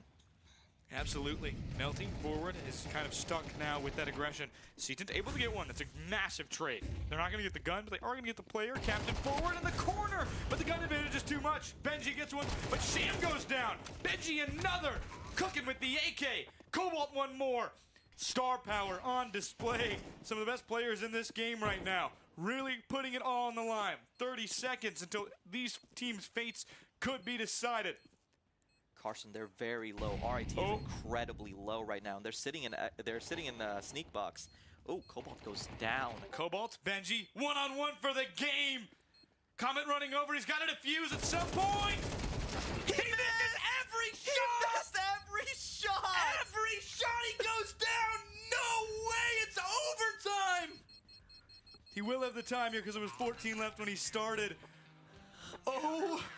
My gosh, that is some of the worst RNG I have ever seen. That's so Every single crosshair shot is made with his gun directly at his head. Watch this, he just misses every single one somehow. Perfect conga, and Eddie Comet saves the game. We gotta get our breath back after that. Well, what? Again, really well played round from the side of RIT. It felt like they had control. I didn't see what ended up happening with that cross kill onto Palace, which led to the 1v1 scenario. He did have to. Ooh, Sham hits it. Sham is mad after what that a shot first by Sham. That is big not kill. a good feeling, and he's taking it out on them. Yeah, that was a big kill by Sham immediately. Felt like that was kind of a little bit of aggression right there. Again, ooh, Cobalt, big He kill. hit up him? Yeah, I can't believe it. What a flick. It seems like all of these players like, I can't believe in overtime. Let's show out. And they're making some big shots hit right now. Let's explain overtime to the viewer at home. It's different than Valorant if you're unaware. It's essentially you play 3 rounds on offense, 3 rounds on defense, CT and C side, excuse me. But if that's tied at the end there, you go play another one. The rounds on overtime are 6 each. We're in the first one here. Eddie and Jay the Munch each get 1. 1 more for Eddie Comet, 4-on-1. Looking good for the Tartans, I have to say, but they don't know where Sham is, and Sham's got 11 health and probably some fear that Jay the Munch is going to look at them. They're looking the wrong way, though, and Jay the Munch gets another kill. Has really picked it up in these last 3 rounds. 5 kills in those last 3 rounds. Yeah, and he's been very effective in kind of the ending stretch for the side of Carnegie Mellon. They do pick up the first round in overtime, just kind of explaining it a little bit more. So again, you get $10,000, so there's 6 rounds that happen.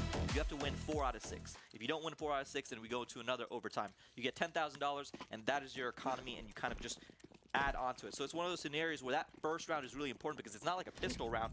You have all utility, all weapons, and once you lose that round, you kind of get put on the back foot. Miss of a flash slightly strong to the right there. He's going to basically flash his own team and not get it far enough to get past that wall. Koza gets C-tint, I think maybe because of it. That aggression is definitely tempered when you hear a missed flash. Those guys are smart enough to realize when a missed flash happens. So, bad start for the Tartans, 66 health for Koza, and a grenade. You know, just a quick catch by Jay the Munch, unfortunately. 11 damage to them. But, again, tempered aggression now for RIT, who are now on this offensive side. again, a throw, but they have to find a way to really play through it well, and that's an unfortunate wasted util for Jay the Munch, who doesn't really know where they are, making sure they're not there, and that's a good piece of information either way. Yeah, that's going to be a good piece of information because he knows, he heard from the audio cues that they were in apartments, but they've now pushed out. Now that they'll understand that they're most likely on ramps, pushing on A side, Cobalt has the angle, so it's going to be able to see if maybe he can get some sort of entry frag. 5-on-3 advantage quickly dissipating. Cobalt able to get one with the op, has been cooking at range. Like Hank Hill with Grill. Really. One more shot, splits the two, unfortunately, goes again just into the smoke. Looking for another. Throws one more smoke to try and create more confusion. Hook's able to get Jay the Munch. Bomb goes down for RIT, and the Tigers are on their way to evening this one up if they can hold on. 2-4 advantage for this Tigers squad. It's going to be really difficult for CMU to try to establish any sort of control, maybe get a post plant here. Eddie Comet does get the kill on They don't know where either is. Yeah. They only know where Comet is. They don't know where Cobalt is. And that other end, Cobalt's moved, gets Hoax. Now a 2-on-2, suddenly going the other way. Have to defuse here soon. They've got 5 seconds. Diffusing, one goes down, he's just holding it. You have to look up there. He's got an op. Sham and Koza, they team up, play Braun and Wade, assist to the other, 13-13. Goodness gracious. And great play from the side of RIT right there, because they did a good job of just making sure that any person that tried to go for the defuse was just stuck in a crossfire angle, and the timing was just not there. I'm not sure if that ended up happening, but Carnegie Mellon, whatever member was defusing, did not have the defuse kit, so they had to hold the full 10 seconds. It made it so that there just wasn't enough time to get any sort of post-plant control. Yeah, sometimes it's hard in those moments to try and find out how much time you have left. Obviously, we have that convenient timer right at the top telling us how many seconds till the bomb goes off, but he knows he has 10 seconds. He doesn't know he's at 19. Gotta hold it, can't look up. Eddie Comet gets rid of one on the trade. It was Jay the Munch and Sham who both go down together. Eddie able to be the beneficiary. Everybody full health there, but Eddie Comet coming to reinforce this upper end. 13-13. If either of these squads win 3 of the next rounds, it is an automatic win. Keep that in mind.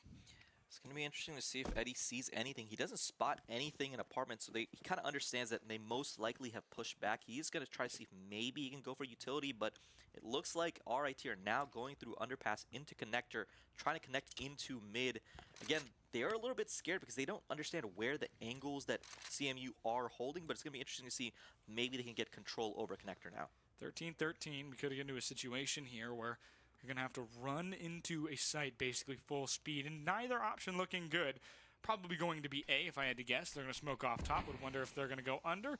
Another flash. Really trying to get rid of them. They're going to head towards A. It is. Up through connector. They push very violently now. Two kind of pushing door. Both of them come through. Hoax one more. It's an AK back forward. Back on that other end, Benji gets Eddie Comet, but Cobalt responds. Such a good shot, Melty. 2 of the ops, just absolute complete right now. Minutemen firing squad downrange. C-Tint one more, and Cobalt cleans up. A mop and a broom needed. Just absolute massacre at the end there by Carnegie Mellon. And what a play from Cobalt. He was already smoked off onto Catwalk, but he just understood that they didn't have enough time left from the side of RIT, so he said he made the calculated risk. I'm going to push through the smoke, and he just had a perfect flank angle because everyone on the side of RIT is trying to push onto site, try to get the plant off, and he's just kind of shooting ducks in a barrel. Carnegie Mellon going to have the advantage now. If they win this one, it'll be match point. Essentially, you need 16 to win in this round right now. Yep. So you keep that in mind. 3 more rounds remain. Well, they'll push back forward, see what happens. 13-14. Tigers need to find a way to get the advantage, and whoever's been playing CT tonight has just been winning, so we'll see how many rounds of this we get to experience. My guess is it's probably more than I think we bargained for. They're playing very aggressive in Palace right now, Carson. Look at this. Benji and Koza looking for a little bit of a cheese. Oh. Jump scare, unfortunately, for C-Tint, who's probably not expecting 2 guys up there, but hello, 2 guys there are. Benji able to get 1. Sham takes some damage at mid, has to back off. Keep that in mind as the teams play in A and Palace Alley. And it does feel like that right now on the side of RIT, they're kind of understanding a little bit of the tendencies from the side of CMU, because CTNT has kind of died in a lot of these early round situations because he does like to play a little bit more aggressively when it comes to holding these scenarios. So good play from the side of RIT to kind of recognize the tendencies, get the pick off, and again, another 5v4 scenario for the side of CMU. Koza up top, you're mentioning that. I mean, it's going to be kind of about, at this point, I mean, RIT is not getting any information. They don't have the util I think they want to right now. Koza's going to be right there. Going to step down. That could be very big. It's going to basically not allow Carnegie Mellon an easy frag right off the rip or an easy frag for RIT. It's going to change this in a major way as they're about to have to rush out 30 seconds. This is about when it happens. RIT knows that. They have to go at this point, and they back off once more. Could be tied. Let's see where it all pans out. Util flying around, 20 seconds. 1 for Cobalt. They get rid of Koza. 2 for Cobalt. Star player taking over. This could be match point. Advantage suddenly dissipating. 5 on 4 to suddenly 4 on 3. Carnegie Mellon, Tartans. A lot of smart kids who go there, and no different from these guys. Playing very well with their Util. Up top once again, it's Cobalt. Looking down with his teammate below him. Trying to find a way forward. This is going to be a little bit difficult for the side of RIT because they are going to go. Captain does take out Munch. Cobalt takes out Captain as well. Again, Cobalt is alive. The star player getting the angle off. He gets the shot. Sham takes out Cobalt. One last person in Palace. Let's see if he can kind of try to defuse right here. But again, he doesn't know where they are, and he gets taken down. Good play by Melty and Cobalt to kind of hold that down. Again, Cobalt, you mentioned it, the star player. There are consistent players, there's clutch players, and Cobalt has been consistently clutch. Absolutely. Talking about Benji on the other side, still 31 and 25. Somehow not able to match Cobalt, 34-21. Talk about guys who enter takeover. What a shot by Sham there, but not in time. Cobalt cooking, Benji cooking. Got to see who can cook harder at this point. Match point. RIT loses one of these last 2 rounds, it's over. They win both, they find their way back into this one. And it's a lot better of a feeling going into game 2, by the way. This is our first map. Still another one to go between these 2 top-ranked teams, and the matchup has not disappointed. We'll head to Ancient, which is a lot more even, I think. It's not, kind of. It's technically does not look even at all, but it just tends to turn out that way. It's going to be interesting to see kind of what CMU try to do when it comes to this angle because, again, they have all the buys, they have all the utils still available, and Cobalt is kind of fishing down mid, so it's interesting to see if maybe anyone on RIT will give him the angle right now. One up top, Comet, you need to be very patient. Melty doesn't care. Benji, they go down. Shot him through the boxes. Benji ran. Benji goes down, forward again. C-Tint gets rid of Koza. Down range. Got to find a way to get rid of this Opera up top. Sham is doing just that. Looks down, here's one, misses because he's moving. Back up top once again. He somehow escapes with his life. Doesn't there. C-Tint just nails him. Didn't know there was one up top. Assumed there wasn't. 107 health remaining in the game right now.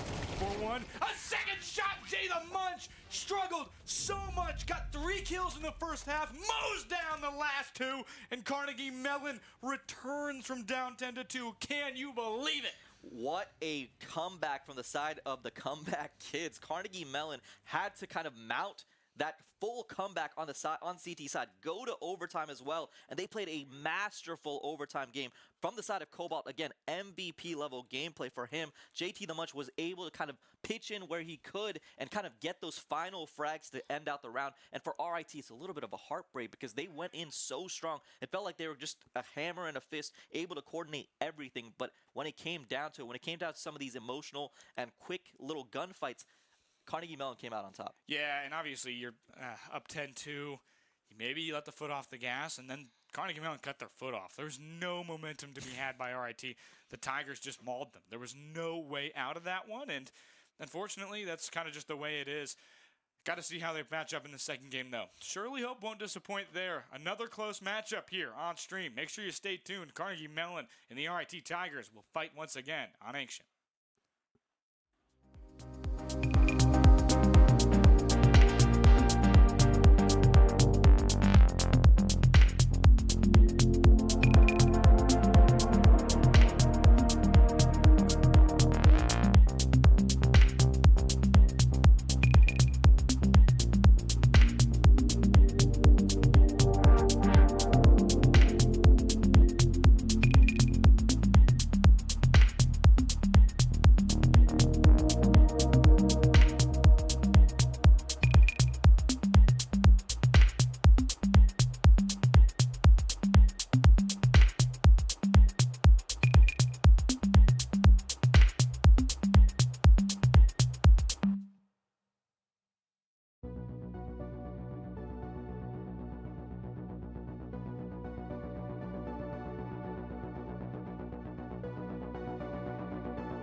Hello and welcome back. Excuse me. Lot of games going on right now. Lot of obviously. games. And some crazy games. You know how we just went to overtime? How would you like double overtime, maybe triple overtime? Syracuse up 19-18 on Ohio State right now. The Buckeyes are 7th ranked in the nation. Syracuse looking to make another upset today in Map 1. Ashland just defeated Northeastern in Game 1. They're headed to Map 2 before us. They're 1-0 right now, but we jump back into this one. RIT, Northeastern. How do we feel about Ancient? Who do we think is going to win here?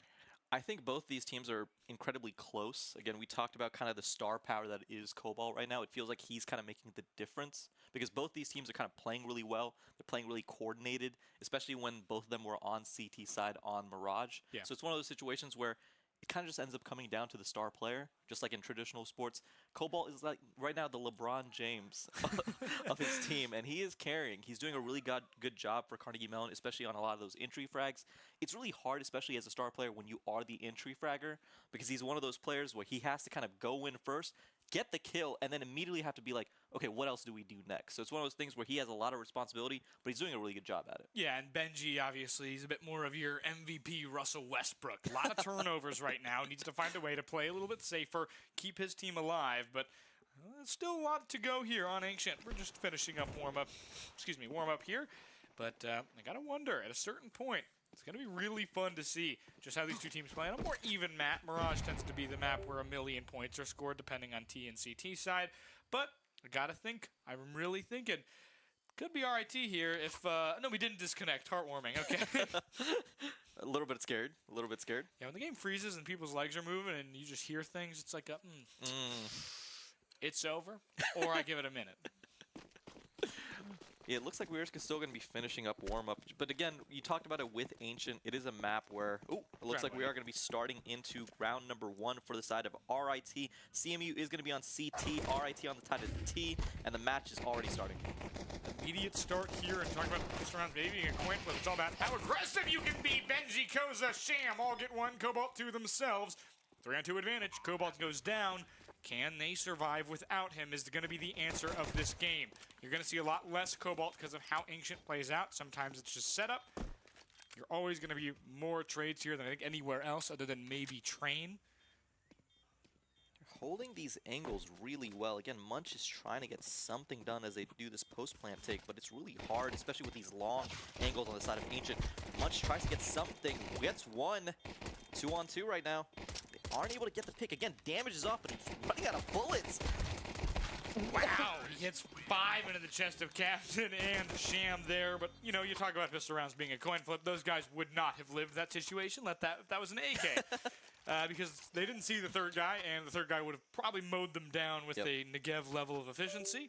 Love the Negev. I'm really sad we don't see it pro anymore. But I wanted to talk about, because we're going to see it right here, the Tech 9. Why do players opt for the Tech 9, especially with an op? I know you know. I assume you know this. I don't. I think the main thing is just the fire rate. With the op, it's one of those situations where you know, you get your 1 shot, 1 kill, even if you get through a body shot. But with the Tech 9, you're able to immediately switch over and just kind of get a good rate of fire. So it's one of those situations where I think players, especially oppers, like to kind of gravitate towards those fast fire rates, especially when it comes to situations where you know, the players are just kind of trying to get things done. Again, we do have RIT going back onto this B side. They're trying to get a B side push, trying to get something established. Hosts taking damage, but again, smokes are out, so it is going to be control for the side of RIT. Benji does take out Comet. Melty takes out Benji on the trade kill, so again, control for the side of RIT. Good start there. RIT has a control again, and on Ancient, these 2 rounds could really go a long way as we head down the stretch. Obviously, every round counts the same as the last, but it seems to count more at the end. Just a matter of when you get them. Back once more. 1 for Captain, 2 for Captain, 3! No, that's hope, excuse me, but how did Captain survive that? Well, they didn't. Koza gets 1 more. The last one, they know where they are. How aggressive do you get? Koza ran out of bullets. Too aggressive. Way too aggressive right there. And again, good play from the side of CMU. They wanted to get the kill, but again, RIT had the weapons advantage. They did have so much utility right there. We saw that Carnegie Mellon could not even approach through a lot of those smokes, and they just had no idea where RIT was camping out. So good play from the side of RIT as well. Sorry, C10 ran out of bullets. Rush with 3 bullets in the MAC-10, and if you are familiar with the MAC-10, I do not think if you hit every headshot there that they would die. So Not ideal, unfortunately, for this squad, as Eddie Comet pushes forward again from that B site. More aggression here, despite there being a full buy. Benji gets kind of caught, the rock in a hard place, and the rock hit him right in the head. Melty is pushing up right here. He's playing very aggressive on this angle and gets taken out by Hoax. CTNT takes out Hoax on the trade kill. Again, they do have control for the side of CMU, trying to dissuade any sort of push onto this B side, which has kind of been the favorite for RIT. We'll see if maybe Eddie Comet or JT the Munch can get something done. But again, in a 4-on-3 situation, it's going to be very difficult because there's no utility left available besides Koza's utility.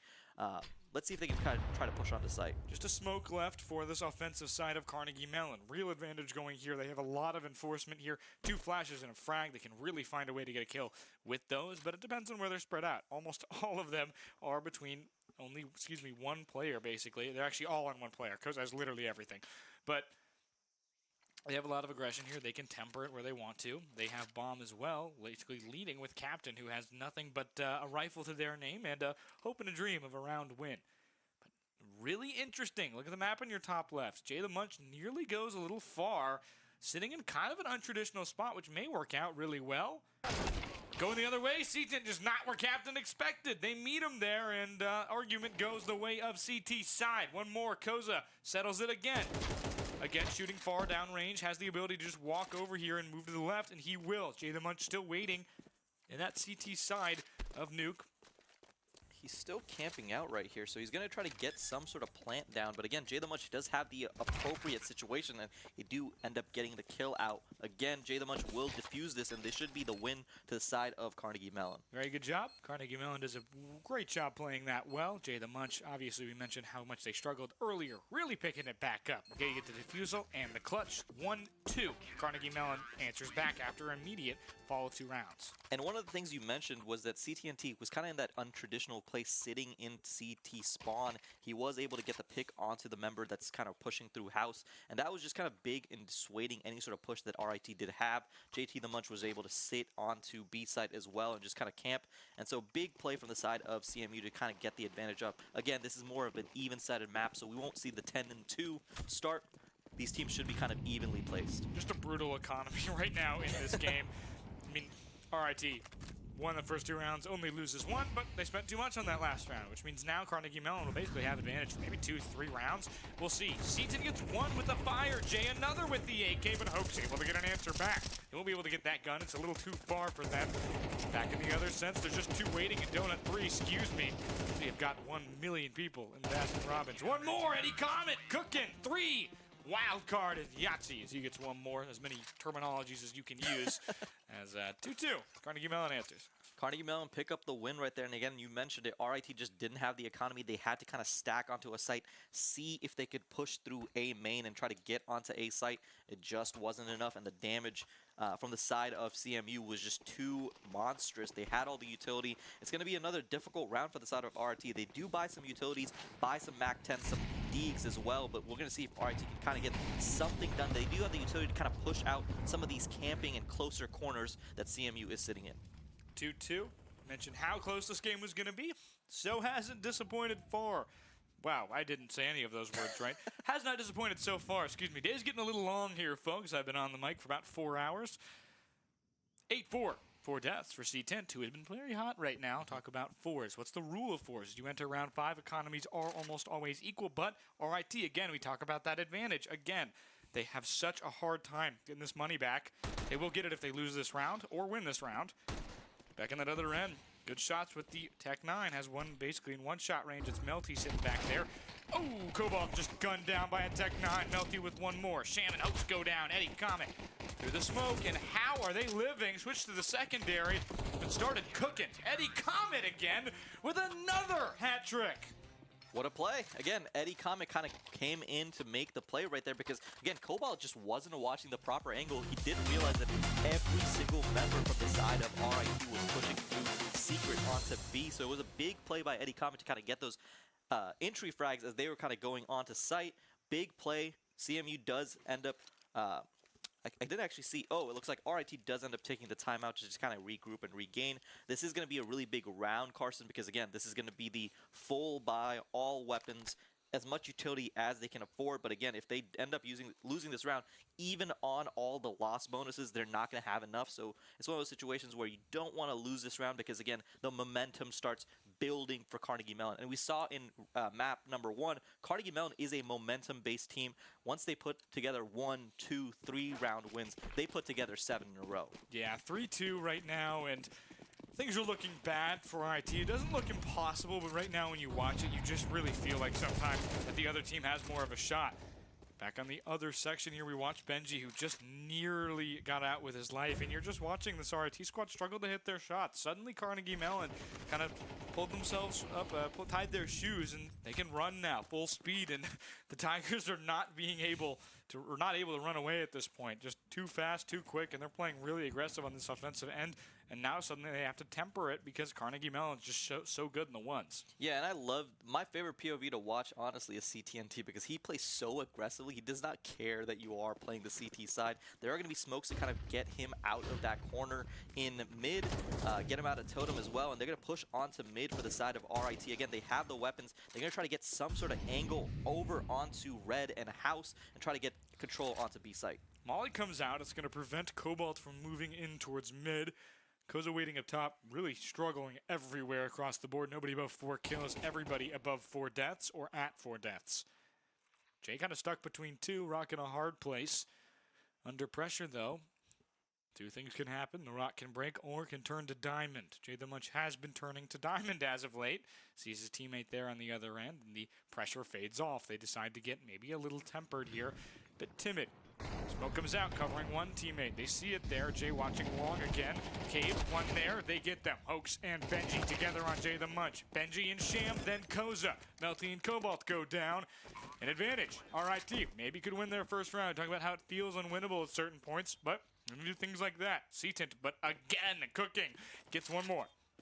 This may be one of those situations where it just feels like caster vision may be affecting my point of view, but it felt like CMU kind of understood that a lot of RIT was sitting in mid. Big play by Eddie Comet to take out Hoax. Again, he's been kind of the MVP for this map number 2 for the side of CMU, but I don't think he has enough firepower to try to take this out.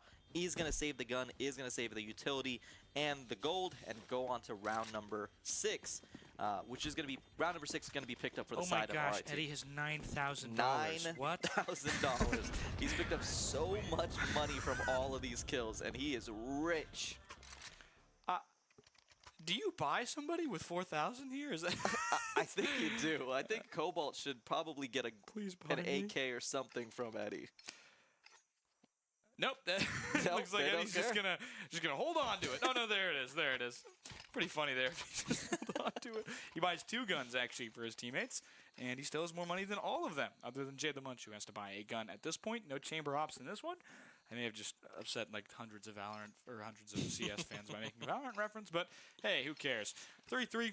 Gotta wonder at this point. Carnegie Mellon playing very well, and you know sometimes Eddie Comet's been clutching all day. Sometimes the best clutch is to run home with your money. Yep, and the thing I want to point out to you, and just something that to note as we watch further rounds, is that Carnegie Mellon does seem to rotate a little bit slowly when it comes to how RIT is stacking sites. RIT is not actually, splitting up a lot of their resources. They end up usually playing mid into one site. So it's one of those situations where I understand why Carnegie Mellon does go for those big flank plays, but it's one of those situations where it's kind of leaving your teammates out to dry because they're in a 5v3 situation. Cobalt does take out Benji. He gets the trade kill. Hoax takes out Cobalt. Cobalt takes out Hoax. Koza takes out CTNT. A lot of action already going down at the start of this round. And that's exactly what you're talking about. That's what pays off, though. When it comes together and it comes together correctly, it is completely absurd how good a push can be. Now they have 3-on-3 with advantage. They feel like they have the advantage. Bomb isn't down, but they play very well in those one-on-one gunfights. Cue the music. Ex-Captain goes down one-on-one to Jay the Munch on that left side of the map towards the Donut Totem, kind of the Donut Totem section. Triple overtime has started in Syracuse and Ohio State's game. Things are going absurdly there. We may finish our game before they finish their first. 3-3, bomb goes down. Tigers have a nade in. It's a molly. And again, suddenly we have pressure here. Coming back again, it's going to be through Secret, then Connector, then Cave as 2 members of the RIT squad wait in Cave with Pretty rude awakening coming either way. We'll see what they can do, whether they can respond. They shoot down range. Sham nearly goes down, but they're able to get one. The molly gets rid of Sham, but Koza another one remaining through the wall. Shot him, but only through the box. Carnegie Mellon clutches all day and night. It keeps happening. They are playing unbelievably. Cardiac Carnegie Mellon. The player I want to highlight, Carson, is Jay the Munch. He's having a much better round number 2 A much or better map. round? A much better map too No, for a the much side of. better round? Didn't see that. I had to repeat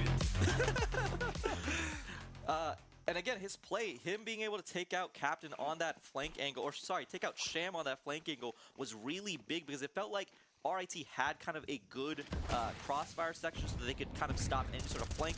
The turnaround made it so that he was able to get those kills. And again, going on to round number 8, all resources are available for both sides. It does feel like Captain is a little bit on that force buy with the MAC-10, so it's going to be a little bit difficult for RIT to kind of make a play with all the utility available for CMU. Absolutely. 1 minute 25 remaining. 4-3 Carnegie Mellon ahead. Have just been excellent on the retakes, things of that nature. Just when they need to be clutch, they show up. Melty gets rid of Koza through the smoke and the flash. And RIT really just having to pay such a big cost. Captain, 1, 2, 3, trifecta. He's got an absolute stunner with the MAC-10 at 10 health. Once more back on the other end. He's going to see if there's one behind. No flankers left. Benji gets rid of them. Cobalt there. Just Melty at 85. Who's got to beat basically 2 players and 2 cardboard cutouts that can shoot back with how low of health they have. Hoax forward, and there's not a cardboard cutout. Now it's just 2 players. This is a totally winnable round if there was more time, but Melty has to wait, has the health, I believe, to survive bomb here. He should be able to, just sitting in this corner. He'll take a little bit. Yeah. He'll be fine. But again, El Capitan was big in that round. Big play on that MAC-10. Kind of turned it for the side of RIT. Gets a lot of gold as well in terms of being able to get all of those SMG kills. So RIT do end up coming back. And again, this map is so much closer. 4-4. It just seems like big plays are happening when you don't expect it. I was calling it out. I was saying Captain has MAC-10, most likely not going to be able to make an impact. And he made such a big impact in those hallways. Right place, right time. Any match can change its entire round. Minute 40 remaining. 4-4. We enter round 9 all knotted up, and seems to be a theme today. You bring so many top teams to a tournament, and suddenly everybody's going into overtime, and you're like, why is this happening? It's because teams are really good and have a really hard time breaking away. 1-4 Carnegie Mellon. Eddie Comet again with that aggressive defense. Such a different pace. RIT unable to control it at this point. Still some winning rounds, kind of willy-nilly, barely surviving, but a lot of, as Benji flies away, a lot of it is kind of just surviving these rounds. Carnegie Mellon is winning, and at a certain point, RIT needs to find a way to win instead of survive. Koza, Hoax, they together get Eddie Comet back towards that A site. Once more, it's Captain, excuse me, I don't know why I said it like that. Melty goes down, Sham gets another at mid, and Captain, again, RIT, suddenly they look like they're really hot and really good, and it feels so different all the time. They win 2 rounds in a row, they lose a round in a row, suddenly it's just so different how this momentum swings. Yeah, the momentum swings are big, and El Capitan, again, I want to call him that because he's making such big plays for his team right now, getting big frags, and the big thing that's holding RIT in a lot of these matches is the fact that RIT is able to plant the bomb. They get so much gold and so much resources from that, so even in the rounds that they lose, they do still have a solid economy. Captain made some big plays, and right now 5-4, heading into round number 10, RIT is going to be looking to push onto this B side once again. Full save. Somebody will be playing defense here. Not sure if it'll be CT and T side, depending on the aggression of this Carnegie Mellon squad. Tartan's moving forward. They kind of have a split push almost on what is a mid fortification. Eddie Comet is in the smoke, walking right into it, backing off. Oh, Sham's right there. Tech 9 to the head. Eddie Comet takes 2 bullets, and that will be all for them. Hoax gets Melty. 1 more. Minute 10 seconds remaining. Suddenly confidence on the RIT squad, but Cobalt gets one in the form of Hoax. Now down basically playing offense against this RIT squad who's about to plant. Comes back up, has a rifle, gets one, but Sham is the only one who goes down with Cobalt as Koza gets rid of that situation. 40 seconds remain. 3-on-2. Save. You're definitely not going to see too little of aggression here. Jay forward. He'll be the leading one. Oh, massacre. Unfortunately, they get put into a blender down mid. There's 4 angles where you can be shot from, 4 players shooting from all 4 angles. And RIT has themselves 3 rounds in a row. The first time since anyone's done that since Carnegie Mellon did earlier, down 2-0. And again, a big round to the side of RIT. They're able to make some plays, especially onto this B site. I feel like for the side of Carnegie Mellon, it may be a situation where maybe instead of going for some of these flanks down mid, it might be a situation where you rotate one member through CT, just kind of reinforce this B hold, because it's really hard for the side of Carnegie Mellon to kind of hold this with all the utility that's flying in from the side of RIT. It's going to be big as we already get a pick off. JT the Munch is already dead. And again, Benji does end up falling down for the trade kill. Eddie Comet does end up taking out Menji. And again, 4-on-4 situation as, again, RIT are pushing on a B site. I feel like I'm a broken record, but they constantly try to play for this site. And it's going to be big to see what they end up doing with a lot of the util already been used. Melty gets 1 in the form of Koza. Now 4-3 advantage. Melty 2, Melty. Wow, Melty 3. Hat trick. And before I can't say it, Syracuse still in overtime 3 with Ohio State after 2 maps were finished between Northeastern and Ashland. Ashland wins that series 2-0. Last game was 13-3, I believe. As that's absurd. That is a game. I don't know if CS is supposed to go that long. I think they're playing another game. They might just call that map 1 and map 2. That's one of those situations where after you finish that map, you're like, we have to play another one. But again, a lot of action in our map. CTNT is blinded, takes out Hoax, takes out Koza. They did not care right there. CTNT, I've been talking about his aggression, and he was full aggressive down mid. Again, big play for the side of CMU. Bit of a lull in production from him earlier, as we see a little bit on the left side. Another player's perspective of that. But 5-6, Carnegie Mellon really needs to find a win here. It'd be huge to go tied at halftime after 3 rounds in a row lost and 3 rounds in a row gained. You want to find a way to get those spot wins, suddenly break streaks, things like that, and good position here. Benji, an ex-captain who's been great so far, not exactly equipped for the situation, not a lot of util, just a molly and only 1 rifle. And Melty has been big on this B side. He was able to hold it for round number, their 5th win for the side of CMU. So let's see what he can do with this rifle right here. Again, he is in a kind of disadvantaged situation. He can't peek, but again, everyone on the side of CMU is rotating in this flank angle, so he will have some pressure once they kind of approach off this flank. 40 seconds. Captain planting the bomb. Too late. That ended quickly. Cobalt and Melty, they put it together to tie the game at halftime. As you jump into halftime, quick thank you to our sponsors, Unplugged Gaming, a gaming lounge in downtown Syracuse, and Harvey's Garden. Very good job from this RIT squad to try and find their way through, but unfortunately, just better from Carnegie Mellon. They execute perfectly in the final moments of that round. We head to halftime, and suddenly I'm feeling like we're going to get some extra extra Counter-Strike. But one thing I'm noticing, hey, if you like these games today, by the way, elimination is tomorrow. It's BO3 format, and we will be getting one heck of a day tomorrow. And Carson, I don't want to caster curse it, but quadruple overtime? Maybe not today. I think tomorrow we should save the 8-hour stream, the 8-hour game for tomorrow, I think. Might have a little more riding on it than a round robin. Melty! Melts 1, it's Hoax. Just kind of shot through the wall a bunch there and peeked 1 last time. Sham, oh my goodness. 1 bullet for each kill they just got. 2 headshots. Captain, and another one for Jay the Munch there. Or Captain gets 2, Jay the Munch and Eddie Comet. And suddenly RIT is really rolling in this pistol round. Talking about how it is always seemingly a coin flip. They've won this one. Yep, and it looks like they're going to be able to kind of take this. Cobalt only has a little bit of firepower left with the smoke as well as the Molotov. It's going to be hard for him to kind of approach and do anything. They have bomb control, so this is one of those situations where Cobalt's just trying to make a superhero play. He is a superhero, so he could. I was going to say, I accidentally just said that they won. That might actually just be the worst thing I've ever said, and I don't want to root against a player, but I cannot get caster curse like this. That would be pretty lethal. We'll see. 45 seconds. He pushes into cave, headed to the transfer into secret. 1 there with a dually. Sees the shoulder, peeks again. Knows there's going to be another at that door. Low 42 goes down. Just not enough time, money, or life left in him. Cobalt gets dualied to death, as 6 players did that round. Not often we see the dualies too often in pistol round, but love to see guys just mow people down with it. They're very weird. With a very weird gun choice right yeah, there. I mean, Yeah, very weird in the patterns. Yeah. I mean, just the spray is kind of just like you're using a shotgun, but you're only shooting 1 pellet at a time. Sham put it to great use right there, and again, it was able to pick up the first pistol round for the side of RIT. Again, going into round number 2, it is going to be a little bit hard. Again, a lot of utility available for the side of RIT. It's going to be hard for the side of CMU to kind of push onto these sites, especially without any utility, but again, we'll see if maybe Cobalt can make the play. He does have the Deagles equipped. He is a lethal shot, so we'll see if he can kind of make something out of nothing. So,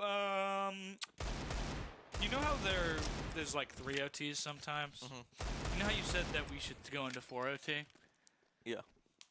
We've reached the double 20s range in the Syracuse-Ohio State game. Not sure what the score is there. If we could get that, that would be spectacular. But quadruple overtime, lol. It's 24-24. Oh my gosh. They've played 2 rounds. They're going to play 2 full games, no matter what, and then some. So, not ideal for the players doing the marathon, but both of those guys will be done after this. Sham pushing forward has an M4 gun advantage on all 4 players, but keyword 4. Sham gets 1. Koza and Sham together get 1 more, but Sham goes down. Trying to go for a gun. Captain switches, and suddenly, Seaton, Cookin, Deagle. They now have 2 rifles on the ground. Can they pick them up in time? Koza and Hoax together, though. Get rid of the last 2. Tag team, 8-6. They have a brace to the end. Good round by the side of RIT. Again, they're able to hold. Obviously, they had the gun advantage. It was a big play for the side of Carnegie Mellon to not end up killing out Captain right there because he had such a good angle onto that connector push onto B. But good play by the side of RIT. They are able to hold. Again, this should be a full buy round for the side of CMU. Guns are going to be matched up, but again, utility is so heavily favored for the side of RIT right now. Molly and a frag goes out, doesn't hit anybody on the side there. Hoax takes a staggering 1 damage. C-Tint in that other end, now in the offensive end for Carnegie Mellon. Obviously, sides changed. 1:30 remaining. Curious to see how aggressive Carnegie Mellon plays on that defensive end versus the offensive end. When they have a full buy, they really take it slow, and they're a very calm team offensively. But on defense here on Ancient, they just run full speed at you. It's one of those things where it's about just changing up your pace, right? We talk about change of pace a lot when it comes to how CS works. Cobalt does take out Captain right there. Big shots being hit, and again, it looks like CMU is going to want to push onto this A site right now. There's only 1 member. Everyone else is rotating. If CMU does have a timing right here, just kind of fully push on the site. There's 1 coming back, though. They did manage to notice in time, and suddenly now there's reinforcements. 4 there coming onto site. Captain the only one not there because he's down. Melky gets rid of Sham to trade. Benji gets rid of Melky. 1 more there. Benji nailed him. Eddie Comet goes down at that other end. 3-3 as they wait on the A site. Bomb still in the hands of Jay the Munch, who has not gotten a kill, unfortunately, in some time. Needs to find a way to get back into the scoring. Hoax gets rid of Cobalt miraculously. Some missed shots there for Cobalt. But Jay the Munch, as I say it, they get 2. C-Tint, Jay the Munch, 1-on-1. Koza. Jay the Munch, they're going long shots. Nobody can hit it. But Jay the Munch with 3 to bring Carnegie Mellon within 1 round. You talk about a guy who's really struggled randomly, and somehow, unfortunately, for RIT, I just cast a curse then. I don't care. Jay the Munch, what a play! 3! Massive play from the side of Jay the Munch. Again, we talk about it. He was struggling in map number 1. He is doing really well in map number 2. And the big thing I want to note, Carson, is that Cobalt's had a pretty quiet game in map number 2. But you know he's going to eventually turn it around. So it's really important that his teammates are showing up, keeping them close, because eventually Cobalt will turn it on. Absolutely, and eventually you have to wonder, you're relying on a team, how long can that work when you're relying on a teammate if they are fully getting him out of the game? Double Molly there. Not sure that was the call. I think somebody just said Molly without a name, and 2 people took it upon themselves to do something good for the team. Molly comes out there as Bomb comes down. 40 seconds now remaining in this round. No matter what, maybe less. Sham gets rid of C-Tin. They push forward very slowly. Benji on the save gets 1. Picks a rifle up as Hoax gets another. In the background, we talk about that, how good the timing can be and how bad it is on Ancient sometimes. Melty versus the world here. He's going to get the guy planting. Extends the time to 15, but defusal kits on round 3 are pretty common, and they'll get rid of the bomb fairly easily, extending their lead back to 2.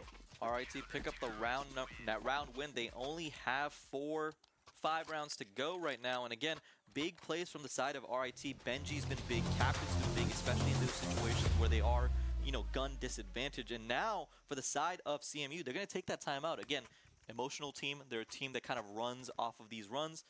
they've lost a couple rounds in a row. It's one of those situations where, okay, let's kind of regroup. Let's figure out what's going on because, you know, you mentioned it. Cobalt's kind of been taken out of the game right now. Yeah, and when you have these long rounds, you go down to it. Cobalt is maybe getting tired. You don't play CS often for this long periods unless you are at a LAN or in a tournament. And when you're in a tournament, you have the luxury of like getting up and going to like make some frozen food or some leftovers. Right now, Cobalt doesn't have that luxury. This is a absolute grind for him on the stage right now. It's loud, it's stressful, and up and down 9-7. You have to find a way to put your mental back together. I like the time out there by CMU's coach. It's a very good job there, coach back there. I do not know their name, unfortunately. They have been roaming there, talking with players, getting very personal, hugging them, things like that. They know the emotions there, but they're a very close bonded group who tries very hard. Big frag there from Benji, going to not hit anybody other than two. Jay the Munch and Eddie Comet, here they come on his site. Hoax, Eddie Comet, Koza, Benji, and Koza, 4 for the CT side. Just getting in 5. What a shot. Cobalt nailed at the end there. Talk about a nail in the coffin. That could be it.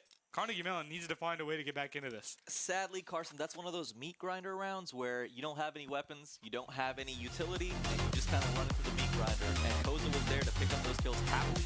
Again, the economy for the side of RIT is doing incredibly well. It's booming.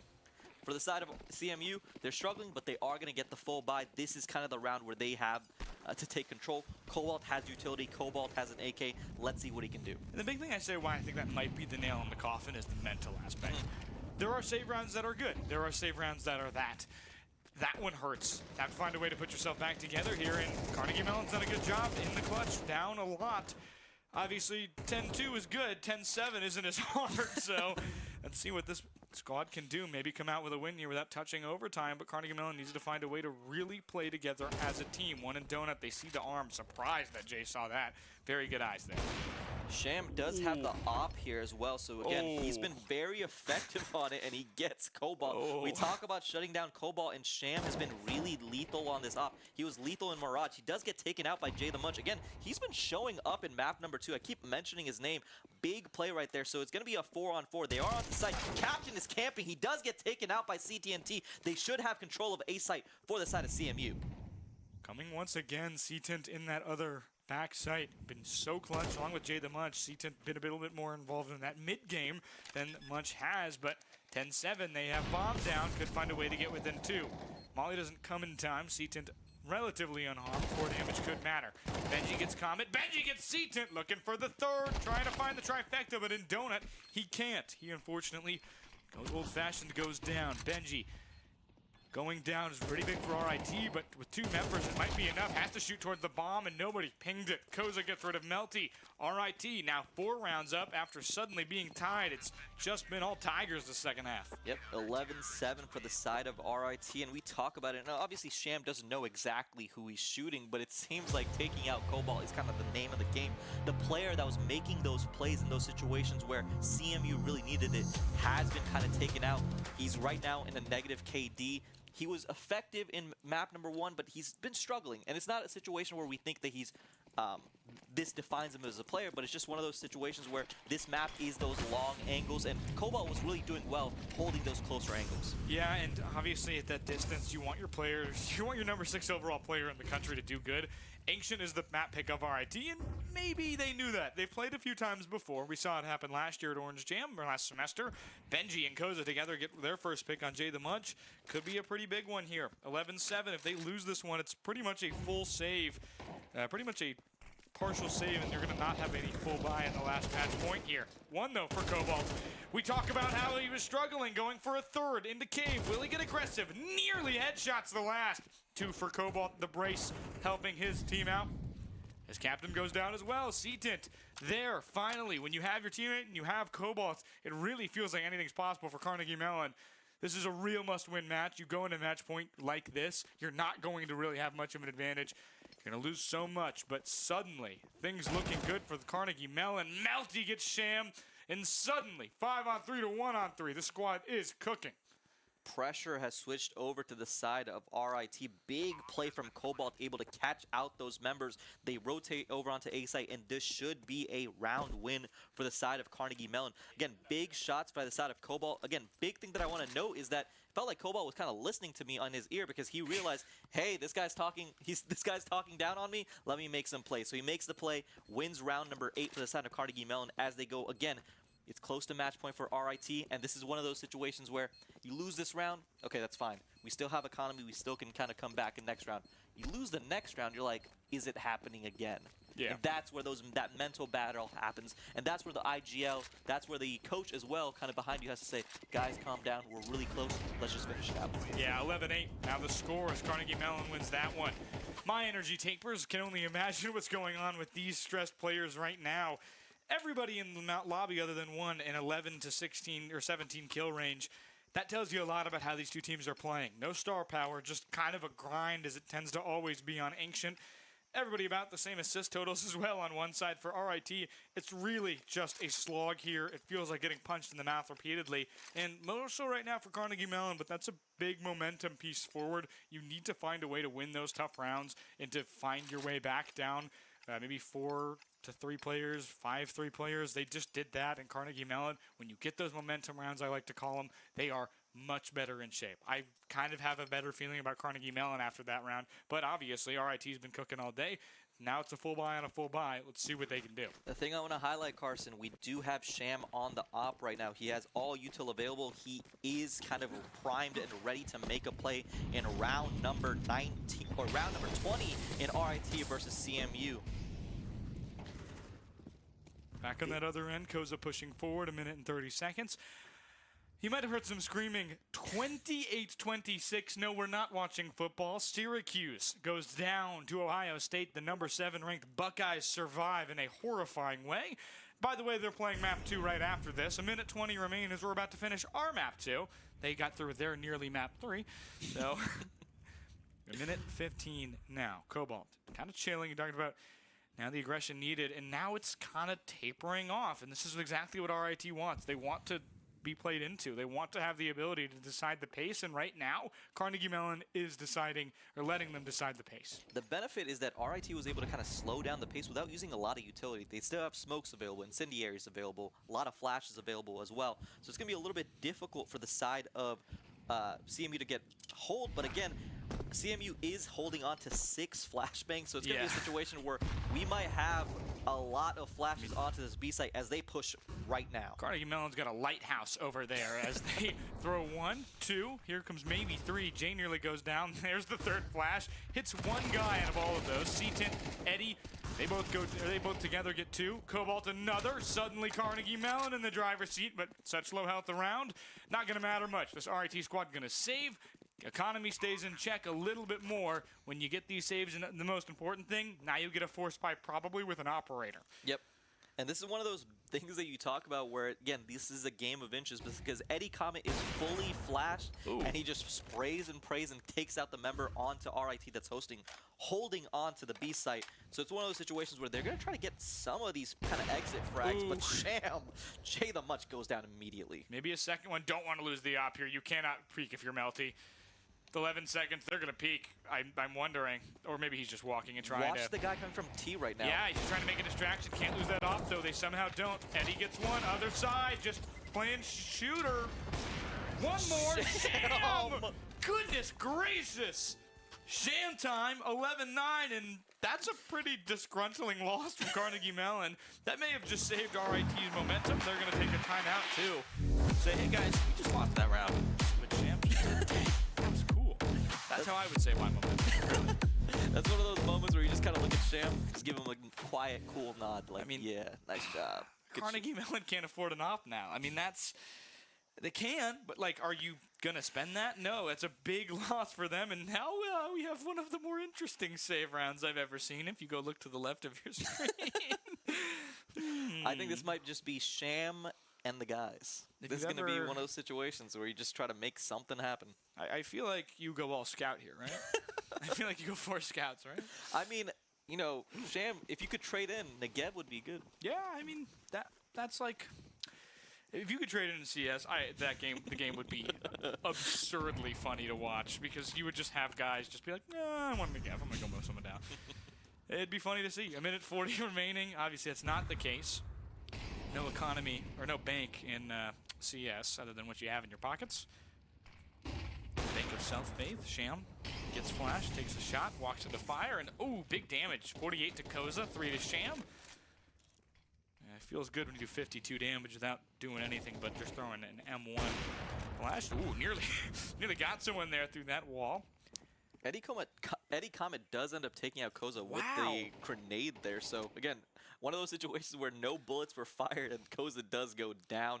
They are going to be pushing onto this B side. This is kind of one of the favorites that CMU does have, but it looks like they're being a little bit tricky. Some friendly fire there. Eddie Comet takes a big chunk of damage from his teammate. Looking down low, they're expecting one up top. They are correct. Eddie Comet gets one going for a second, but Hoax nails him with the deagle. Cobalt getting the last, though, in Hoax on B. Up there, Sham says hello, goodbye. C-Tint goes down. They're I gonna don't try know to. if you got to save, right? I think you 100% save, but again, Yeah. Sham is one of those players where I think he's feeling it. He's Yeah. like, let me see if I can get something done for my team. Ooh!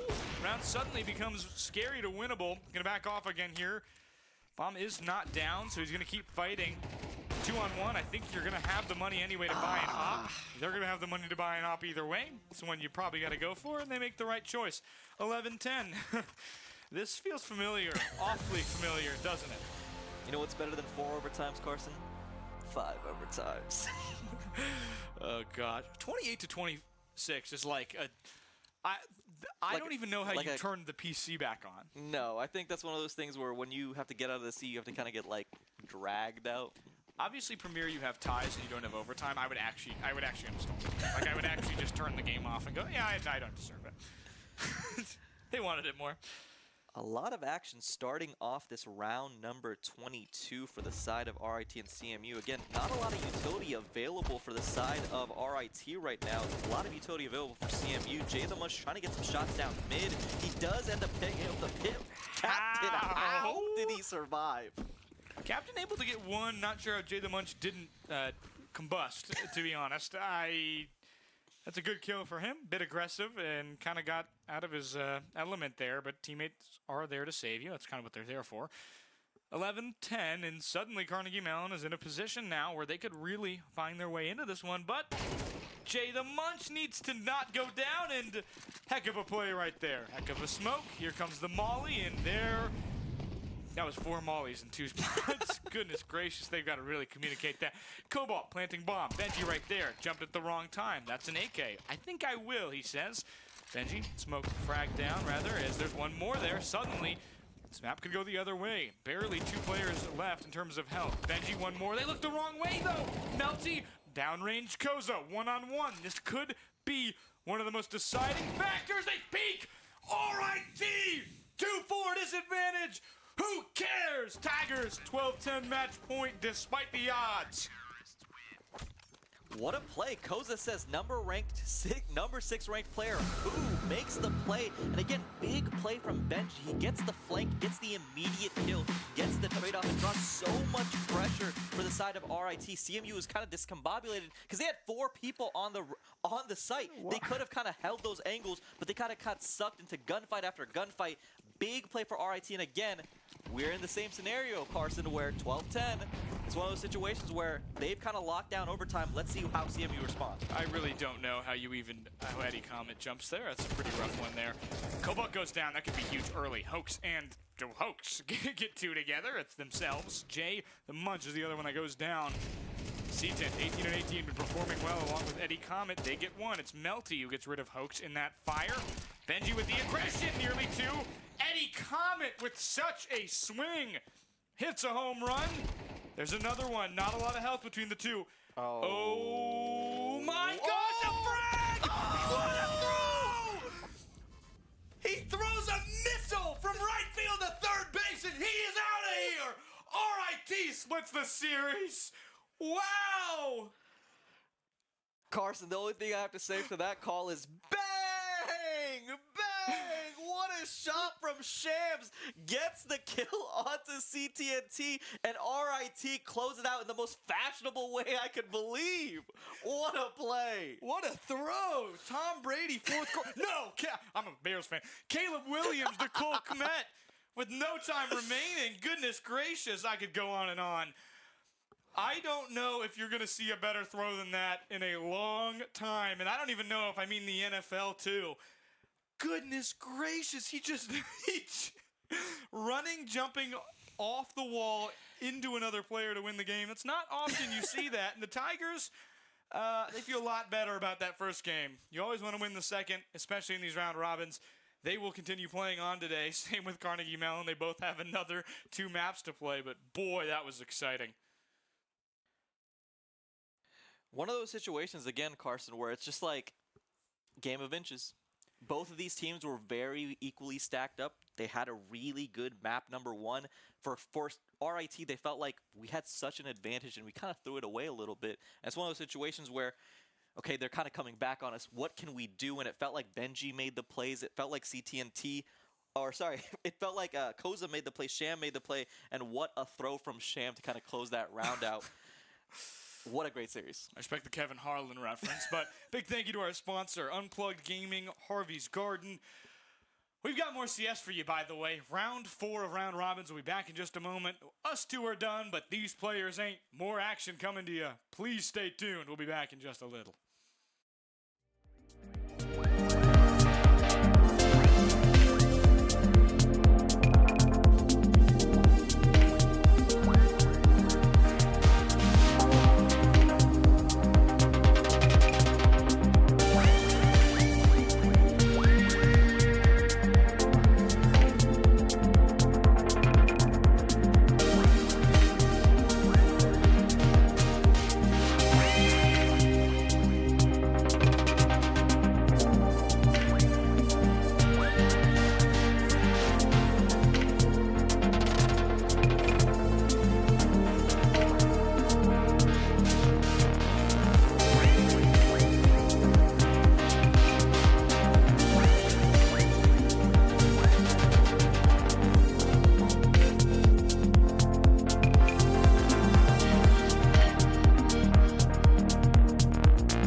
Welcome on in, everybody.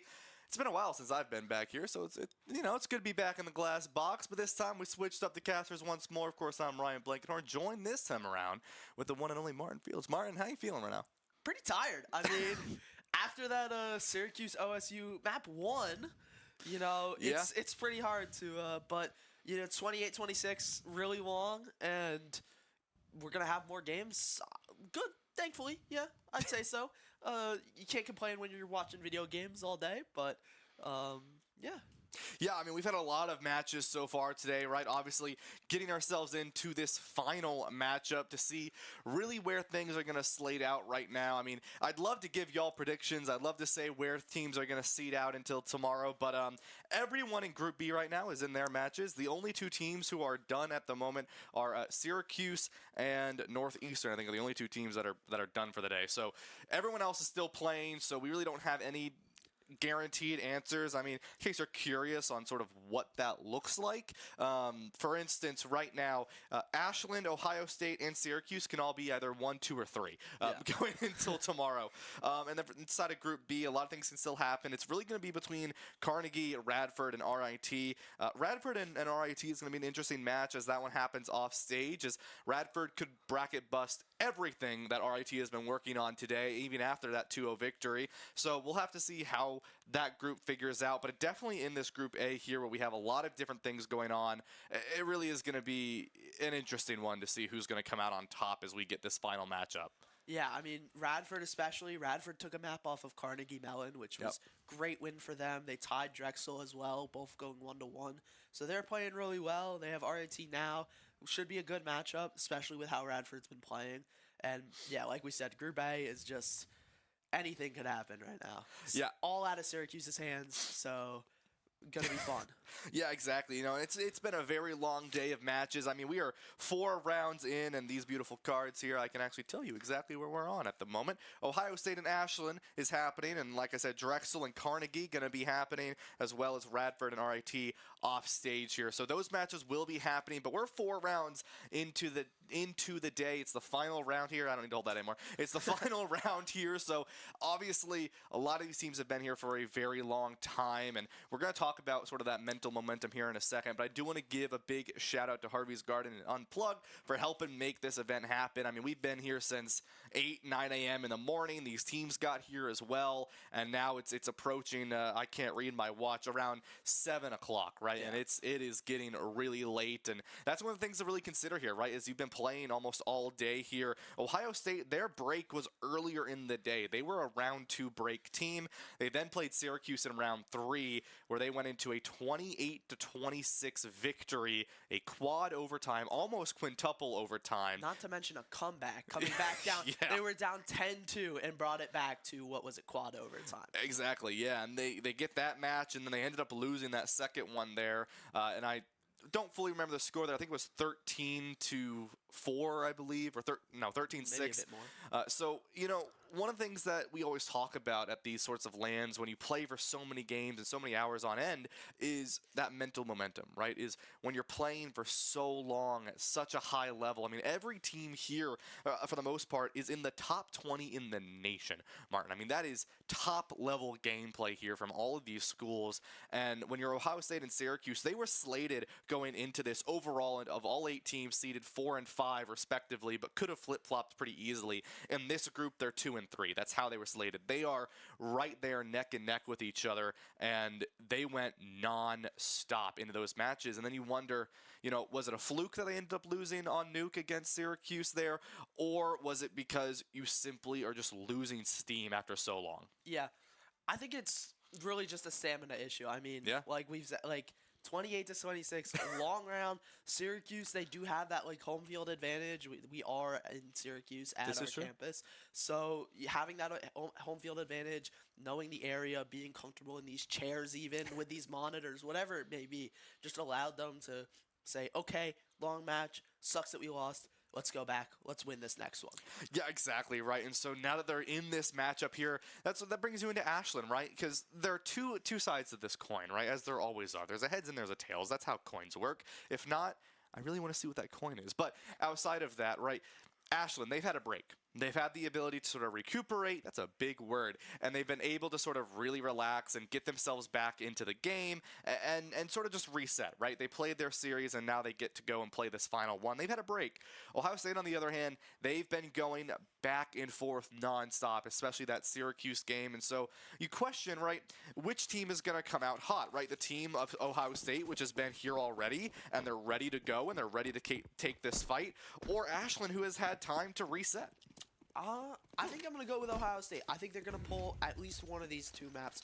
They just, like we said, they did just come and play these matches, but that means that they're more warm than Ashland is. Yeah, exactly. We already see a push over onto this B site here. Bullets go flying, and there goes Spack down, but immediately after, Ho-Ho and Fish going to find their picks accordingly there, and that's going to be now Ashland up in members. But just like that, DeFish falls, as well as Munn down to Jan, and there goes another one there. SML falls, but Jan finds one. Ho-Ho is not able to find the full connect, and that's going to be Ohio State. Just one member alive. It's going to be Ball, who gets that round win for Ohio State. Yeah, just a great job for both teams to get their picks. Just a pistol round, but still super important because it starts that momentum, starts that economy. Just super good win from Ohio State, and really good just fight taking from Ashland.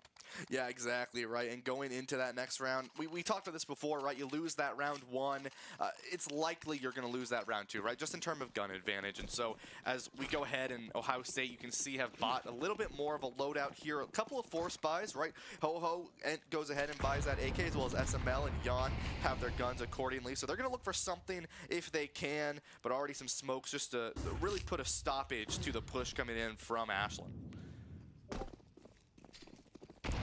Going in again here over on to the B site, and frags go in, gets a couple connections, one onto Spaz there, but not enough to get the full kill, as now they're going to shoot a couple bullets through the smoke here. Looking on this B side again, it worked well for him last time, but not quite enough. 3 members go down from the side of Ashland, but 2 more are going to be taken down from the side of Ohio State. It's a 3-on-2 man advantage, Ohio State here.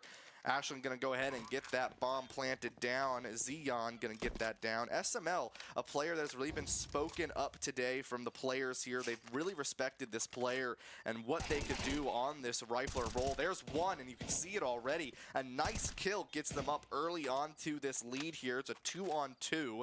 It's really just a full HP versus a lower HP on either side here.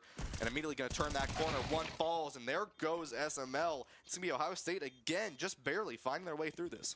Yeah, great job there from Ashland to lose a few players, but then be able to get onto site, get that bomb planted.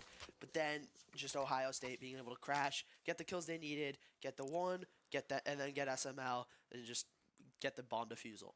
Yeah, exactly. And so that is something to really keep in mind, is even though Ashland's been able to get on this site a couple times, they haven't been able to secure those rounds. And I mean, even there, right, we talk about how Ohio State, they won that round 1. It's likely they're going to win that round 2. We do see that, but it's also like Ashland is able to get onto that site there, but it's not quite enough to secure and win the round. Yeah, I mean, it's going well for Ashland. They've just gotten unlucky once they got to that post plant. So they're going to get one of these rounds. I mean, it's kind of hard not to if you're doing this so efficiently with a lower buy. Then when you have that full buy, when you have that same equal buy, I mean, you got to think that they'll be able to do something with it, especially on that post plant that they've been so good at getting. Yeah, exactly. As we take a little bit of a tech pause here, the players looking to see, I believe it's just a little bit of an audio issue here as they go ahead and fix that one up. Good old help from Grady there. Shout out Grady, one of the great coordinators here in the facility. And like you were saying, right, it really is important when you can get those guns, right, have that advantage. But then you get into round number 3 where it's a little bit more even, right? Both these teams, they get to buy, they get to sort of even out that playing field a little bit more. And then you get into round 3 where things really make a difference. We talked about it earlier on in the day where, you know, these teams can really look to play the advantage of having that gun, but once that advantage is gone, then it comes down to true fundamentals and true game sense. Yeah, I mean, yeah, game sense 100%, fundamentals, and Ashland are very good at that. And we've seen, even on these lower buys, they have been able to get those post lands, and they've been unlucky to not capitalize on having sites set up, making it so that Ohio State has to push to them, but they've still been able to get to it. And now, like I've been saying, with this even buy, now that they have the rifles, it's going to be fun to see how they do. Yeah, exactly. And it's really the biggest thing is when it comes down to what can you do with those guns, right? What can you do with that fundamental, with that game sense that you know you have the capability to win, but can you sort of keep that stamina, right? And that's sort of what we talked about, right? Ohio State coming off that hot streak here. And I mean, Ohio State, Ashland, and Syracuse are all very, very close teams. I mean, all these teams were very close together. Syracuse playing Ashland earlier on in the day had a very close game. And unfortunately, they did end up losing a 10-2 lead into an overtime in game number 1. But game number 2, they ended up winning. I believe the score was 13-11. Then you look at this Ohio State team, right? Where same deal happened. Syracuse and Ohio State played very, very, very close matchup, right? Quad overtime. So all three of these teams are very close in skill level. And so Ohio State, they're coming off that hot streak. They may be a little tired, but they're still warmed up. They're still ready to go. While Ashland, on the other hand, they don't really have to worry about that immediately. They get some time to warm up. Yeah, they get time. They have to have time to warm up as they haven't been playing like Ohio State's been playing. But the question is, when will they become warm? I mean, if they go down, 6 rounds, like 6 to 8 rounds, something like that, you're gonna see they might not be able to come back from it even once they're warm, once they're getting better. Ohio State will just be able to get rounds off of them, especially being on the T side. They might just be able to get the plant, hold the defense on site, and you don't know. So it's really going to come down to how quickly Ashland can heat up. Yeah, and speaking of heating up, have to take a quick BRB here. Got to get the PC rebooted and reheated to get ourselves back into the matchup. So don't go anywhere. We'll be right back with more of this final round action.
And we are back.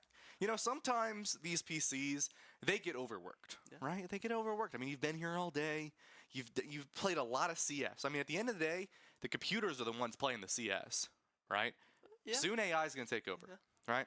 That's a different philosophical conversation for another day. I could totally have that. I'm like caffeinated up right now. I'm good to go for another 5 games. I do not want to have that right now. We're good to go. I am cold medicine up. I am the opposite of you. We're having a good time. We're good to go. These players, right, sometimes quick little tech pause, come back in, get going. And you know, if you're either of these teams, you're kind of okay with that. Obviously, if you're Ashland, like we were talking about, you want to sort of get your momentum rolling. A tech pause doesn't really do that for you, but if you're Ohio State, you take every little break you get, right? You had to play a quad overtime series earlier. You might as well take every tiny bit of a break that you can get. And so if you're Ohio State, you're probably not too unhappy about that as we go ahead and get ourselves ready for round number 3. Yeah, no, I wouldn't be unhappy if I was Ohio State either. I think that break's pretty nice. I'm surprised if they didn't cause it themselves. Yeah, I mean, you know, not right. I think it was an Ashland player, unfortunately, who lost the PC. But as we go ahead and we get ourselves back into this matchup here, just to remind y'all here, 2-0 so far for Ohio State. It is 2 games being played, first to 13 wins. If I have to go further than that, we'll talk about that later. But for now, it's first to 13 here. Ohio State looking to close this one out after a couple matches against Syracuse University earlier on today. They want to just be done, right? They played a really long matchup in round number 1, or in map number 1. Map number 2, they weren't as lucky. Happened rather fast on Nuke there. So they're going to look to finish this one up early here. And already you see some smokes coming in as well as an incendiary just to force out part of the side of Ashland. But nothing bad is going to happen to them yet here as they're going to slow rotate around through this left side. Another smoke comes in. Spaz, Deagle, ready in hand. Peeks the corner. Taken down swiftly by Swifty. Yeah, just a great shot there by Swifty. Immediately sees him, head's gone.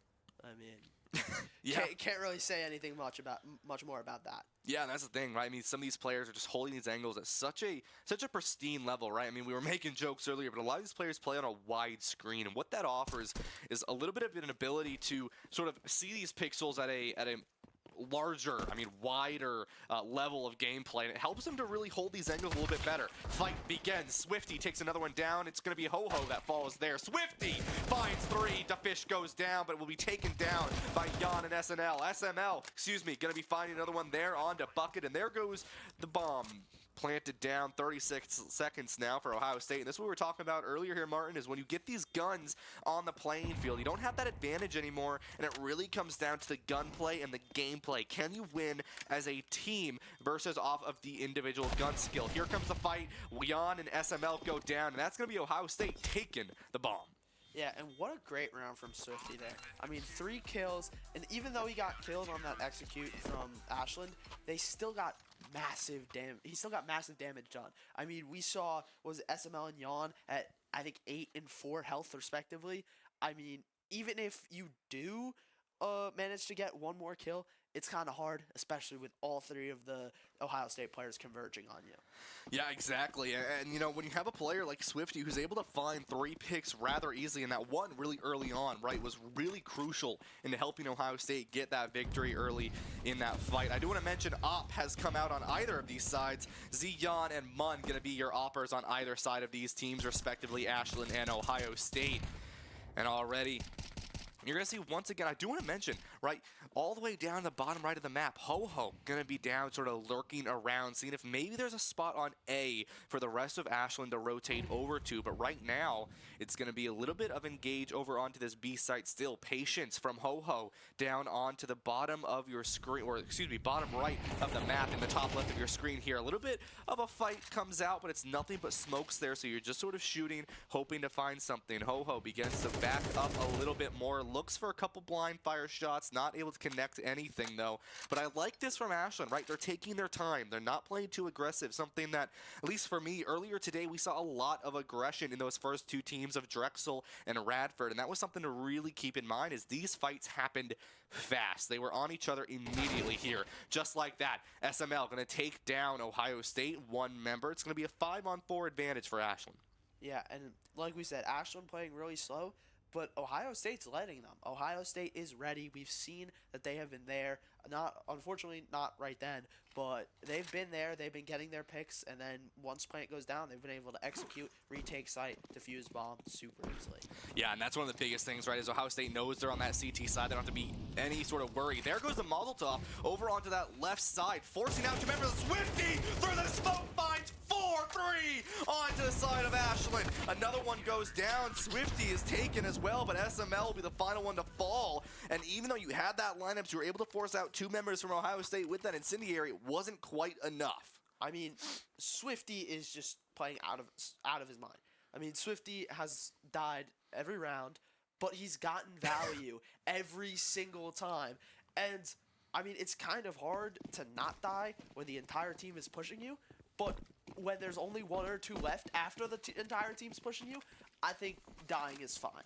Yeah, and you know, that's the thing, right? Swifty, one of these players, right? Like you said, died 4 times, but also 7 kills, right? So you're getting some solid kills, about 1.5 every round so far. So you've been really, really important for this team. I mean, that's the second time we've seen Swifty get more than 2 in a row, and that is really important for Ohio State. 4 rounds up against Ashland at the moment. I mean, Ohio State is looking rather unstoppable, but we've seen leads like these fall. We've seen 10-2 leads go in the favor of other teams. We've seen leads really look good in the overtime spot, but not quite enough as Munn takes down Ho-Ho and Op to the face. You're not going to live through that one there. Shots go as well as Munn finds one, but ZZZW is going to fall as well. Deficient, Spack find Ball and Munn, and it's going to be Ashland looking to plant this spike, or plant this bomb down, turning into Carson casting too much Valorant here. Bomb goes down. It's a 2-on-2 here.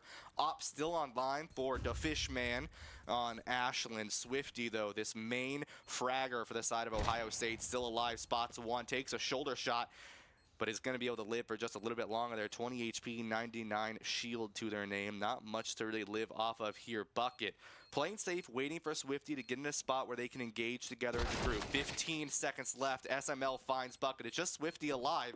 We see them take 2 kills before, but will it be enough this time around? Not enough time to defuse is going to force Swifty out just to survive that round. That's going to be Ashland taking a round off Ohio State. Yeah, and that's a really important round for Ashland to get. 4 rounds in a row. Very unfortunate, but being able to get one, that'll start to move the momentum, move the economy, just get the mentals up. It's always good to get 1 round, and they did it at probably a perfect time. Yeah, exactly right. And I mean, that kill, or that sort of that detonation kill a little bit later is a little unfortunate if you are Ashland, right? You want to try to save all of that economy as you can, but already you're going to see, right, that op bot back up from both players on either side here. Munn and Jan going to grab their ops accordingly. And already some fights over on to the left side of the map there. Banana, one of my favorite call-outs of CS. Go. Yeah, we're going to see, once again, relatively slow play. I mean, just a bunch of util back and forth, waiting for through this, what seems to be the main passage, main choke on the way to A site.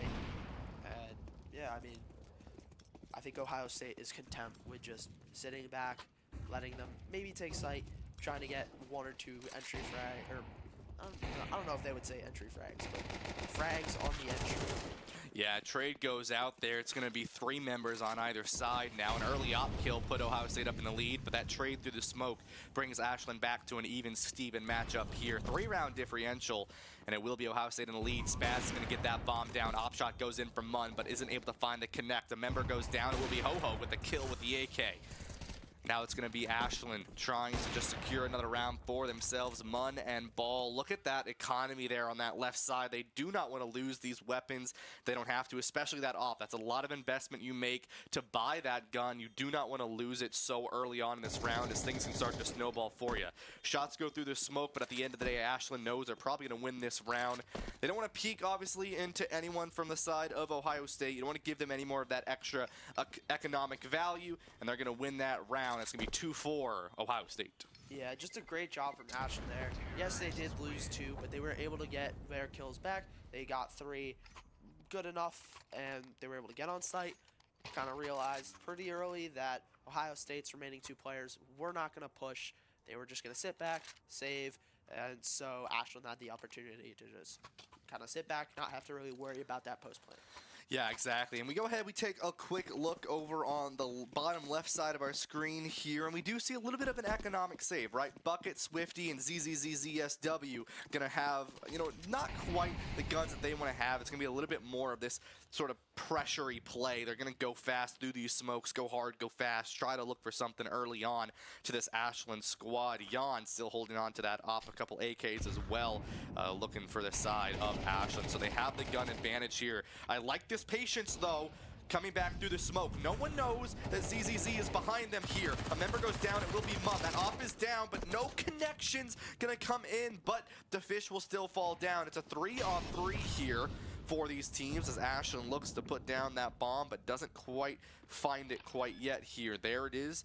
Bomb is going to get down from Jan here, the opper for the side of Ashland. And once again, we've seen this before. This post plant has not been the strength of Ashland so far. They get that plant down, but they haven't been able to win. Ho-Ho going to be forced out in the incendiary, still alive, flashed twice, but it's still alive. Finds one! It's going to be Ho-Ho. Going to look for more there. Knows there's one up the top, going to be taken down. Swifty and ZZZ find the trades, though, and it's going to be Ohio State finding themselves another round. Yeah, I mean, great plays from Ho-Oh, great plays from DeFish. Even though he went down early, he got 2. But Ohio State has just proven that they are extremely good on this post play. They can retake site. And the fact that they've been able to retake site as CT makes me just wonder how well they're going to be able to take site when they're on T side. Yeah, absolutely. Really, really good job from that team here, and especially when you consider that that was more of a thriftier type of buy for them, right? They knew they had to play a little bit more aggressive, and now they're going to be good in terms of that money. I mean, both these teams, you have Ho-Ho and Jan a little low on the economic standpoint, but so far not in a terrible spot. I mean, it's really easy to get these guns early on here from either of these teams. 2-5, 3-round lead for Ohio State here. The op from Mun and the op from Jan are 2 things to look out for. We haven't seen too many operas today, but it is something to keep in mind. Bucket finds 2, but it's going to be taken down by SPAC and SML. It's going to be now looking for more kills if they can. Walking slowly through this smoke here. Jan has the op watching down this choke here. Can't quite find anyone yet. But they're going to stay alive, right? Something to really keep in mind here. You do see, right, it's going to be Ball looking to rotate all the way back over to that A side. It's just going to be one member of Ohio State. It's going to be Swifty who's going to be on this site. Forcing back will it be the rest of Ashland as they get onto this site, and they're going to be able to take a little bit of damage, but Ball will fall down, and there goes the bomb as well. Swifty on this flank angle here, something to be aware of here. 8 and 5 so far. Has the M4A1S looking for something early if they can. Spot it out, but flicks to the head. It's going to be Ho-Ho falling down. Here comes the flash out. Dodges it. Doesn't take any flash from that here. Swifty still alive. Jan goes down as well as just SML left for the side of Ashland here. Turns the corner, but will find him. And it's going to be Ho-Ho and SML finding 3 kills to win that for Ashland. Yeah, I mean, great job from Swifty being able to get on that flank, get the 1, put pressure, but I mean, SML, just amazing. They were able to get Swifty down to 12 HP, and I mean, SML was almost full HP. It's kind of hard, even with the surprise, to kill somebody when you're that low and they're that high HP. Yeah, exactly. So really good job from them. Jan finds the offer early, and there goes SML to Fish and Jan again. As 2 AKs and 2 ops go in for the kills, and it's Ashland 4-on-1. Bucket, the only one alive. They played in this area of Banana so consistently. The rest of Ashland know exactly where they are. You're going to see a fast look to push over here onto A site, and Bucket, he's not dumb. He knows exactly where they're going here. They're going to look to push over on to slowly on this A site. I don't know if anyone noticed them. Bucket goes down, and it's Ashland taking that victory. Yeah, just a really quick and efficient round from Ashland.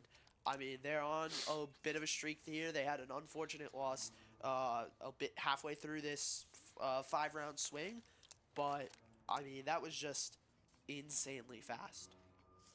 Yeah, absolutely. And I mean, with that, that's Ashland bringing themselves back up, forcing Ohio State to a very, very cheap buy, once again. And this is going to be good for Ashland, but it's not the first time Ohio State has won on this thriftier buy. That is something to keep in mind. They've won it before, but last time they had a couple guns in their favor.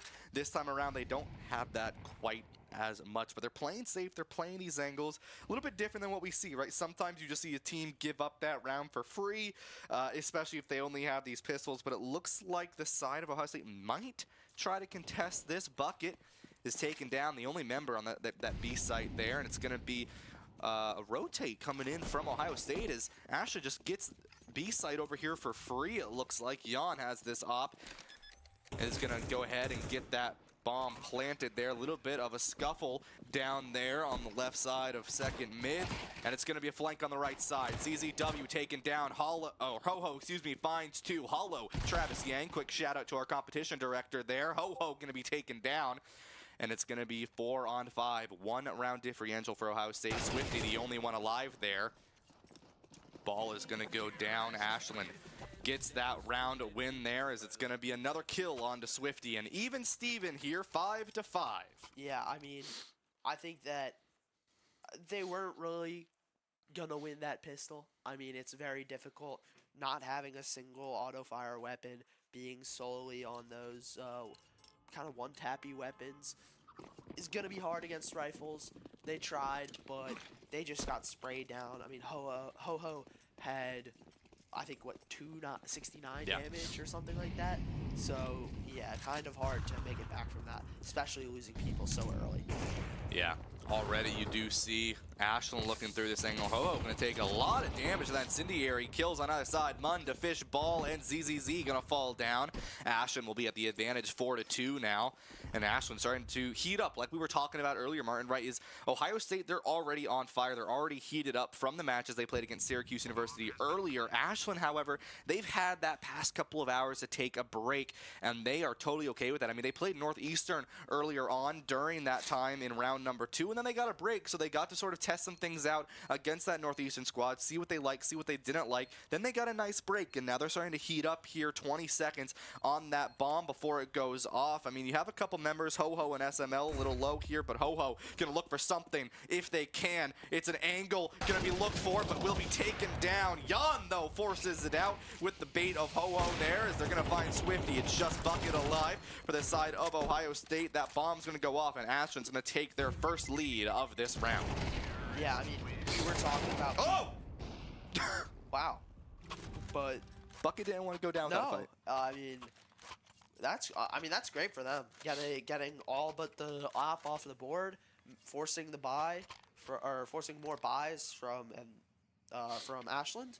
But like we were saying with the heating up, I mean, Ohio State took the first 4 rounds, and then pretty much since then, except for 1 round in the middle, it has been all Ashland.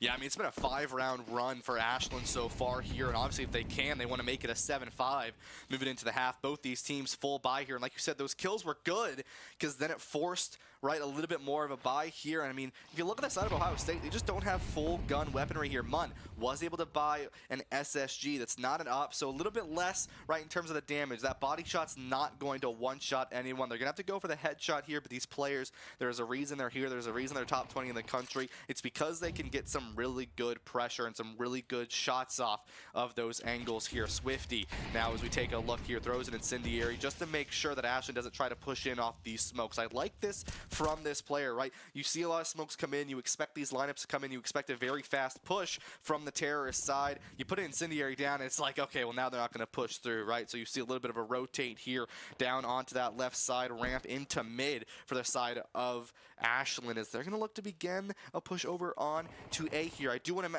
as I was going to say that, Ho-Ho was on that flank. Ho-Ho has been on that lurk, sort of looking for people, wasn't able to find that kill. It's a 4-on-4 though, both these teams. Ashland now 36 seconds to get that bomb down. It's just Mun over here on this A site. Everyone else is over on to B. You do see there's one player left over on B. It's going to be SML just to keep a little bit more of sort of being a nuisance over there. But Mun able to find two, the collat with the headshot. And it's going to be 2 members left for the side of Ashland off that great collateral from Mun. And now it's going to be 10 seconds left. Ashland needs to go fast. The fish finds CZZ. There goes Jan down. Just 1 member left for the side of Ashland, and on 2 will be SML able to find Bucket here. Mun has the up and bang into the head. And that's going to be an even round as we go into the half. I mean, you were mentioning that this is not an op and that it will not be doing as much damage for body shots. That didn't matter. I mean, what was that? 1 headshot, a collat headshot, and then another quickscope headshot. So, yeah, I mean, you can't do much to defend against that. No, you really can. I mean, that's why we talk about how good these players are when they do things like that. But at the end of the day, right, you put yourself up in an even spot here. Teams have switched sides. Ohio State now going to be on that terrorist side, and Ashland going to be on that counter-terrorist side. So I'm going to see if any sort of change-up happens in this pace of play. If someone's going to be a little bit more aggressive now that Ohio State is on this T side, if they're going to play for sort of a fast engage. Already you see some shots being fired. Swifty and ZZZ and Bucket. 3 members down. Ashland looking on fire right now. A 4th one goes down. It's Mun. It's 1 member left in the duel Veretti's. The best gun, no bias here in the game, as that's going to be Ashland taking the lead once more. Yeah, I mean, just a very quick round. I mean, flawless from Ashland. Literally, no players go down. They get every single member. They didn't even have to, like, do anything, really. I mean, they kind of just waited for them to walk in, and, I mean, once you're in the crosshair, it's all about shooting and hitting your shots, which they did that round. Exactly. I mean, these players know exactly where to place their crosshairs, and they play really well into this baiting. We talked about IGLs this morning here, myself and Gunjan, and how these IGLs know when to go on these engages. They predict the rotates, they predict the peaks, and you trust them with your life when it comes down to how these players IGL. You take a look at this Ashland squad, now that they're starting to heat up a little bit more, and that's what it comes down to, right? You trust your IGL, you trust when to peek into that angle here. It's a 2-3 split here onto B and A respectively. There comes the fight. Mun and Ball fall down to Fish. SML finds 2, is taken down though, and now it's a 3-on-1 Ashland favor. Swifty alive but alone here over onto this side of B. They're gonna look to put that bomb down, but it's a fast engage coming out from Ashland here. There goes 1, spotted out. Swifty finds him, but Ho-Ho and SML find that kill, and that's gonna be Ashland with a 2-round lead moving forward into this next round. I mean, we're once again seeing player like an SML where, yes, he did it. He got 3 kills, and he also got damage on the remaining players. So it didn't matter that he went down, but he held his ground. He got 3 out of the way, and he essentially made it so that his teammates had to hit 1 shot, could have been to the legs, and boom, you're done.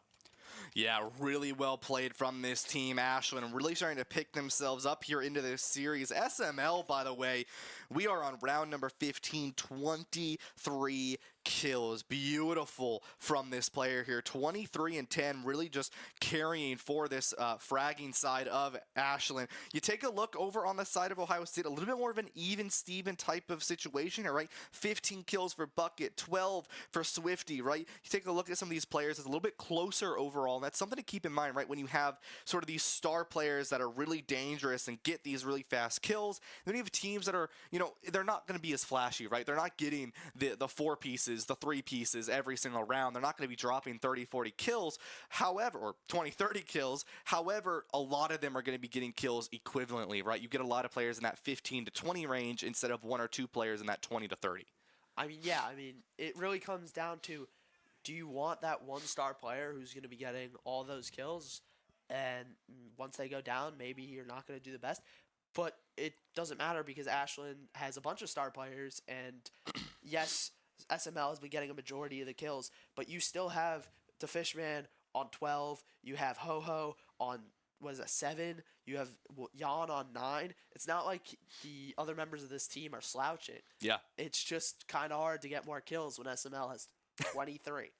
Yeah, and I mean, like I said, right, sort of SML, I was talking to some of the Syracuse players, and, they were saying, Ashland's a good team, but we're really scared of SML, right? That's the player that sort of a lot of these teams have mentioned has been sort of the signature look out for them player. I mean, there's a player like that on a lot of these teams, Cam being sort of one of those players, Cam and Dan being those players that side of Syracuse, and it's something that you do have to be aware of, right? A lot of these times, these top fraggers are people that you do not want to run into on, give them that rifle and walk into that choke. Yeah, I mean, we've seen it with SML, but we've also seen it with Swifty has been doing amazingly this game. I mean, we said he had, 2 back-to-back 3Ks? So we're having that on both sides here. Yeah, we take a look here, and already a little bit of a scuffle onto Banana here. ZZZ going to be taken down. A little bit of a friendly fire from Bucket, but DeFish gets the ending kill there. And already, if you're Ohio State, you're down 1 member. The frag gets a little bit of hit onto SML, but nothing too crazy there. There goes a heady.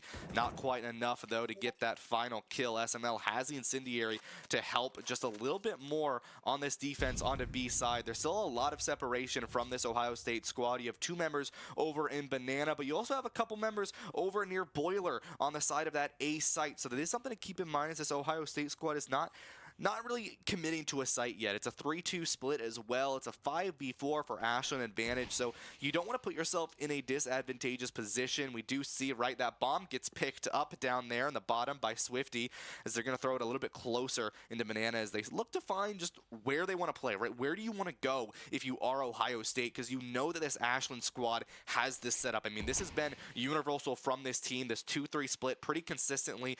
Looks like, though, you're going to see an Ohio State team start to push into this A site. It looks like potentially onto that B site here. They're still making up their mind. A slow push into Banana. 30 seconds is typically when we start to see these teams really crash out with utility. No one has moved from the side of Ashland. No, it's still 2-member split onto that B site. 3 onto A. Here comes the push. Here comes the util. A lot of frags and a lot of smokes come in. No kills yet, though. 15 seconds. Incendiary down. Swifty goes down. Bucket as well. It's a 2-on-4. Bucket and DeFish gonna go on down, and Ball and Munn will follow, and Ashland takes that round with only a loss of 1. I mean, what a great job there by SML and DeFish, man. They got 1 on the entry, or I think they both got 1, and then the Fishman went down, but it didn't really matter because then it was enough time to stall for your other 3 members of your team to come to crash to get those following kills, just take an easy round. And Ashland have definitely heated up in these past few rounds. Absolutely, and you take a look at this once more, right? I want to see maybe a little bit more power play coming out from this Ohio State squad. We know that they have good fraggers on their team. Maybe get a little bit more aggressive. Munn gets hit hard by what I believe was a frag grenade down onto Banana. And a lot, this is that dangerous spot of Bananas. There's so many grenades that go in, and if you aren't too careful, you're going to get hit by it. Here comes that aggression from this Ohio State squad, but SML finds 2, SML finds 3, SML finds 4, gonna be taken down before they find the ace. Ball finds him, it's not gonna matter. Fish will find him. SML gets credit with 4, but has all 5 under their name. Ashland, double digits, 10-6. I mean, SML is just holding down the site, and you see they're putting SML on that 2-stack site, and they're allowing themselves to put 3 on this other site because they know that SML is going to be able to get value, and we've seen he's been able to get so much, over 2 kills pretty much every round, especially when they're pushing into him. Yeah, I mean, there's just a lot of trust, right? When you do that 2-3 split, you have to have sort of someone you trust to get those frags. And a player like SML, who is 29-11 right now, that's the player you want to trust, right? That's the player that you know is going to get those kills. And it's hard to win that, right? You see a little bit of a further push here from DeFish and SML through Banana. Then you see the side of Ohio State, right? They already lose Bucket and Swifty almost immediately. Their top 2 fraggers for the side of Ohio State going to go down. It's a 5-on-3 here. Ho-Ho pushes a little bit forward. Doesn't spot anyone, though, and it really is just Ohio State sitting back in mid and a little bit of second mid as we take a look at Ball here up in the top balcony. It's right through the smoke here. If you're if you're watching any sort of Brazilian CSGO, you start stomping the floor and giving them hits that someone's around the wall. But Not going to be happening today here. It's just patience coming through. But there it is. Ball, Mun, and ZZZ fall down. Ho-Ho and Jan are the only two that fall down there to Ashland. And 4 kills going to be credited to SML once more. 33. They break the 30 as Ashland's 11 rounds up. I mean, SML is sitting at just 1 below 2 kills per round. Yeah, back-to-back 4Ks. Like we said, it really just was a matter of time until Ashland heated up and Ashland got ready and raring to go. And it seems that it's come to full offense, especially on this CT side where they've gone 5 straight rounds. Yeah, I mean, you take a look at these stats here, Martin. I mean, a 3 KD overall for SML. That is just incredible to see from a player. I mean, like we said, right, Ashland, they had so long to do nothing, and now they get to warm up. Now they get themselves back into this series. Yeah, I mean, we saw Ohio State take 4 maps off of them. And I really did think that it was going to be a much closer game. And then we started to see Ashland. They got heated up. We know that they're super good. And, yeah, they've just started to run away with it a little bit. Yeah, absolutely. Here is now it's just 2 more rounds for Ashland before they secure game number 1. And they'd love to do that nice, quick, and easy against this Ohio State squad who, this is what we talk about, right? That mental momentum. You've played so many games at such a high level. Now you got to play Ashland, right? A team that is at no case whatsoever a team that you should be counting out in this tournament. And it's hard to play at such a high level against this team. Jan with the op going to be staring down this choke, but no one going to peek through that smoke. Very smart coming in from this Ohio State squad here. They're playing a little bit more passive. A good split comes out from them. Ball takes a lot of damage, just barely surviving there. At now going to be sitting at 46 HP. The flash goes in, but it's going to hit no one here. The side of Ohio State looking like they're going to go on to this A site here.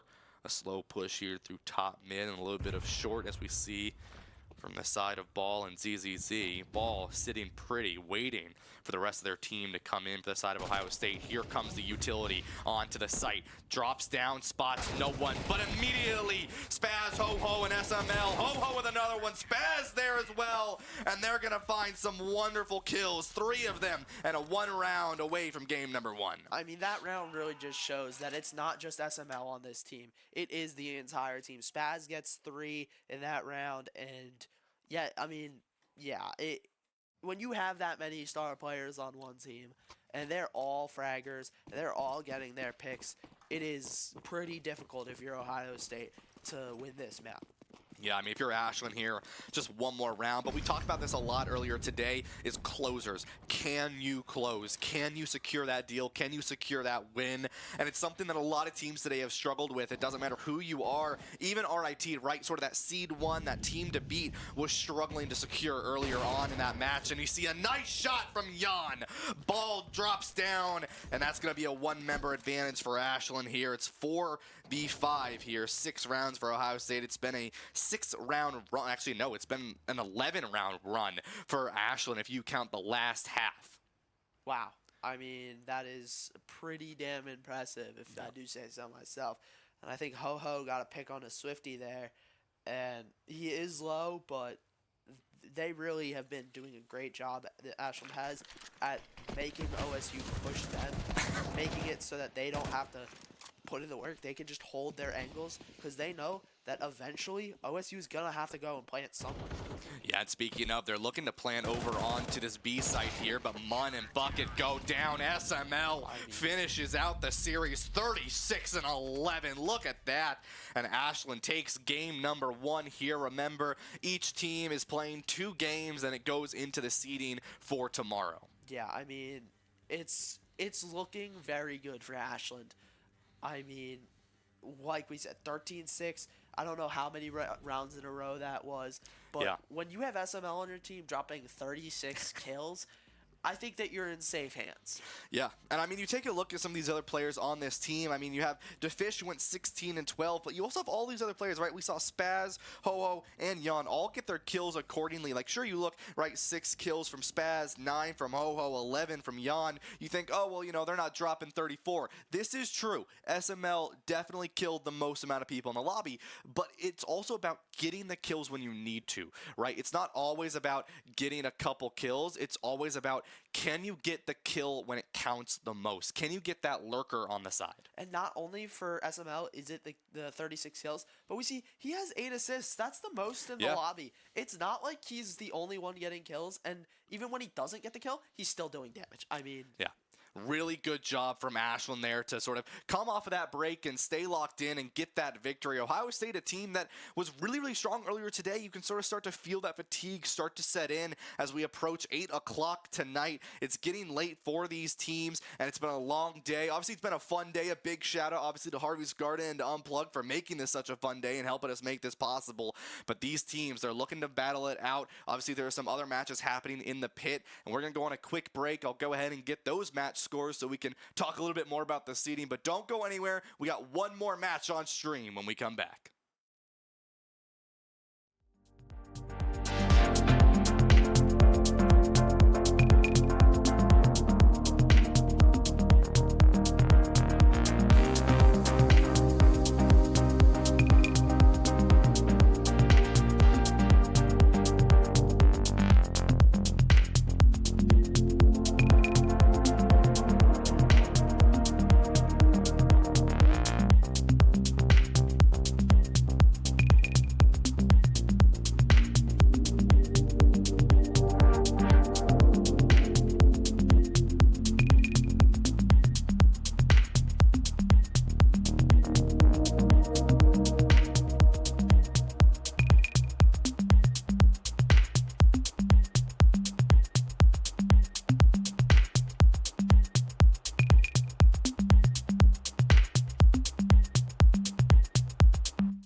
Howdy, folks. We got the final match coming up for you, and it's still Ashland and Ohio State. I mean, nothing's changed. It's not like anything crazy has happened, except there has been some changes elsewhere in the Shine Gaming and Esports facility here in the Shine Gaming or Shine Student Center. We've got a lot of changes here. There's a lot of things on my paper, okay?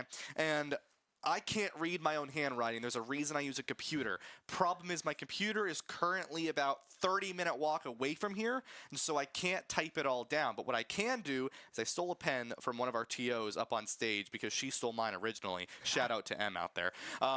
Okay. We're going to talk a little bit about the seeding here. Not too crazy, but I do want to mention a couple things about it before we get into Mirage, our final matchup here between Ashland and Ohio State. I'm going to go the easy seeding first. Does that sound good to you? Yeah, I think so. All right, cool. So, easy seeding. Ashland wins this. Everything is nice and simple. It goes Ashland, Syracuse, Ohio State, and Northeastern. That'll be the seeds going until tomorrow if Ashland wins. However, there's always a however. There's always a but. There's always something, right? If Ashland does not win this, if Ohio State is able to sort of get themselves back in the game and gets that victory, it'll be a three-way tie for first place, so that it gets into all the fancy round differentials and the stuff that I don't have to worry about, you don't have to worry about, y'all don't have to worry about. That's on all the TO people out there that, you know, get paid to do this sort of stuff. So we'll tell you about that tomorrow, but for simplicity's sake, if you're an Ashland fan, or if you just want simplicity, you want Ashland to win this. If not, and you like chaos, well, you want Ohio State to win this. Yeah, I mean, this is going to be Ohio State's map pick that we're going into, so positives for them. And I think if you are Ashland, you want more than 7 rounds because then your differential is higher than Ohio State. And, you know, look, that's at least what you want. And yeah, exactly. So then you take a look at Group A, a little bit messier. Now, the reason it's messier is actually pretty simple. It's not because there's a bunch of crazy things happening. It's more so they're still all on game 2, right? Like we said earlier, I mean, Syracuse and Northeastern are done for the night. So it was pretty easy, and it just came down to these 2 matches, and it still comes down to these 2 matches. So it's easy to predict that. There are currently 4 teams competing out there. Those are the 4 teams in Group B. So that one's a little bit weirder. RIT is almost definitely going to stick at seed number 1. I think they've secured it now. Yeah, I mean, the only difference is if Radford is able to take that victory over them, then sort of same deal, bracket buster, right? But for them, my bad, I totally just hit you with paper. But RIT is going to probably solidify that one. However, the other 3 teams in that league, Carnegie, Radford, and Drexel, are currently tied 2 and 3 in their seeding, and they all still have one more game to go. So one of those teams will definitively be seed 4. That is a guarantee. However, I'm dropping things, y'all. However, there will be a tie somewhere, most likely, for those teams. So we'll talk about that, assuming that those matches get finished up before this one does. But if not, don't worry about it. We still got a lot of games to play tomorrow. Got a lot of explanations to do tomorrow. And we'll do that tomorrow. Yeah. I think that for us, at least, that's what we want. We're looking at tomorrow. I mean, this is going to be a great map, final map of the night, but tomorrow is really going to be the important day. Yeah. Tomorrow is our single elimination, best of 3s, so that'll be extremely fun to watch. Yeah, and we'll talk about that bracket and that format a little bit later. We'll also talk about the seeding. I mean, I'm just going to briefly mention it. Obviously, we have 2 groups. Seed 1 in Group A will go against Seed 4 in Group B. Sounds complicated. I promise it's really not, and it'll all look fancy and simple and really easy tomorrow when all the games are finished. But for right now, don't worry about that. The only thing that y'all have to worry about is I'm going to probably lose this pen. The only thing that y'all have to worry about is this final matchup, right? Ashland and Ohio State, because this one will determine potentially the seeding for this group, right? The 1, 2, 3, and 4 seed for this group. Ashland looking very, very dominant in that first matchup. I mean, it took them a second. They gave those 5 rounds to Ohio State, and then they went on a 12-round run. Yeah, I mean, pretty damn impressive. I mean, it was their map pick. It means that they were confident, but yeah, that's still super impressive. Especially going down, whatever it was, 4 or 5, 6, I don't remember, maps or rounds.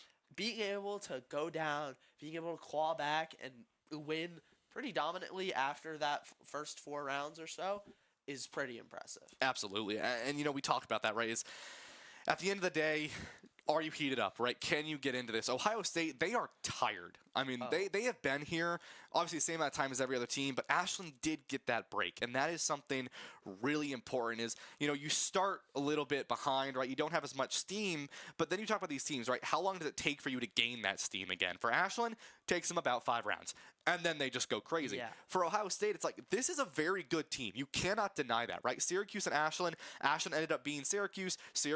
Well, I mean, it was 1-1. Syracuse ended up going 1-1 against Ohio State. These 3 teams are very, very close together. However, one thing to consider, like I mentioned, is Ohio State has played so much gameplay already. They've practically played an extra map more than every other team has played outside of Syracuse because of that quad overtime. I mean, quad overtime, for reference, right? 28-26. That is, you can do the math in your head while I stall. That's a lot of rounds, y'all. That's a lot of different rounds that you have to play. Almost an addition of how many rounds? I think it's about double. It's 26 plus 28. You had time. You I had so did. much time to do the math stalled. there. No, but it is 54 rounds extra. So That's a lot. Yeah. I mean, that's I was Or talking. not extra, 54 rounds Yeah, total. I was talking to someone that in old CS:GO. That's 2 full games. Yeah. That's another 2 full games. I mean, that is a lot of matches that Ohio State had to play with Syracuse, and so sure they're heated up, but now they're starting to slow down.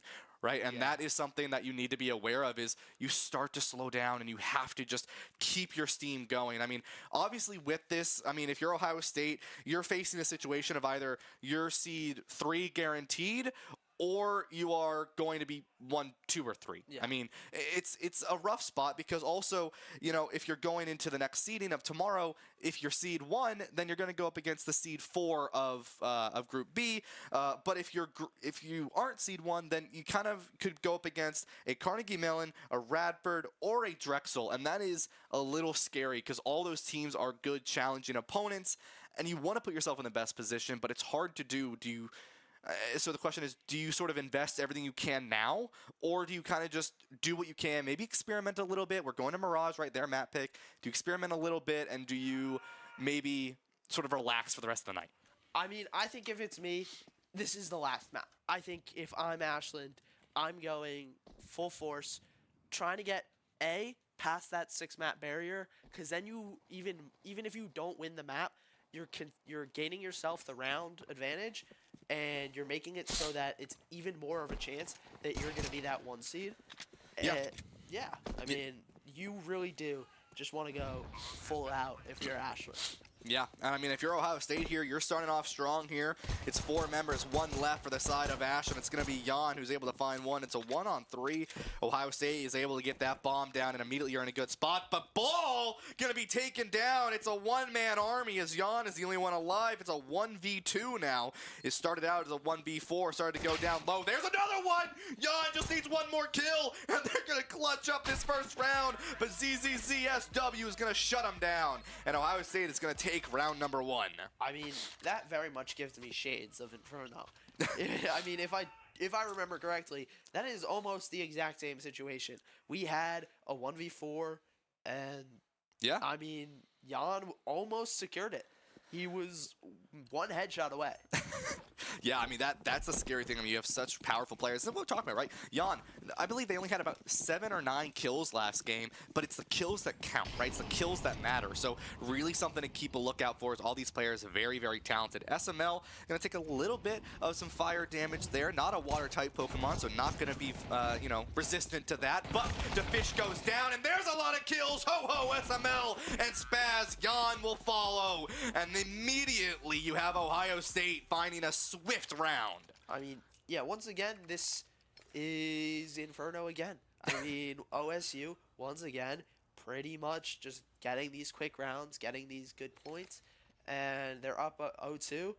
They just have to hope that they can continue to control this game, and they don't turn anything over and start letting Ashland gain momentum, because that is not fun if you are Ohio State. Yeah, I mean, really, indeed. And it's something to really be aware of as well. I mean, you saw a lot of fights happening early on there, but not really anything that went in the favor of Ashland. I mean, they took the fight so fast, but still, Ohio State, they knew what they wanted to do. I mean, it makes sense. It's the map that they chose to pick. They knew how they wanted to play it, and that could be something to really keep in mind. DeFish spots one, but not able to find the total kill. There goes a frag. DeFish just barely going to be living through that one there. Mun spots one. Jan and Mun go down. Ho-Ho as well down to Swifty and ZZZ. Now Smoke down here in the middle section. And it's going to be Ohio State at a 4-3 advantage against Ashland here. Looking for some more kills if they can. DeFish and Bucket fall on either side. Ball next. It's a 2-on-1. SML falls down to the headshot. It's just one member left for the side of Ohio, or the side of Ashland, excuse me. And it's going to be Spaz. Spaz going to be able to find one through the flash on a ZZZ. It's a 1v1. Swifty and Spaz, the two members alive for either of these teams. And it's going to be shots down through the stairs, and Ashland takes the victory. I mean, what a great job from Spaz right there to secure the round, to pretty much make a comeback. I mean, yeah, that was very impressive from Spaz, being able to be in that 1v2 and get the kills that he needed. Isolate the fights as well, making sure that he was in control. Yeah, and you know, speaking of things that just sort of happen fast and you don't really expect them, RIT lost to Radford 5-13. We talked about bracket busters. I don't even want to, no, we're not even going to get into that right now, but Radford just busted a lot of brackets. Thank God it's not March Madness, or we'd have a lot of problems right now. Radford taking that victory is going to be something that we'll have to talk about later here. Martin, as this match is going to be going on here. It's going to be Ohio State looking through. Connector on to A here.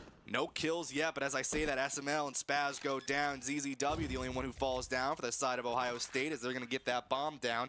DeFish and Jan still alive, looking for something if they can. Swifty going to look for something. It's going to be DeFish who falls down. Swifty takes the final one, and Ohio State 3 rounds against Ashland. Yeah, very, very clean from Ohio State there. Lost one early on through the spring, but other than that, it's been pretty much all them except for the one round that they've lost.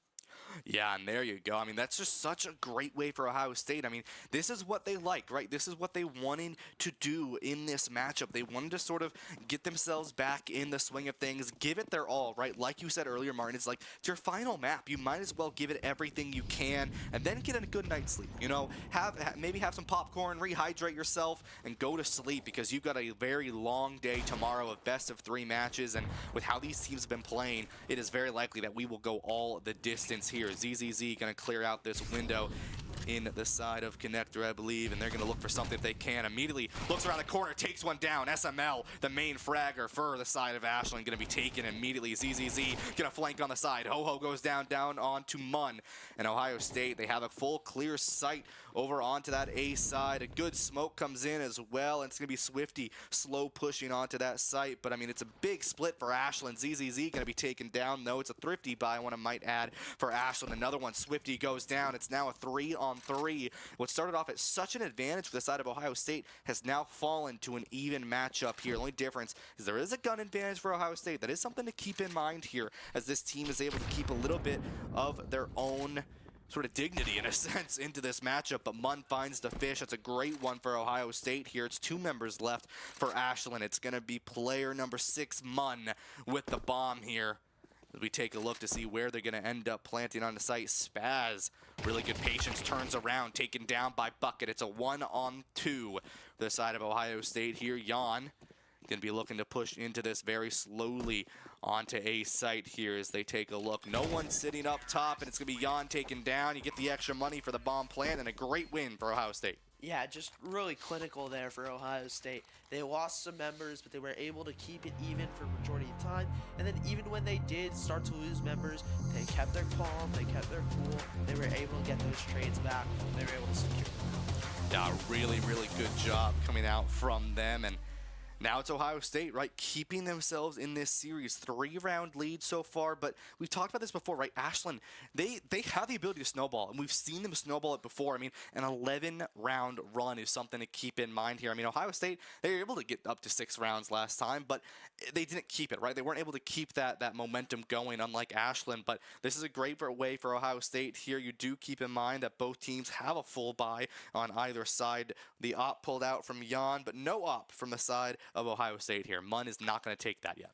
I mean, yeah. I mean, if I'm Ohio State, I'm kind of sticking with what's working. The rifles for Ohio State have been pretty on point, especially in this game. So if I'm Munn, if I'm Ohio State, I'm kind of waiting. I'm waiting to see. Let me say I go down, I don't have a rifle. Now I'm starting to think, okay, maybe I'll buy the op, get more precision, be able to just one tap somebody. But I mean, if I'm sitting here, I'm sitting pretty with good kills, good play. Why would I switch what's working? Yeah, and a lot of these fights, I mean, similarly to Inferno, right, you see a lot of those sort of scuffles happening on Banana.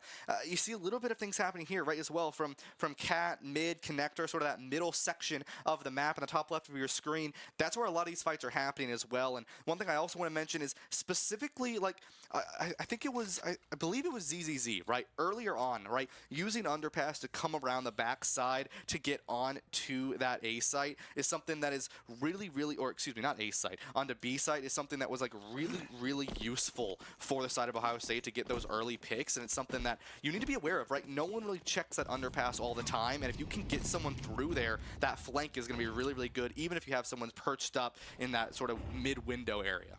Yeah, and it doesn't even matter if you get a pick. Oh! Sorry, I just wasn't expecting that. Yeah, no. But like what I was gonna say is it doesn't even matter if you get a pick or not. Being able to show we are gonna maybe go up through here, we're gonna create pressure. It kind of makes Ashland think, okay, I have to think about more sides. If you never push one place, they're gonna think you're never gonna push that one place. Obviously, they'll keep it in the back of their mind, but it won't be as important if you're never taking that opportunity. Yeah, and once again, right here, oh, they're right next to each other. They just walked past each other. No. Oh, no. The smoke's going to go down. They're not going to see. They're not going to turn around. Wait. Oh, okay. That was almost very scary. It was, but they're able to take him down. But Ball will find a trade. It's a 2-on-3 here advantage for Ohio State. And this is what I was talking about. A lot of these players are able to control this mid. And if you can control the mid, you get a really nice and easy rotate over onto B site, which is exactly what Ohio State did. Back onto this B site here. SML and Ho-Ho going to be the two players alive. SML can't look to engage this incendiary, just forcing them back. Ho-Ho taken down by Swifty, and SML with $300 to their name is going to just get out and save that gun, and that's not a bad decision, right? I mean, you're already a little bit broke here. Ashland sort of trying to find their way back into this series, and it just wasn't quite enough, right? And so you get out, you stay alive, you save the gun, because the rest of your team is not going to be able to buy anything. I mean, look at Jan, right? $0, and so it's really not a great spot if you are Ashland here. You already give round number 5 over to Ohio State. You might give them another one here, and the rest of Ohio State going to get out before that bomb goes off, keep themselves alive. And that's another round win for Ohio State. Yeah, and especially the best thing about saving this rifle for Ashland is it's in SML's hand. Yep. I mean, he's having a little bit of a more slow start, but he is still the person that dropped 36 kills last map. We have seen, it doesn't matter if he is going a bit slow, it could be just one opportunity, one push from Ohio State for him to get 4, for him to ruin the economy of Ohio State and get their economy and their momentum back flowing. Yeah, exactly, and we already see, right, a little bit of a forward push coming out from the side of Ashland here. ZZZ, once again, through this underpass, no one is looking. Swifty goes down to SML here, that sort of solo rifle. ZZZ able to get up that AK as well here on the side of Ohio State, and they're just going to secure this mid-location. If they can get into window, that would be great. They find one, ZZZ looks to fight, jumps, and Ho-Ho takes him down. That's going to be a gun given out to Ho-Ho now, as they're not able to secure that window area. Spaz goes down to Ball here. It's a 4-3 advantage for Ashland. They had no guns to start with, and now they have 2 to work with, and that is something that you do need to be aware of here. Munn does have the op in return. There's a little bit of a fight coming out from Cat, a little bit, and it's going to be the side of Ashland trying to live. The rest of Ohio State, you see 2 members here rotating down through underpass. They might try to get on to this B site. They know there's 1 member there, and it's going to be Ball sort of sitting alone. It's 3 members over on to A site, and they don't want, or excuse me, yeah, on to A site there, and it's a little scary because you don't want to die early, right? You have the advantage if you are Ashland here, but if you lose someone on a rotate, that is something to keep in mind. The rest of Ohio State rotating on through their spawn once more. Ball goes down to Ho-Ho, and there it is. SML finds Bucket. A nice shot goes down, and DeFish is out of water. Munn finds them now, and it's a 3-on-1. Munn is the only one alive here for Ohio State. They do have that op, but they drop it to find the AK instead. They push over on to this A site instead. They try to find something if they can, but it's going to be potentially, probably not a save here. You have the money if you are Ohio State, but it just like that, Ashland going to find that victory, and this is where things be a little bit scary. Yeah, just an amazing job there from Ashland to isolate the fights, but to win on the Thrifty, to get these kills when they probably shouldn't have. So, just once again, Ashland showing that even when they're down in the dumps, when they don't have the best economy, when they don't have the best guns, they can still win rounds. They can still secure momentum. Yeah, exactly. And with this, again, you see, you know, this split coming out from Ashland, right? They're not playing too aggressive. They know that they want to play sort of on both sides. They know they don't want to give too much space to this Ohio State squad. And once again, they're trusting players like SML to sort of sit there, right? You have players 2 and 4, that's Spaz and SML, sitting over there on that B site, sort of to their own locations, right? They don't have to worry too much about it because they know that those players can get those kills. But Ohio State really split here. Munn holding an angle, a pixel peek, as we like to say. ZZZ goes down to DeFish. Swifty now as they come on through upside of the mid, and now it's gonna, or excuse me, that's not mid. I can't read the map at all right now. Sorry, everybody. Onto this A site here through the stairs. Jan is the one holding window here on mid, and it's still a 5-on-4 advantage for Ashland. Ho-Ho a little bit low in terms of HP. The fish goes down. That's another member, and it's gonna be 4-on-4 here for these two teams. Remember, Ohio State, they weren't able to get on site last time. It took them a long time. It looks like they're gonna push all the way over onto A. They have one member sort of sitting around near Palace, and that is something that could really go well for him. Jan still holding this middle section, still holding through that window, and the rest of Ohio State starting to slowly push on through ramp and slowly push onto this A site here. If they can find it, it's going to be great. Swifty here, sort of the main intro for anyone, turns the corner, doesn't spot anyone. Ho-Ho patient. Jan goes down. There goes the incendiary. Ho-Ho ready, but goes down. Bucket finds them. It's now going to be this bomb going down. It's a 4-on-2 for Ohio State advantage here. Swifty and the rest of Ohio State already set up. They're in that post plant now as that bomb has gone down. 30 seconds here. SML and Spaz, the two players alive. A lot of money to SML's name, by the way. I do want to mention they're ready for the peek coming out of these back boxes. They know someone's there. They peek the corner. They're able to find him. 2 kills on either side. It's going to be Ashland. They're looking to secure this round here. They're going for the defuse. Pros don't fake, but they're taken down. Ohio State in the last second will take that round and secure themselves an even going into the half. Yeah, I mean, Ho-Ho did a really good job there of getting that flank. He just didn't have the HP to do anything with it. And then we see again, great job from Ashland to get those picks when they were defending, where they were attacking site. But being able to have both players peak at the same time and get their picks from OSU, just superb, and really did secure them that round. Yeah, I mean, Ohio State has just been sort of changing things up. I mean, even when they were playing in that mid area, right, securing connector through Cat in that middle section, you saw Ashland, right, they started to secure, they started to, then all of a sudden, they sort of were able to just hold it, right? Ohio State was like, all right, go ahead, take mid, take window, and they started taking different angles. Munn and Jan ops respectively here on either side. 4-round advantage for Ohio State here, and they know it. They're sitting nice and pretty here, except for on the economy, right? You take a look at Ohio State, Swifty, Munn, Bucket, all a little low on the money at the moment here, but you take a look at the side of Ashland, they are broke.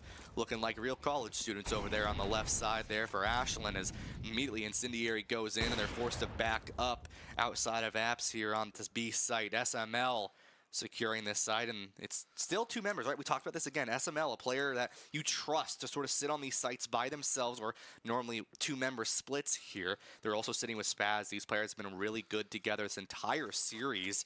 as Ohio State still has the lead, and it looks like it is going to be a B push. 3 members for Ashland still on the A site, and it's going to be a fast crash out here. Here comes the util onto the site. A smoke goes in on the very back of B here. Spaz gonna chill in this rat spot here. They're able to find one. Can they find 2? They find 2. SML's able to find some as well, and it's gonna be 3 on 2 in the favor of Ashland. Swifty looks to maybe plant the bomb. They're not able to. Fish and Swifty find their trades respectively. 5 HP in a dream. It's Ball left on site alone. Ho and Jan, the only 2 members left for Ashland here. It's a 2-on-1. The bomb goes down. It's going to be Ball looking for something. They spot the shoulder. They wait for the head. A great kill coming in from Ball. Ohio State looking to secure this. Ho doesn't quite know where they are. They're just playing a ring around the Rosie. They turn the corner, and there it is. And Ball smacks them down. I mean, another round for Ohio State. I mean, what a clutch there. 5 HP in a dream, like you said. And he did it. He secured the round. And, I mean, it was great. SML in that rat spot, being able to secure 3, getting the others to low HP if they weren't already. But, I mean, just amazing plays from Ball. Being able to spot the shoulder, get the kill, and then being able to win that 1v1 in that ring around the Rosie. Yeah, really good job from that team. And that's going to be Ohio State sitting nice and pretty. I mean, they are on a really good run right now, sort of the opposite of what they just did earlier on Inferno. And I like the change of sort of play of how Ohio State is playing. I mean, you saw a lot of pushes, sort of, it's been deathmatching. I mean, it really hasn't been much of a bomb planting. You see a couple, right? If they were planting bomb, it was a lot over onto A site, and they had some really good advantage. But then, right, you take a look at where they are now, and it's really good for them because on that B site, they were able to switch it up. They switched outside, like I mentioned earlier, where they were playing for mid, playing for window, and Ashland started to adapt to that, but immediately Ohio State, they just knew, and it comes back to trusting that IGL. It's like, hey, they're going to start to try to defend this now. We've made it work a couple times. Let's look to switch it up, and they did. Yeah, I mean, we're looking at this now, and out of these 9 rounds, I think it's two of them have been non-kill rounds. Yeah. So, yeah, like we've been saying, or like you said, it is very deathmatchy, and I think it'll continue to be like that. Yeah, absolutely here in Ashland. Still on this counter-terrorist side of things, looking to find any values they can. In underpass, ZZZ finds Spaz and SML, excuse me. A lot of S names here on these 2 rosters here, and it's going to be a 7-2 lead for Ohio State. Ohio State still looking to see what site they want to go on to here. They're playing patient, that bomb sitting back near T side.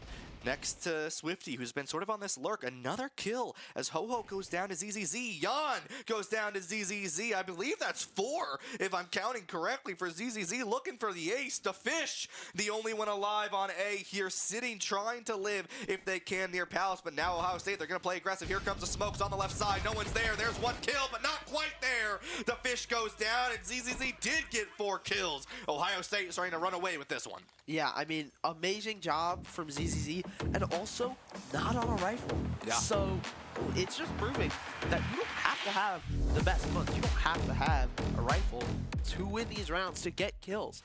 You can do it just by having great aim. And also great positioning as well. So we're going to come here and a quick push here, it seems, from OSU. So I hope that this round goes well.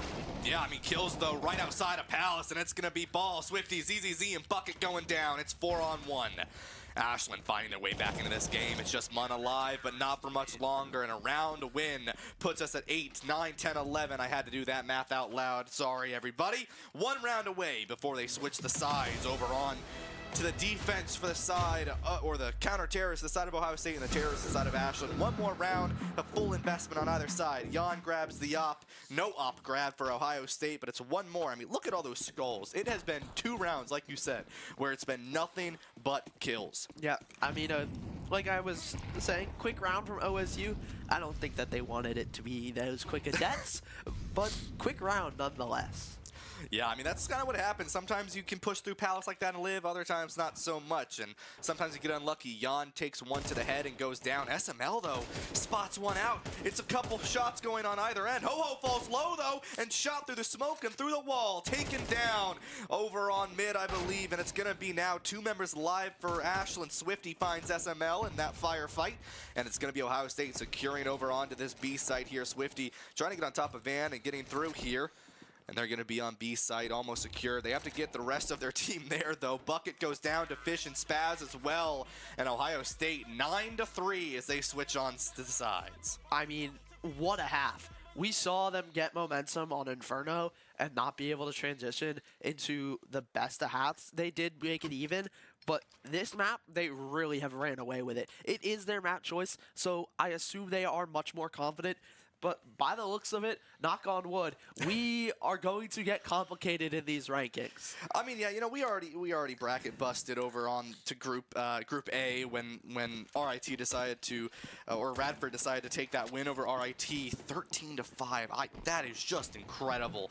And you know, now you have this situation where, you know, if Ashland is not able to find themselves back into this matchup, we're going to have a three-way tie for 1 seed. And so I really feel bad for our TOs because they're going to have to figure all of that fun stuff out with tiebreakers. And we'll discuss that here in a second if it gets down to that. But for now, the side of Ashland on this T side now. You switch those sides during the half. If you haven't been tuning in all day, that's what just happened here, is the side of Ashland just sort of finds some shots on a lot of the members of Ohio State. It's a 3-on-2 advantage Ashland here. They do have that bomb down. Everyone from the side of Ohio State was kind of just chilling down there in Ticket, not able to find anything. Munn goes down to Ho-Ho here. Ho-Ho finds one, looking for him. They can't quite do so, but through the smoke will be ball falling to SML. And it's going to be 4 rounds now for Ashland, and we talked about this a lot. You win round 1, you probably win round 2. Yeah, I mean, it's going to be a bit of a comeback here in this round 2 if Ohio State want to win it. But just a great job there from Ashland to get their kills, to hold site, and then get those kills when Ohio State starts entry onto site. Exactly, and we're going to see this time around, right? You see Ashland, they throw a couple members over onto mid here. Maybe secure this if they can. It's going to be good. If they can secure this, they secure really good rotates, right? That's the biggest thing about securing cat mid connector, this sort of area here in the middle, the whole section is if you can secure it, you secure rotate pretty easily if you need to do that late game. Swifty going to go down early game, however, and it's going to be 1 member down for the side of Ohio State. Don't turn the corner. Bucket goes down to SML. Another one from SML as ball goes down as well. It's going to be 4-9 disadvantage for the side of Ashland here. A 5-round differential, but they're looking to make it even. DeFish takes down Munn through the headshot there, and it's ZZZ, the only one alive here. A player that's 16 kills so far. They've been doing a really good job. They look for 1. Jan goes down. They're spotted out in Palace here. It's just 1 member for the side of Ohio State. They're looking for any kills that they can, but ZZ just knows that they can't really do much here. 26 seconds. If they can get the kills, it'll be great here. Through the wall comes Ho-Ho, and it's going to be a kill immediately, and that's going to be another round win for Ashland. Yeah, just a great win there from Ashland. Getting those early kills. Kind of sucks to lose Jan in the middle, but other than that, a pretty good round. And now they're going to go in. It's going to be 2 full buys, so we're going to see some action. We're going to see a lot of rifles, and we're going to hopefully see Ohio State maybe take this round and start to close out this map. Yeah, I mean, that's the thing, right? But when it comes down to these rifles, it's really scary. Munn bringing out that SSG again. We saw some really, really good performance on Inferno when they were able to get that collat earlier. I'm curious to see if they can do it again. In window as well as a little bit on the right side. SML finds ZZZ over onto Cat, and they're able to secure that now as the rest of Ashland can use that if they choose for a rotate. A little bit of some scuffles going on. Ho-Ho is able to fall. It does fall down, but not before Ball and Bucket find some of their own. Ashland starting to plant that bomb. Munn goes down. It's just Swifty. SML playing cautious. They don't want to go there. Spots them out. A couple shots into the back, but not going to find the secure. The smoke comes in, but it won't matter. SML finds their kill, and it's now 6-9. Ohio State lead, but a 3-round run for Ashland. Yeah, it seems that SML has really started to heat up on this map. I mean, it's not quite the pace to hit the 36 kills he had on the last one, but he's still going positive, getting the kills needed, and really starting to heat up along with this Ashland team. Yeah, absolutely here. And now you see, right, the rest of Ohio State, they don't really have much money to buy, right? That was their round to buy. That was their round to win. They weren't able to do it here. And We do see on that right side, right immediately, you see a lot of these members from Ohio State. They want to secure this area here and Kitchen all the way over to Connector. They want to secure that entire right side of the map, and that's where they're all sitting right now, right? It's just one member. It'll be ZZZ sitting here in the bottom of mid. They're looking to see if they can find someone, and Jan does go down. No one trades them out. ZZZ gets aggressive, finds a second one as they walk up the rest of mid here. Really, really good as they get themselves over to walk into B side here. They find themselves a gun as well. DeFish looking for someone, can't quite find the connect though. Exposes themselves sitting in this corner here, and it's going to be Ashland, a 3-5 disadvantage.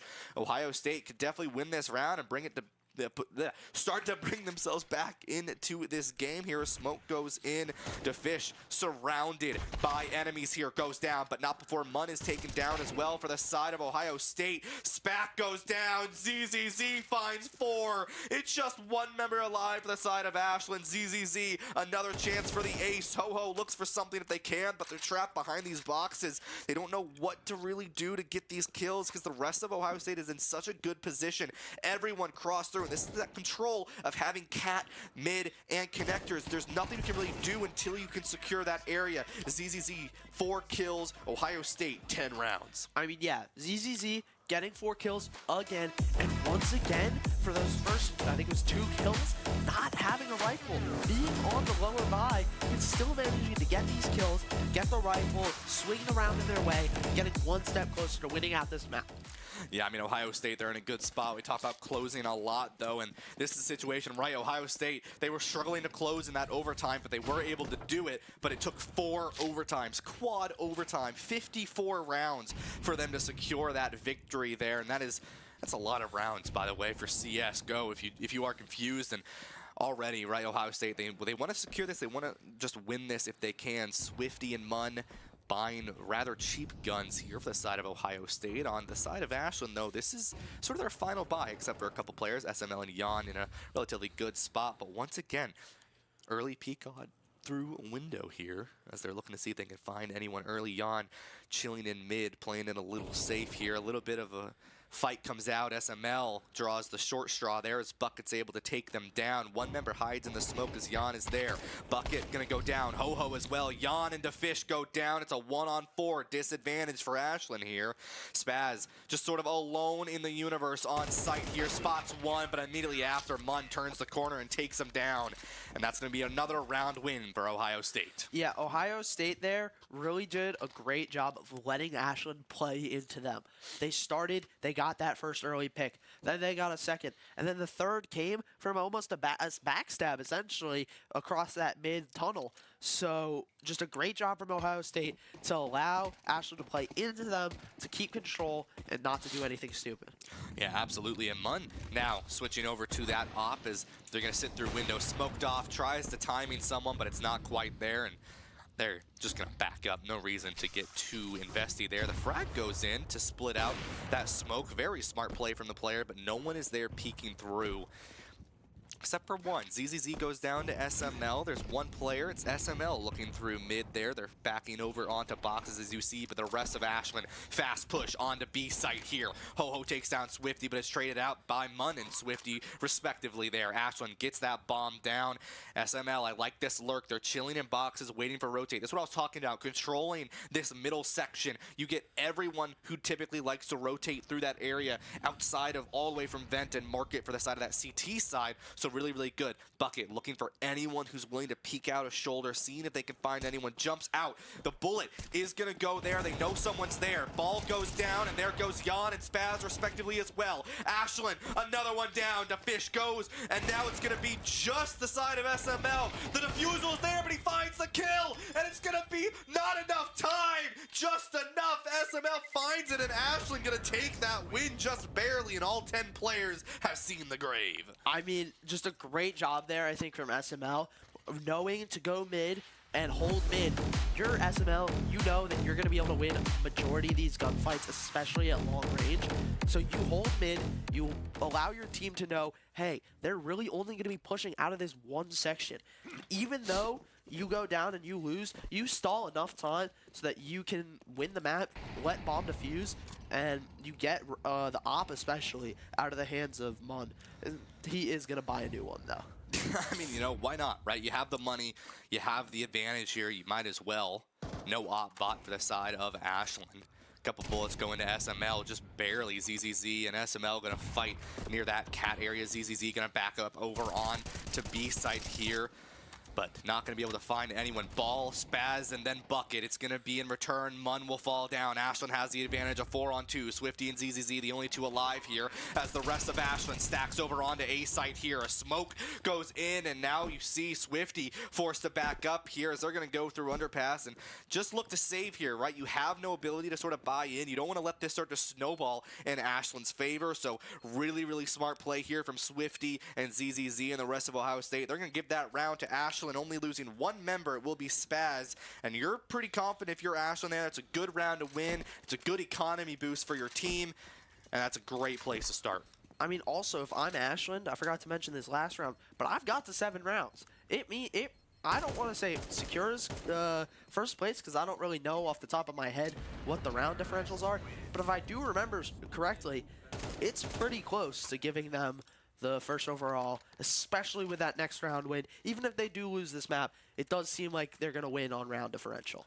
Yeah, round differential is going to get dirty if Ohio State ends up winning. There's obviously those overtimes coming in from Syracuse because those would be the 3 teams. I mean, it gets messy. Like I said, luckily we don't got to deal with that because I can't even do basic math, let alone when you start saying rounds and stuff like that. I mean, I'm lost. Jan gonna have the op in their hand here. Swifty forced to buy the FAMAS going into this next round here. You always have to add some pizzazz to the FAMAS whenever you say it.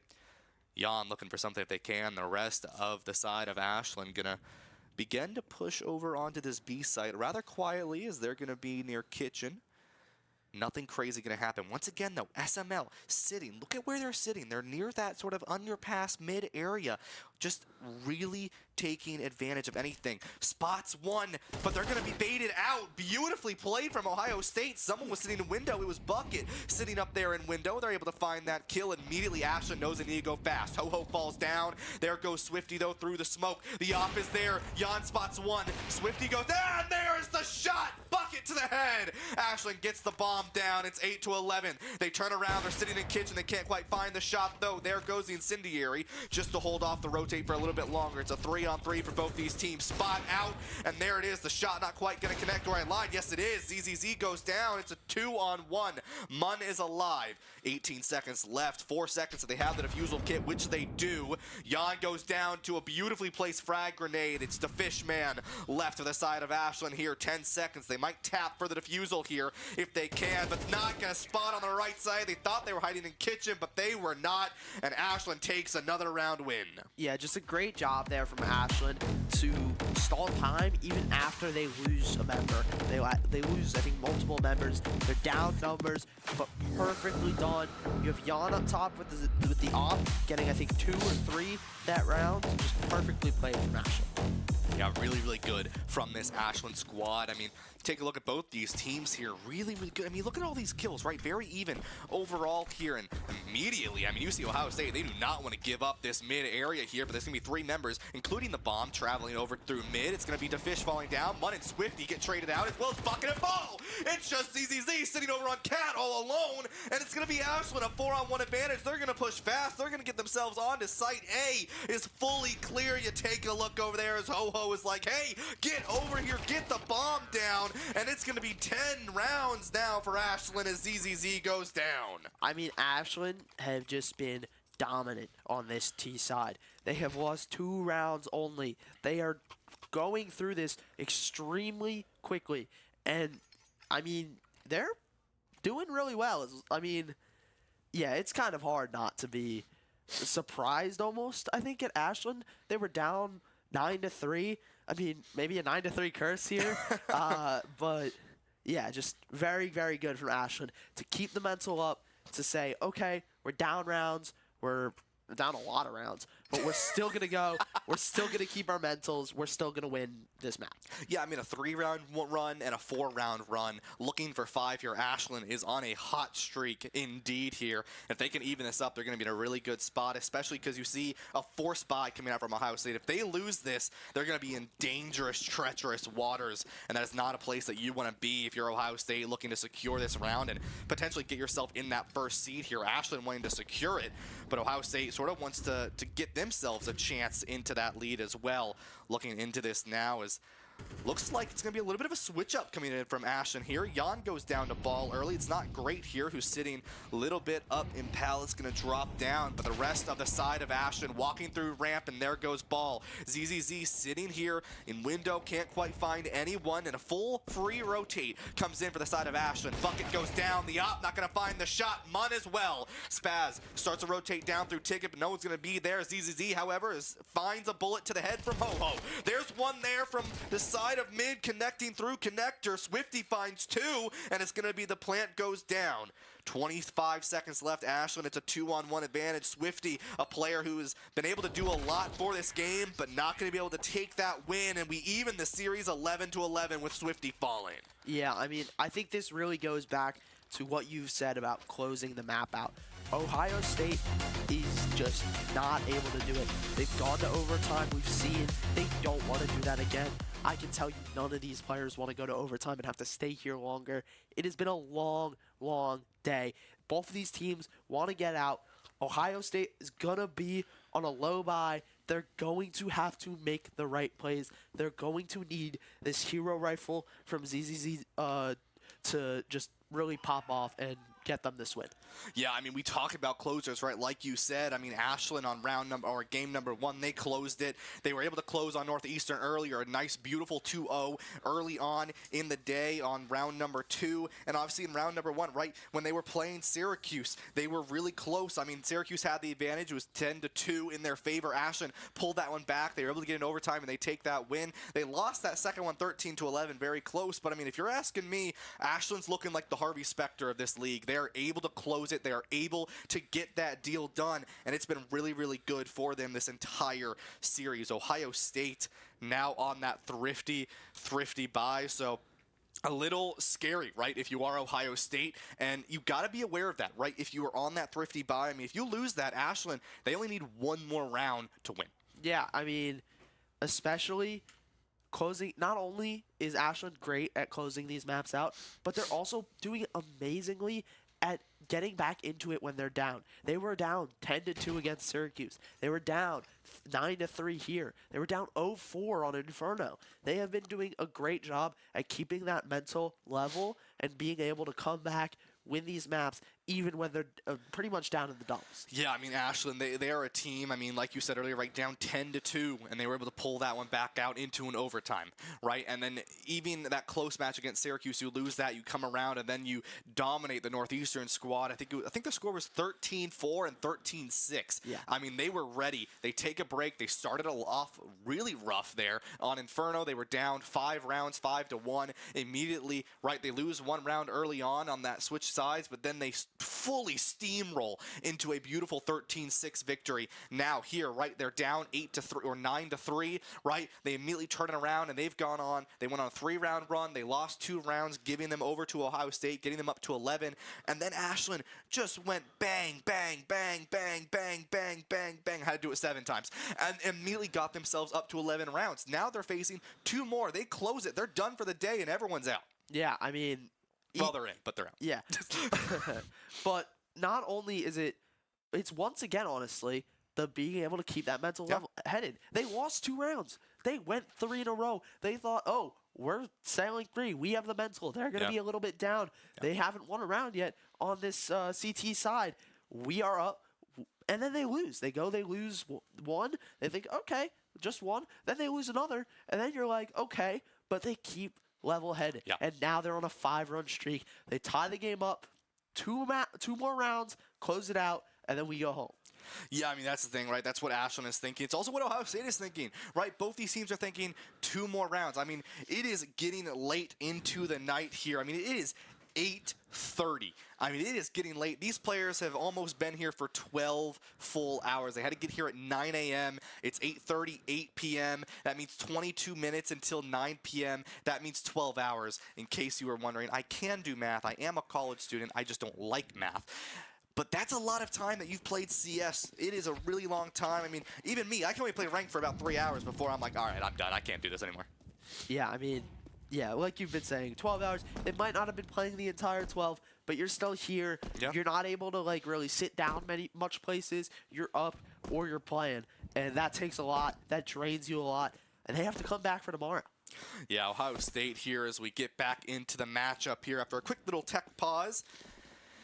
Immediately you see Ashland a little bit slower on this terrorist side. They know that they know that Ohio State is on a very, very low buy. I mean, a couple M4A1Ss, an AK, I mean Galil, sorry, excuse me. I mean, they're investing. They want to win this there, but 2 members are already taken down for the side of Ohio State. Ashland in a great spot. It's Swifty and it's Munn and it's the Fish, and they're gonna be going down. It's Ho-Ho. They're going down like dominoes, and it's a 2-on-3 here as SML will get that bomb planted. ZZZ goes down there, and it's going to be just 2 members left, Jan and SML versus Ball and Bucket. But as I say that, Jan takes Bucket, and it shuts them down. It's just Ball left, and the op is there. Jan finds them, and that was a full investment from the side of Ohio State. 12-11, one more. Can you close it? I think they will. I think that we have seen they have been able to close it efficiently. That we saw Jan just get through with the op. We saw SML get one. I mean, this team is doing a great job of getting these maps, getting these rounds, closing them out, and doing it from behind. Yeah, Munn pulls out that SSG. Full investment from this team. Ball with the pizzazz of the FAMAS. And here you go, Ashland looking into mid, but a very aggressive push coming in from Ohio State. That op not going to find anyone, but if they peek that corner, they're dead. And there it is, Swifty shot through the wall and taken down. That's a 1-member advantage to the side of Ashland, and they're going to run with it fast. They're looking fast, and there's the grenade. Bucket goes down. The incendiary takes out Munn a little bit as well. Bucket only going down, and it's going to be Munn, ZZZ, and Ball alive. It's a 3-on-5 Ashland advantage. They want to close it. They want to bring themselves to seed number 1 in this league going into tomorrow. But ZZZ is alive. The player that's been a clutch of these 3 pieces finds one. Can they find another? ZZZ goes down, but SML falls as well. It's a 3-on-1. It's a 2-on-1, and it's gonna be, or 2-on-2, excuse me. Ho-Ho goes down. The plan is down as well. Here is Ashland wants to try to finish this one up, but there goes Spaz. The op from around the corner. Munn goes down. It's a 1v1. Ball and Jan. It's going to be down to the wire. Here comes the Glock. Comes down. There goes the M4A1S, but not enough. Ashland shuts him down and brings himself to a close and the 1 seed for tomorrow. Yeah, just an amazing job there. Jan got his, and then he switches off of the op, picks up the rifle, and gets peeked as he's pulling out the rifle, and just barely gets that kill, manages to secure it, doesn't push overtime. Ashland, the Harvey Specter of today, able to close out those series 24-15. SML, after going 34-16, now 24-15. A beautiful play from these players. 17-16 from Jan, 16-18, 16-19, 9-19. All these players, such a good job. You take a look at Ohio State, though. They were hot today. They were doing a really good job. I really do think that fatigue set it in, so don't count Ohio State out here. I mean, obviously, all sorts of seeding is going to have to get figured out between Ohio State and, or actually, no, that guarantee, hang on, I lied. I totally lied. Yeah. Ashland won that. So the seeding for Group B is going to be, this is not the right sheet. It's going to be, I'm going to guess, Ashland, Syracuse, Ohio State, and Northeastern going until tomorrow. So if you're Ashland, you're feeling nice and pretty about that win.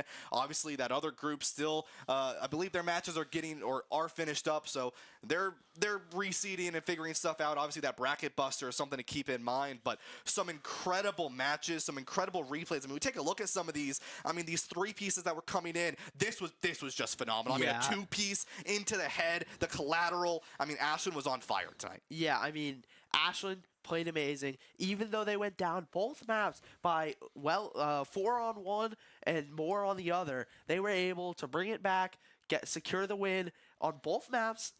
pretty convincingly once you got down to the latter parts of the matches. Yeah, and I mean, Ashland's sitting right over there, and I mean, every time I saw them go down, they were calm, they were collected, they were not worried, they felt confident that entire way in, and that team, I mean, it's a scary team, right? I mean, they were able to not only take out Syracuse, but they were also able to take out Ohio State. Ohio State obviously going down 2-0 in those maps. Syracuse 1-1, so very, very close matchups there.